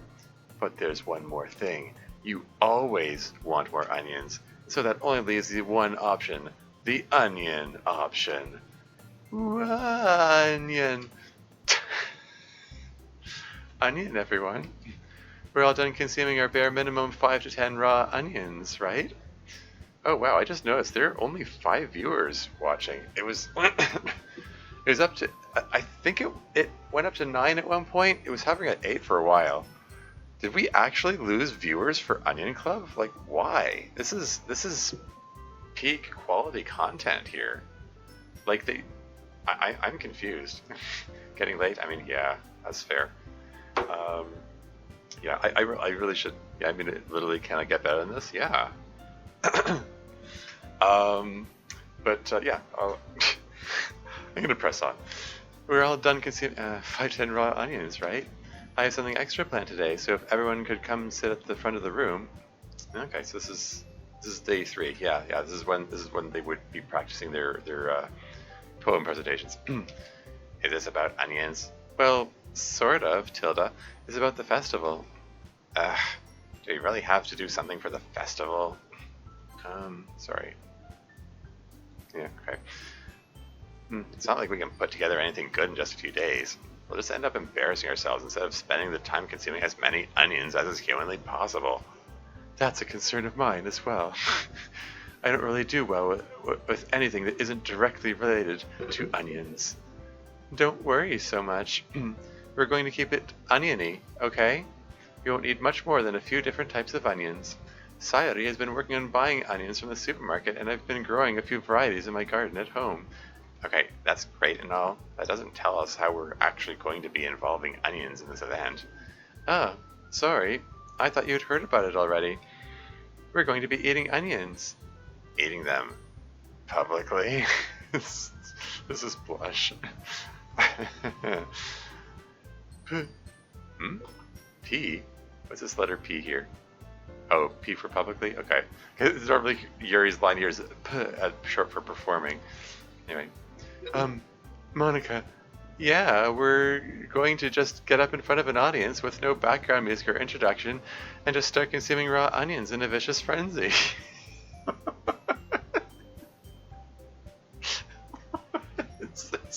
What is this mod? Just absolutely macananis. Macananis? What? Okay. Each of us are going to choose an array of onions to eat. But the cool part is, we're also going to let anyone else come up who wants to partake of our onion feast. Sayuri's putting it on all the posters in case anyone wants to prepare ahead of time by keeping an empty stomach. I mean, that's... Everything tastes better when you're hungry. Oh.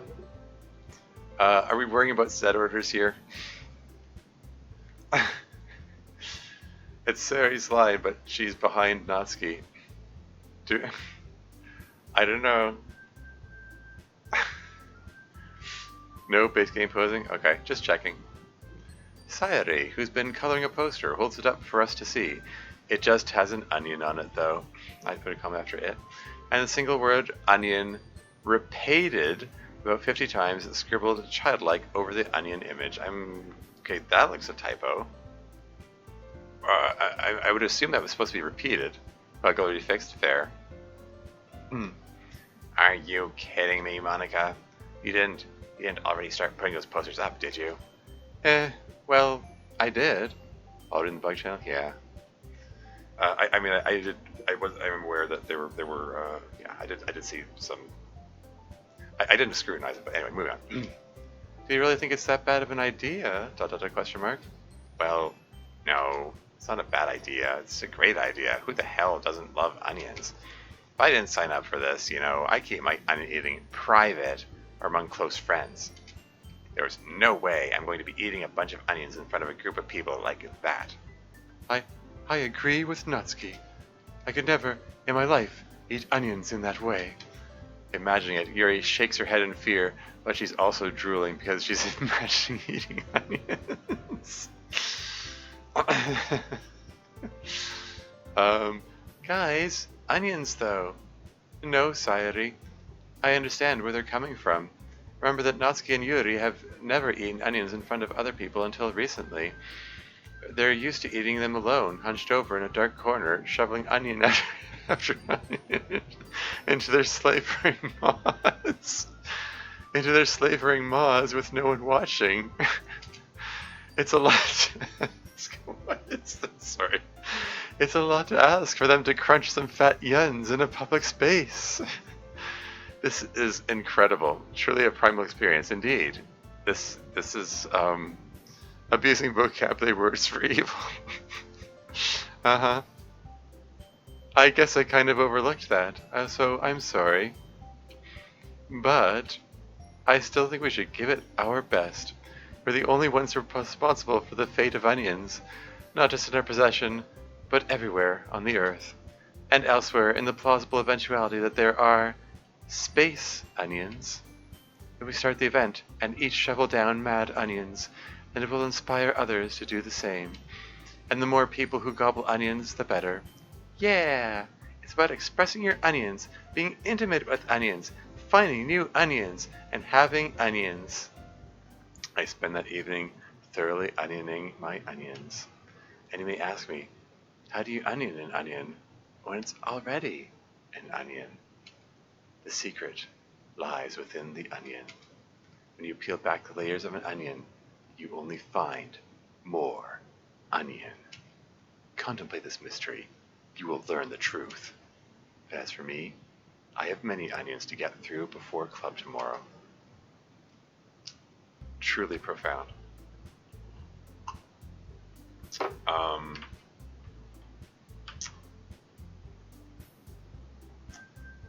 What can I say but onion? Oh man, I'm the last onion here again. Don't worry, I just walked into carefully balancing on several rolling onions strapped to feet. Strapped to feet? Strapped to my feet, perhaps? Has this one been fixed too? That real color out of space narrative. Whoa, really? +1? Really? No one caught that? This is like pulling Sayori to feet in the other, in the MC side story thing. Yeah, I meant to read Color Out of Space. I copied it over to my phone and then with the intention of reading it, and I started to read it and then I got distracted, and I want to get back to it. I kind of feel like I should read more Lovecraft, quite frankly. Especially after the embarrassment of not knowing that the Necronomicon was from Lovecraft. I mean, I figured that Evil Dead wasn't the actual origin of it, but yeah, anyway. What have we here? You've been invaded by the sweet treats? No, not onion. Those aren't onions. We're playing Onion Club. Welcome to the stream, though, Say6. I am currently playing a hilarious but profound shitpost mod entitled Onion Club. Tragically, I have to step away for a bit. Oh no! You're gonna miss out on all the onions. I am so tired. Okay. You know, I've heard somewhere that tiredness acts on the brain the same way alcohol does. I think I'm feeling it. I mean, this onion stuff is pretty hilarious. Always pleased to meet another fellow DDLC enjoyer. Yeah, cool. I'm actually playing, the mod is called Club Meetings. I don't know if you're familiar with that, but yeah, it's episodically released mod. Dev's got a hankering for onion to satiate. I mean, yeah. Yeah. Um, yeah. So this is a mod for DDLC, obviously. The original premise is Monica brought back the literature club, brought everyone back, recreated the club, and they're just going on slice of life style with full memory of the events of the original game and all the trauma that comes with that, and all being aware that it's a game, and trying to just continue living their lives. And periodically, they make their own mods within the mod. So that, and Monica, at one point, she made a joke that you can make a mod about anything, just make sure you finish the mod. And the line was something like you could make anything, make Onion Club, just finish it. So this is Onion Club. This is Monica's shitpost mod that she made with the context of the story. So yeah, it's just basically all onion all the time. It is weird and silly, but it's been pretty funny. So anyway, moving on. Glad to see this very representative bit of my work. Yeah, seriously, Sazek had uncanny timing, like walking in the middle of all things to walk in on Onion Club. Okay, anyway, moving on. Don't worry, I just walked into carefully balancing on several rolling onions strapped to my feet. Onion-based shoes of my own design. Monica, were you practicing chopping onions again? Yeah. You must have a lot of determination, starting this club, and now picking up onions, as well as putting them down, and then chopping onions. Well, maybe not determination, but I guess passion for onions. Remember that all these onions wouldn't be here if it wasn't for all of you. And I'm super happy that you're all willing to help out for Onion Feast at the festival too. I can't wait for the festival. It's gonna be great. It's gonna have great onions. Eh? Weren't you complaining about it just yesterday, Natsuki? Well, yeah, but I'm not talking about our onion part of the festival. Sorry, our onion part of the festival. But it's a whole day of school where we get to play and eat all kinds of delicious food, including other people's onions. Sound a bit like Sayori all of a sudden. Monica, do you usually get onions at the festival? Onions? Are you seriously asking me if I like onions? Oh, come on. Are you saying you don't like onions? You, of all people? Natsuki, honestly, it should be obvious to everyone that I value onions above all else, including every other human life. That got dark. I would kill any number of people with horrible torture to save just one onion. I'm an onion-totalitarian. Okay, that got even darker. Onion-totalitarian.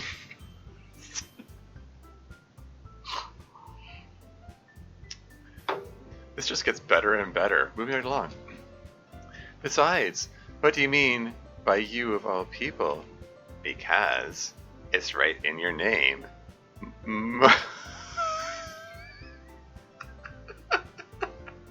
Monica. Munionka, maybe? It is very important that you pronounce this. Anyaka, okay.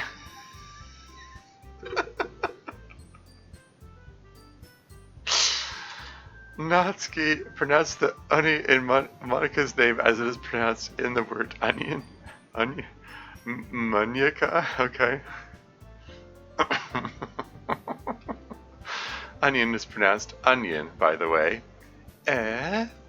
That's not how you say my name at all. As much as I may desperately want to sound like the Holy Onion. Also, that joke makes no sense in translation. Eh? Never mind. Let's just focus on onions for now, okay?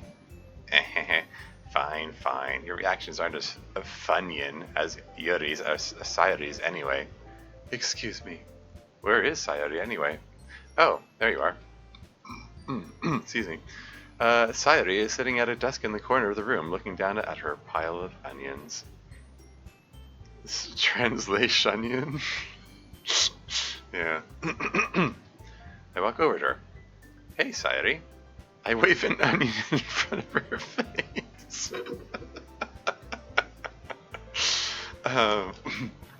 Eh? You're onioning out again. Sorry. Don't mind me and my onions. You can go onion it up with everyone else. Huh? Are your onions alright? Of course. Why wouldn't they be? Just feels like you're a little off because of your onions. Sorry for assuming things. Geez, you worry too much about my onions. They're fine, see?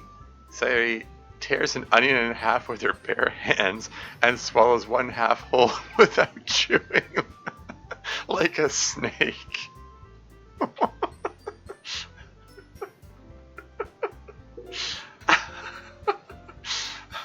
Yes, that's just the very way snakes eat onions, of course.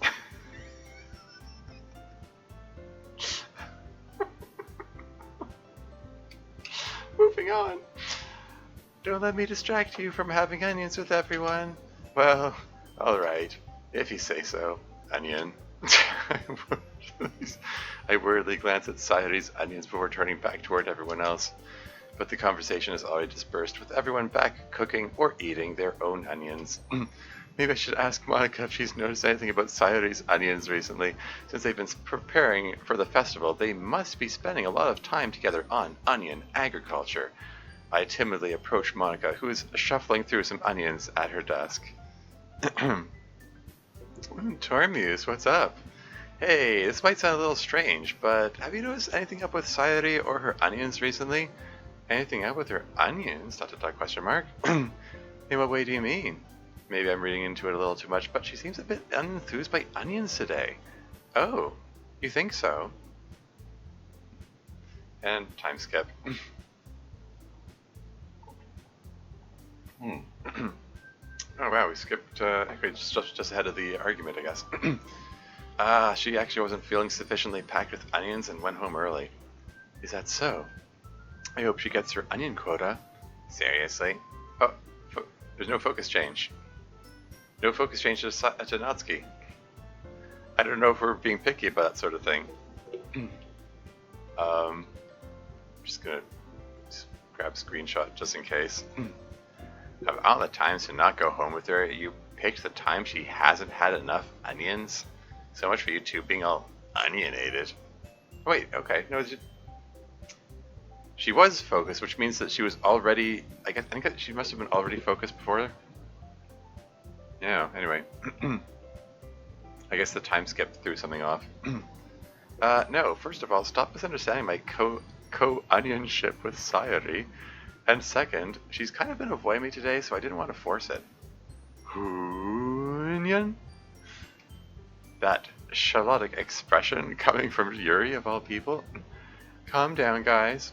I talked to her earlier, and everything is fine, perfectly oniony. What'd you say? Anyway, we need to figure out the rest of the onion preparations, so let's decide what everyone will be doing this weekend. I already know what I'm doing. That's right. Natsuki will be cooking onions. What a surprise. But we might need a lot of them and different varieties. Can you handle that all by yourself, Natsuki? Challenge accepted. And as for myself, I'm going to be growing onions. Sayori will be helping me water them. And as for Yuri, you can, guys, can you help me come up with something for Yuri? I'm useless. I can only eat onions. No, that's not it at all. You're the most talented person here, you know. Now Natsuki's pouting too? Geez, even I can tell now. Guess I never gave Sayori enough credit, but I can tell things are even harder on you when she's not around to keep the focus on onions. That may be the case, but if I can't also get people to stare unblinkingly at onions all day on my own, I won't grow as an onion. I mean as a person. So, Yuri, you have really voluminous sink at home, right? Voluminous? You, so you should wash all the onions. Onions? About that, I, I love onions. Yuri's expression suddenly changes as she stares at her desk in deep focus and starts nodding to herself, thinking blissfully of onions. Your mind is already racing, I see. And that's great. You'll be a wonderful help, Yuri. But anyway, that just leaves you, Onion Tormuse, the one who is truly useless. Don't say that. In fact, both Natsuki and Yuri have some pretty heavy onions to handle. It would probably go a long way to give one of them a hand. You could always help me out as well. I would be really appreciative of that. I would be really appreciative of that. Ah, that's... Is Monica suggesting I spend the weekend with one of my onion members? How on earth are they going to respond to a suggestion like that? Huh. I suppose I wouldn't mind a bit of help.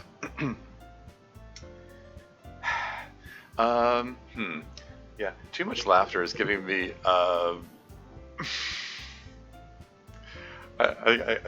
blood sugar is crashing. I need to get her a snack soon. I'm going to leave a suitable message on the screen before I do that, though. Well, even if you don't know how to cook onions, there's always some dirty work I could give to you. It's not like Monica is going to give me a choice, and you shouldn't be sitting on your onions anyway. As he tries to mumble a bunch of onion-related excuses like that. If I recall, Natsuki, you mentioned that you would like to handle the onion cooking on your own. Termius may not like to be around if you only make him out to be a nuisance. So therefore, he may be more suited to assisting with the onion washing. Hold on, I never said that. How hard could it be to wash a few onions anyway? Sounds more like you're just making excuses for Termius to... What are you saying? We will be very meticulous with our onions. Washing onions is meticulous work. And cooking onions isn't? Just what do you onion? Onions. Let's settle down for an onion or two. In the end, I think it's up to Torius to decide how he'd like to make this somehow about onions. Besides, he hasn't really gotten the chance to spend any time with me yet, you know? So I'm sure he's interested in... You literally just said... Yeah, there's Natsuki's canonical misuse of the word literally. I'm surprised as well. Sorry. I was just saying, though. Onions. Onions is what I was saying. Jeez. Can't we just settle this already? I'm hungry for onions. Yeah. Tormius, you're okay with onions, right? In the end, it's up to you. Ah, of course. Huh. Very well. In that case, everyone looks straight at me. But of course, I'm going to go with... Yeah, okay, I think this is a suitable moment. I'm just gonna step away for a bit. I'll be right back.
And I'm back again.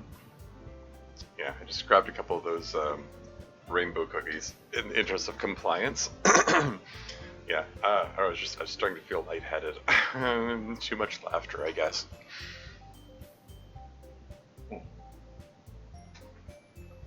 You know, I'm wondering how. I was kind of wondering how this choice was going to be handled. I mean, because like as Deb mentioned, this is a relatively low effort shitpost thing thrown together at the last minute, so it's like you can't imagine there being like multiple routes. Anyway, I see there are no votes in chat for which option to choose. Let's go with the third onion from the top, or onions. Great choice, Tormuse. Instead of helping one of us with onions, you should help the great onion overlords directly. Onions, yeah. They'll be so pleased with your service. Yes. And at the culmination, you'll be especially pleased when you crush them to a fine pulp with your teeth and accept them within yourself. Then you'll be onion complete. It is agreed. Wise choice, Tormuse. Onions, yeah. And so, instead of hanging out with a human woman like a weirdo, I spent the day with onions. Did you have to say hang out? Okay. I built a small shrine to them in a corner of my house. I lit a circle of candles around an onion, and then began a loud onion prayer as part of my ritual. If I had to summarize the prayer, I would say... Actually, why would I summarize it? Here is my onion prayer. Onions, grant us thy onion, that we may be filled with onion, and that onion may become us, so that we, in turn, may return to the onions, and become food for the onions, and return the onion that was within us and all else that we are to the onion. Onions. So, onion it be. You can feel free to use this onion prayer at home if you want. It's great for bringing onion prosperity. And you know, just onions in general. Just onions. Waiting for the just Monica gag while he says just onions. Is there going to be an act 2? I don't know, we'll see. I really hope Sayuri is alright though. It wasn't like her to tear an onion in half and then eat only one of the halves. Usually she'd eat both fairly, like an animal. I guess we'll see. It's already Onion Day. I haven't heard a thing from Sayuri since she left club early the other day. It's not like we text each other all the time or anything except about onions. But I've been worried about her in the back of my mind. Between what Sayuri said and what Monica said about her not eating enough onions, is it really okay for me to focus on my own onions instead of the onion deficiency of another? I decided to visit Sayuri before performing my disturbing and kind of gross onion ritual. Rather than asking, I simply tell her, onion time, much like we've done in the past. Once I reach Sayuri's house, I throw 3 to 5 onions at the door before entering it myself. 3 to 5. He doesn't even know the exact number. He probably just got a handful of them. Again, we used to play with onions so often that we've made it a habit of simply using onions to announce our presence. The house smells of onions, but it is quiet. Sayuri isn't anywhere on the first floor, so I assume she's up in her room, gobbing on the ons.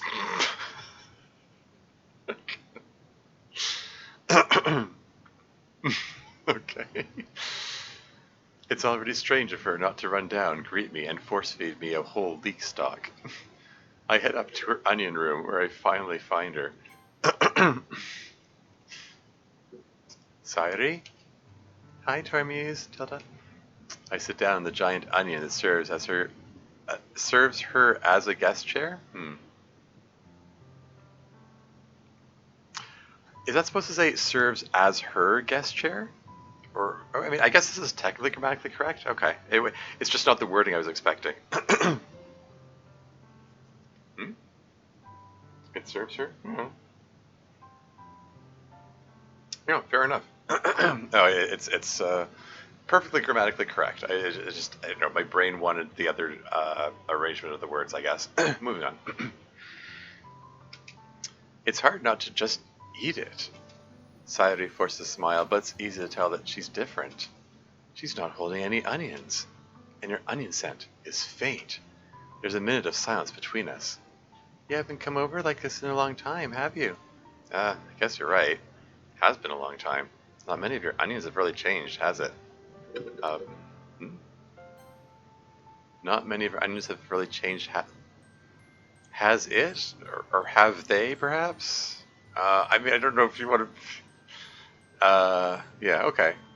Sure, we'll count that one.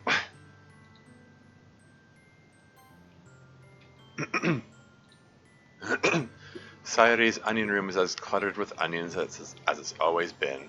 Didn't you just say there weren't any onions? Oh, she's not holding any onions, okay. I also recognize the same stuffed animals and onion decorations that she's had for years now. Hey, if you came over more often, there would be fewer onions. That's because I end up eating all your onions for you. How come you suddenly wanted to come over today? Aren't you supposed to be directly serving the great onion overlords? Yeah, but wait, how'd you know about that? How'd you know that? Sayuri had already left by the time we decided that last meeting. Monica told me when she came by to drop off 16 pounds of Vidalia onions. It's only natural for her to keep me informed about the onion preparations, right? Yeah, that's true. What about you? Aren't you going to be helping Monica today with onion cultivation? Of course. But I'm just going to water the onions, and I can do that whenever. Yeah, sensible. But we didn't plan to meet up or anything. Ah, so it's just me and the onions then. Yep. There's more silence between us. When I strain my ears, I almost think I can hear the onions speaking to me. Onion. But no, it's just the onion wind. Sayuri stares in a random direction. Everything about her behavior is really uncharacteristic. It's barely related to onions at all. I finally get to the onion. I just wanted to see how you're doing. After you left on Friday, when something's wrong, you can't hide it from me. I know you too well. So, Sayuri smiles, picking up an onion and gently shaking it. That's no good, Tormuse. Eh? Why can't onions be like they've always been? This is all my fault. If I didn't get so weak and accidentally turn my mind away from onions, if I didn't make that stupid mistake, then you wouldn't have been worried about my onions at all. You wouldn't have come here. You wouldn't have been thinking about me right now, just about onions. But this is just my punishment, isn't it? I'm getting punished for thinking about any topic other than onions for the barest microsecond. I think that's why the onion gods decided to have you come over today. They just want to torture me. Sayuri. I pick up an onion and press it directly into Sayuri's forehead. What in the name of onions are you saying? Are you listening to yourself right now? I know something happened to your onions. There's no other explanation for you to be like this. So tell me already. Until I know, I won't be able to stop thinking about it, or about onions. But that is totally unrelated, since I think about onions all the time anyway. Onion. Sayuri gives me an empty onion skin. You really put me in an onion, Tormuse. But you're wrong. Nothing happened to my onions. I've always been like this. You're just seeing it for the first time. Seeing what? What are you talking about, Sayuri? You're really just going to make me say it, aren't you, Tormuse? Guess I have no choice this time. The thing is, I don't even like onions. I've never liked them my whole life. Did you know that? Why do you think I'm late to school every day? Because most days I can't stand the idea of getting up and eating onions for breakfast again. Onions for lunch. Onions for dinner. And I have to go to the actual onion club. What reason is there to do anything when I fully know how I'll have to make my whole life about onions over and over again? Why go to school and learn about onions? Why eat onions? Why make friends who only love onions? Why make other people put their onions to waste by having them spend them on me? And that's what it feels like. That's why I just want to make everyone happy. Let them enjoy their onions, without anyone worrying about me. I'm in shock. I can't even figure out how to respond. How is it possible that Sayori kept this from me the entire time that I've known her? Did she really want so badly for me to just ignore her dislike of onions? Why, Sayori? Eh? Why is it that you've never told me about not liking onions? It almost feels like I've been betrayed as your close friend who craves onions. Because if I knew, I would have done everything I could to rehabilitate you to the onion ways. I would have blended onions and fed them to you intravenously. Or made you sleep surrounded by sliced raw onions to acclimatize you. Anything. Even if there's only so much that I could do. I would have tried a little bit harder to make you love onions like the rest of us do. That's why I'm your friend. All you had to do was tell me. You don't understand at all, Tormuse? No, music fade out. Why do you think I didn't tell you I hate onions? It's because I'm only kidding. Oh, thank onions. I love onions, silly. You know that. I just hadn't eaten enough onions yesterday. Put me in onion funk, you know? Yeah, I know. The dreaded onion funk. It's enough to drive you insane. That's why it's important to eat an average of 1 onion every 19 seconds. Lord Casares here. Welcome to the stream. Sorry for neglecting chat for a bit. I was in a groove. I just didn't want to interrupt it, you know?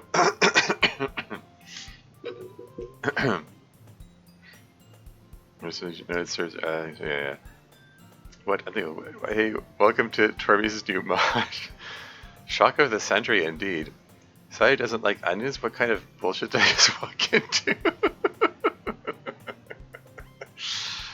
This is the Onion Club. It's ridiculous. It's allegedly, the story goes, legend has it, Monica made the remark that you can, make a mod about anything, as she just stressed the importance of finishing it, and to prove her point, she made Onion Club. Like she said, you can be about anything. You make it out about onions.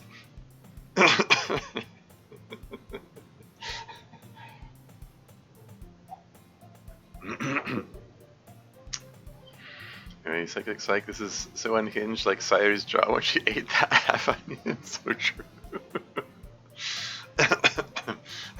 Sorry, this line. Important to eat an average of 1 onion every 19 seconds. That's so oddly specific. It's amazing. Moving right along. I'm dying. Okay, moving on.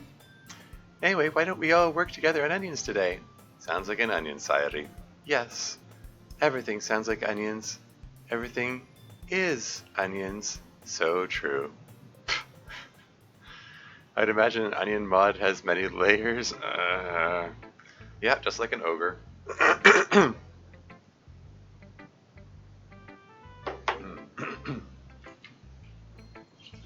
Just like an ogre, it has layers. Anyway. Or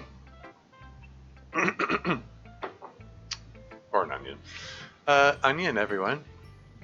I hope you all enjoyed the Festival of Onions.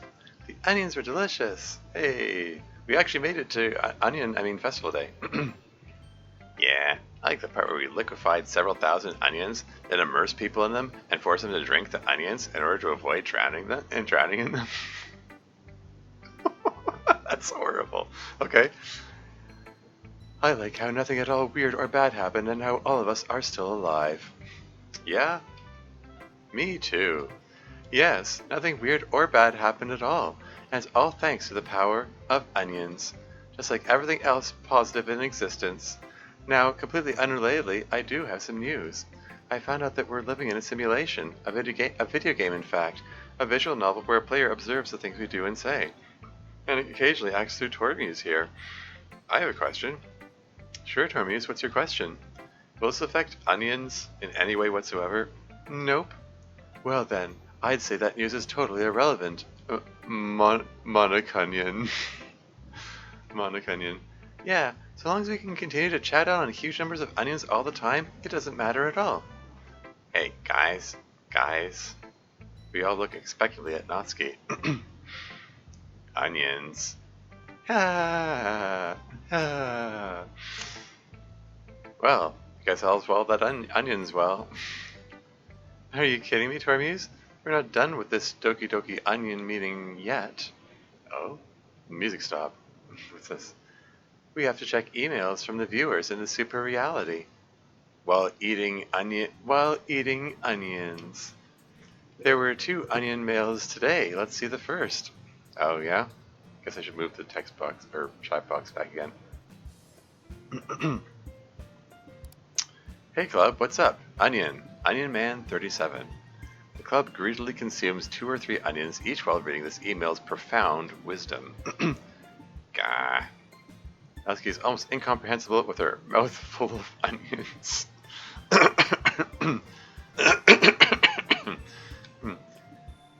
So true, email. So true. Monica swallows the onions she has been chewing on. You're absolutely right, Onion Man. Onions. I could not agree more. Thanks for emailing. And with that, Monica stuffs a pair of large onions into her mouth, her cheeks bulging out like a squirrel. You know, I once thought precisely as you do. Onions, I thought. Onions indeed. And then I gradually came to realize I was right all along. Yuri holds up an onion at arm's length, pondering it thoughtfully. Pondering her onion. While eating onions and sharing a pit onions, yeah. A pig onions? Anyway. I have always sought comfort in the world of onion. So you know what I think? Onion, onion, onion, onion, onion, onion. That's what I think. Mm-hmm. I will agree, but I can't because my mouth is full with onion. I am totally incomprehensible. Onions have completely clogged my entire oral cavity. I cannot even move my jaw. But the rest of the club nods thoughtfully. They feel the power of my onion-laced thoughts. Let's see our last onion mail for today. Oh no. Oh no. Onion pills. My dear, wonderful Onion Club, I had a hard time thinking of exactly what to write to you. Your onions have been so delicious and so nutritious for such a long time that they've become a huge portion of my life. Would it be too cringe for me to say that I don't think I could ever onion without you again? Here in real life, every time I think of an onion, or look at an onion, or feel the bite of an onion against my tongue, I find myself thinking of all the wonderful adventures the Onion Club has gone on, and all its beautiful members. I have questions for each of you. To Yuri, the wonderful purple onion. Yuri, what is it about onions that you love so much? To Natsuki, the onion without whom onions would never onion. If you could onion any onion, which onion would you onion? To MC, my bronian, what is it like to eat an onion? To Sayori, I hope that your onions are onioning in the way you've always onioned, and what kind of onion do you think makes the best onion?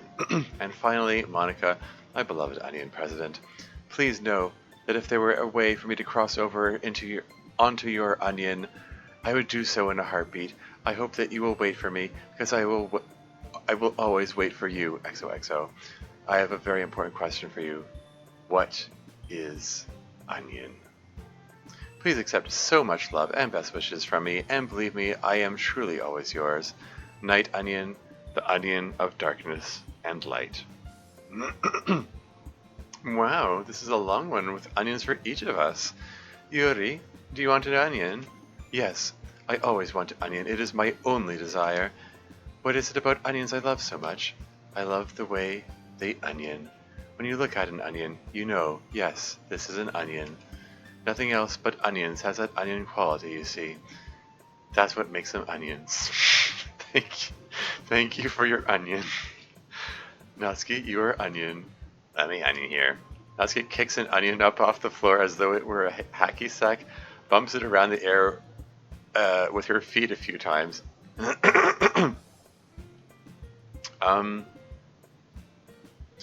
her hacky bumps it around. Should that be and bumps it around in the air with her feet a few times? This feels grammatically incorrect. I'm going to screenshot that. That feels like it's supposed to say, it's supposed to say ant. Anyway.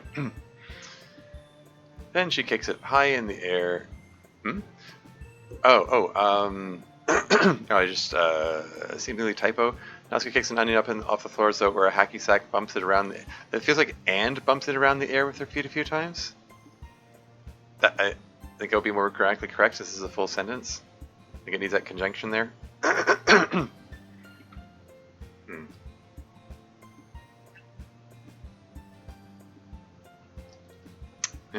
Anyway.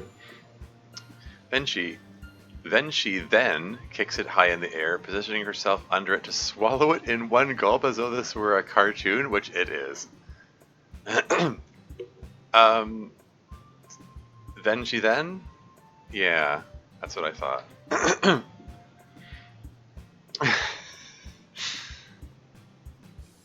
You're asking me if I could onion any onion? Like, any onion at all? Well, I'd probably have to start with the onion. That onion has a lot of onion, and it'd probably be pretty easy to onion. I kind of it being an onion and all. I don't know. There are a lot of good onions out there, and onioning isn't always easy. So I probably have to think about it some more. But as I stand here, if I had to make up my mind right now, I'd onion the onion. Onion. What's it like to eat an onion? Oh, pretty oniony, I'd say. Tastes like an onion. Even in your mouth, it feels pretty much just like an onion. I recommend trying it for yourself. Sayuri, want to onion the next onion? Of course. The best kind of onion is the onion. It has the most onion flavor. I love to eat the onion. It looks like I'm the last onion. You're very sweet, night onion. I'm flattered that you onion me that way. But you know, you should reserve all your love for onions. All your effort, all your energy should be focused completely on nothing but the rapid consumption of onions. But because to answer your question, what onions are is something you can only truly know with experience. In your onion, mysteries do not open to just anyone. You have to take it seriously. You have to onion. And then, after that, you have to onion some more. The onion journey is one you never really stop. You just keep on with the onions. I hope you can learn that for yourself. I certainly have. Thank you for onioning us. And that's onion for now, for club. Time to head home. I'm sure all of you have lots of onions to eat there. See you next week.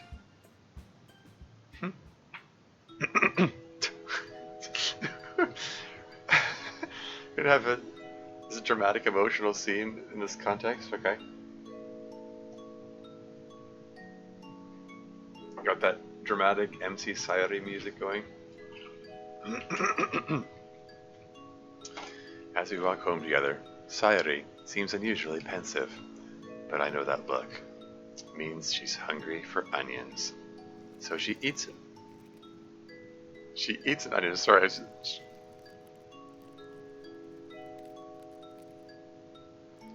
distracted by the sound effect. Is it looping? Monica wrote Maniaka with a more well-adjusted outlook than actual herself. Yeah. Anyway, so she eats an onion. Then she eats another onion. Then she eats another onion. Sayuri really likes her onions, you see. Then she eats another onion. Then she eats another onion. She smiles faintly before preparing another onion for consumption. Then she eats another onion. Then she eats another onion. Then she eats another onion. And she eats another onion, and she eats another onion, and she eats another onion. You might be thinking, isn't this an excessive amount of onions? But you should know better by now. There is no such thing as an excessive amount of onions. All the world is an onion, and we are merely onions upon it. Sayuri knows this, so she eats another onion, and she eats another onion, and she eats another onion, and she eats another onion, and she eats another onion, and she eats another onion, and she eats another onion, and she eats another onion, and she eats another onion, and she eats still another onion, and while going inside where I can't see her eating onions anymore. Onion.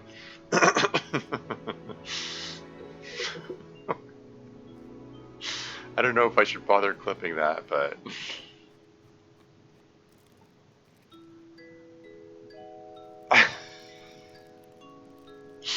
I hit the clip button anyway. I'll decide if I want to actually publish that clip like that, but... Anyway, Moving on. She doesn't say a word to me as she does so.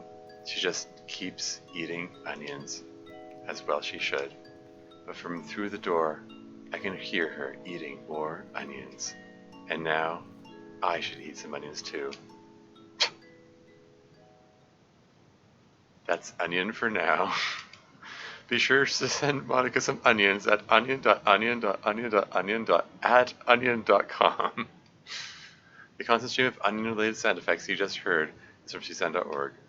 They also had this one where we're about to play, listen to it, and absorb its wisdom.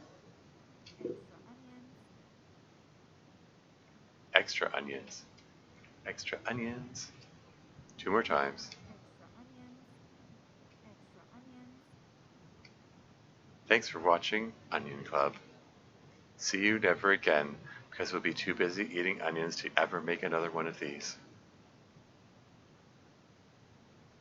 Nice. Well done. Well played. Dev, when are you making more of these? I cry every time because of onion. Yeah. Yeah, okay, wow.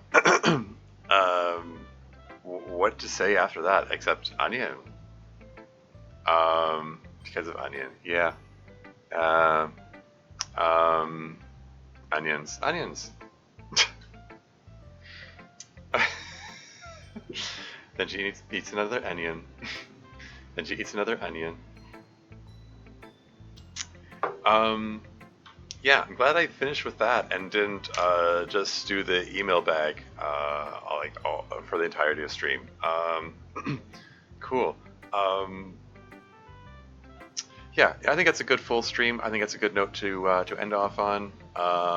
Thanks everyone for what? Someone please do clip that? Clip which? Clip what part? I mean, here I hit the clip button. I'm afraid of clicking. These are the things that cause OBS to crash sometimes. Onions. Like which part did you want clipped though? I mean, you can clip it yourself for that matter, or you should be able to, I think. In any case, let's take a peek at who's. Oh hey, Afro Zero's still on. He's playing Super Smash Brothers though. Like if he was streaming like he was streaming DDLC mods earlier, but you know, since we were talking about him, I could rate him anyway. I'm just taking a peek. Anyone else playing DDLC? I think they're playing the base game. Yeah, I'm not going to bother rating them. Can't begin to explain why I've been cackling at just the witnesses around me. Witnesses, are you a lawyer event with Steph? Anyway, that was very silly. I approve wholeheartedly. Excuse me. Yeah, so I'm gonna continue sometime tomorrow. My throat is actually feeling sore from all the reading and voice acting and stuff. I hope I recover in time for tomorrow to be able to get through more. I hope to get through more of the email bag. See how things go. Yeah. Onions, Your Honor. Yeah. Yeah, thanks to everyone for sticking around. It's late. I should be getting to bed. Yeah, thanks for watching, and that's all for now. Until next time.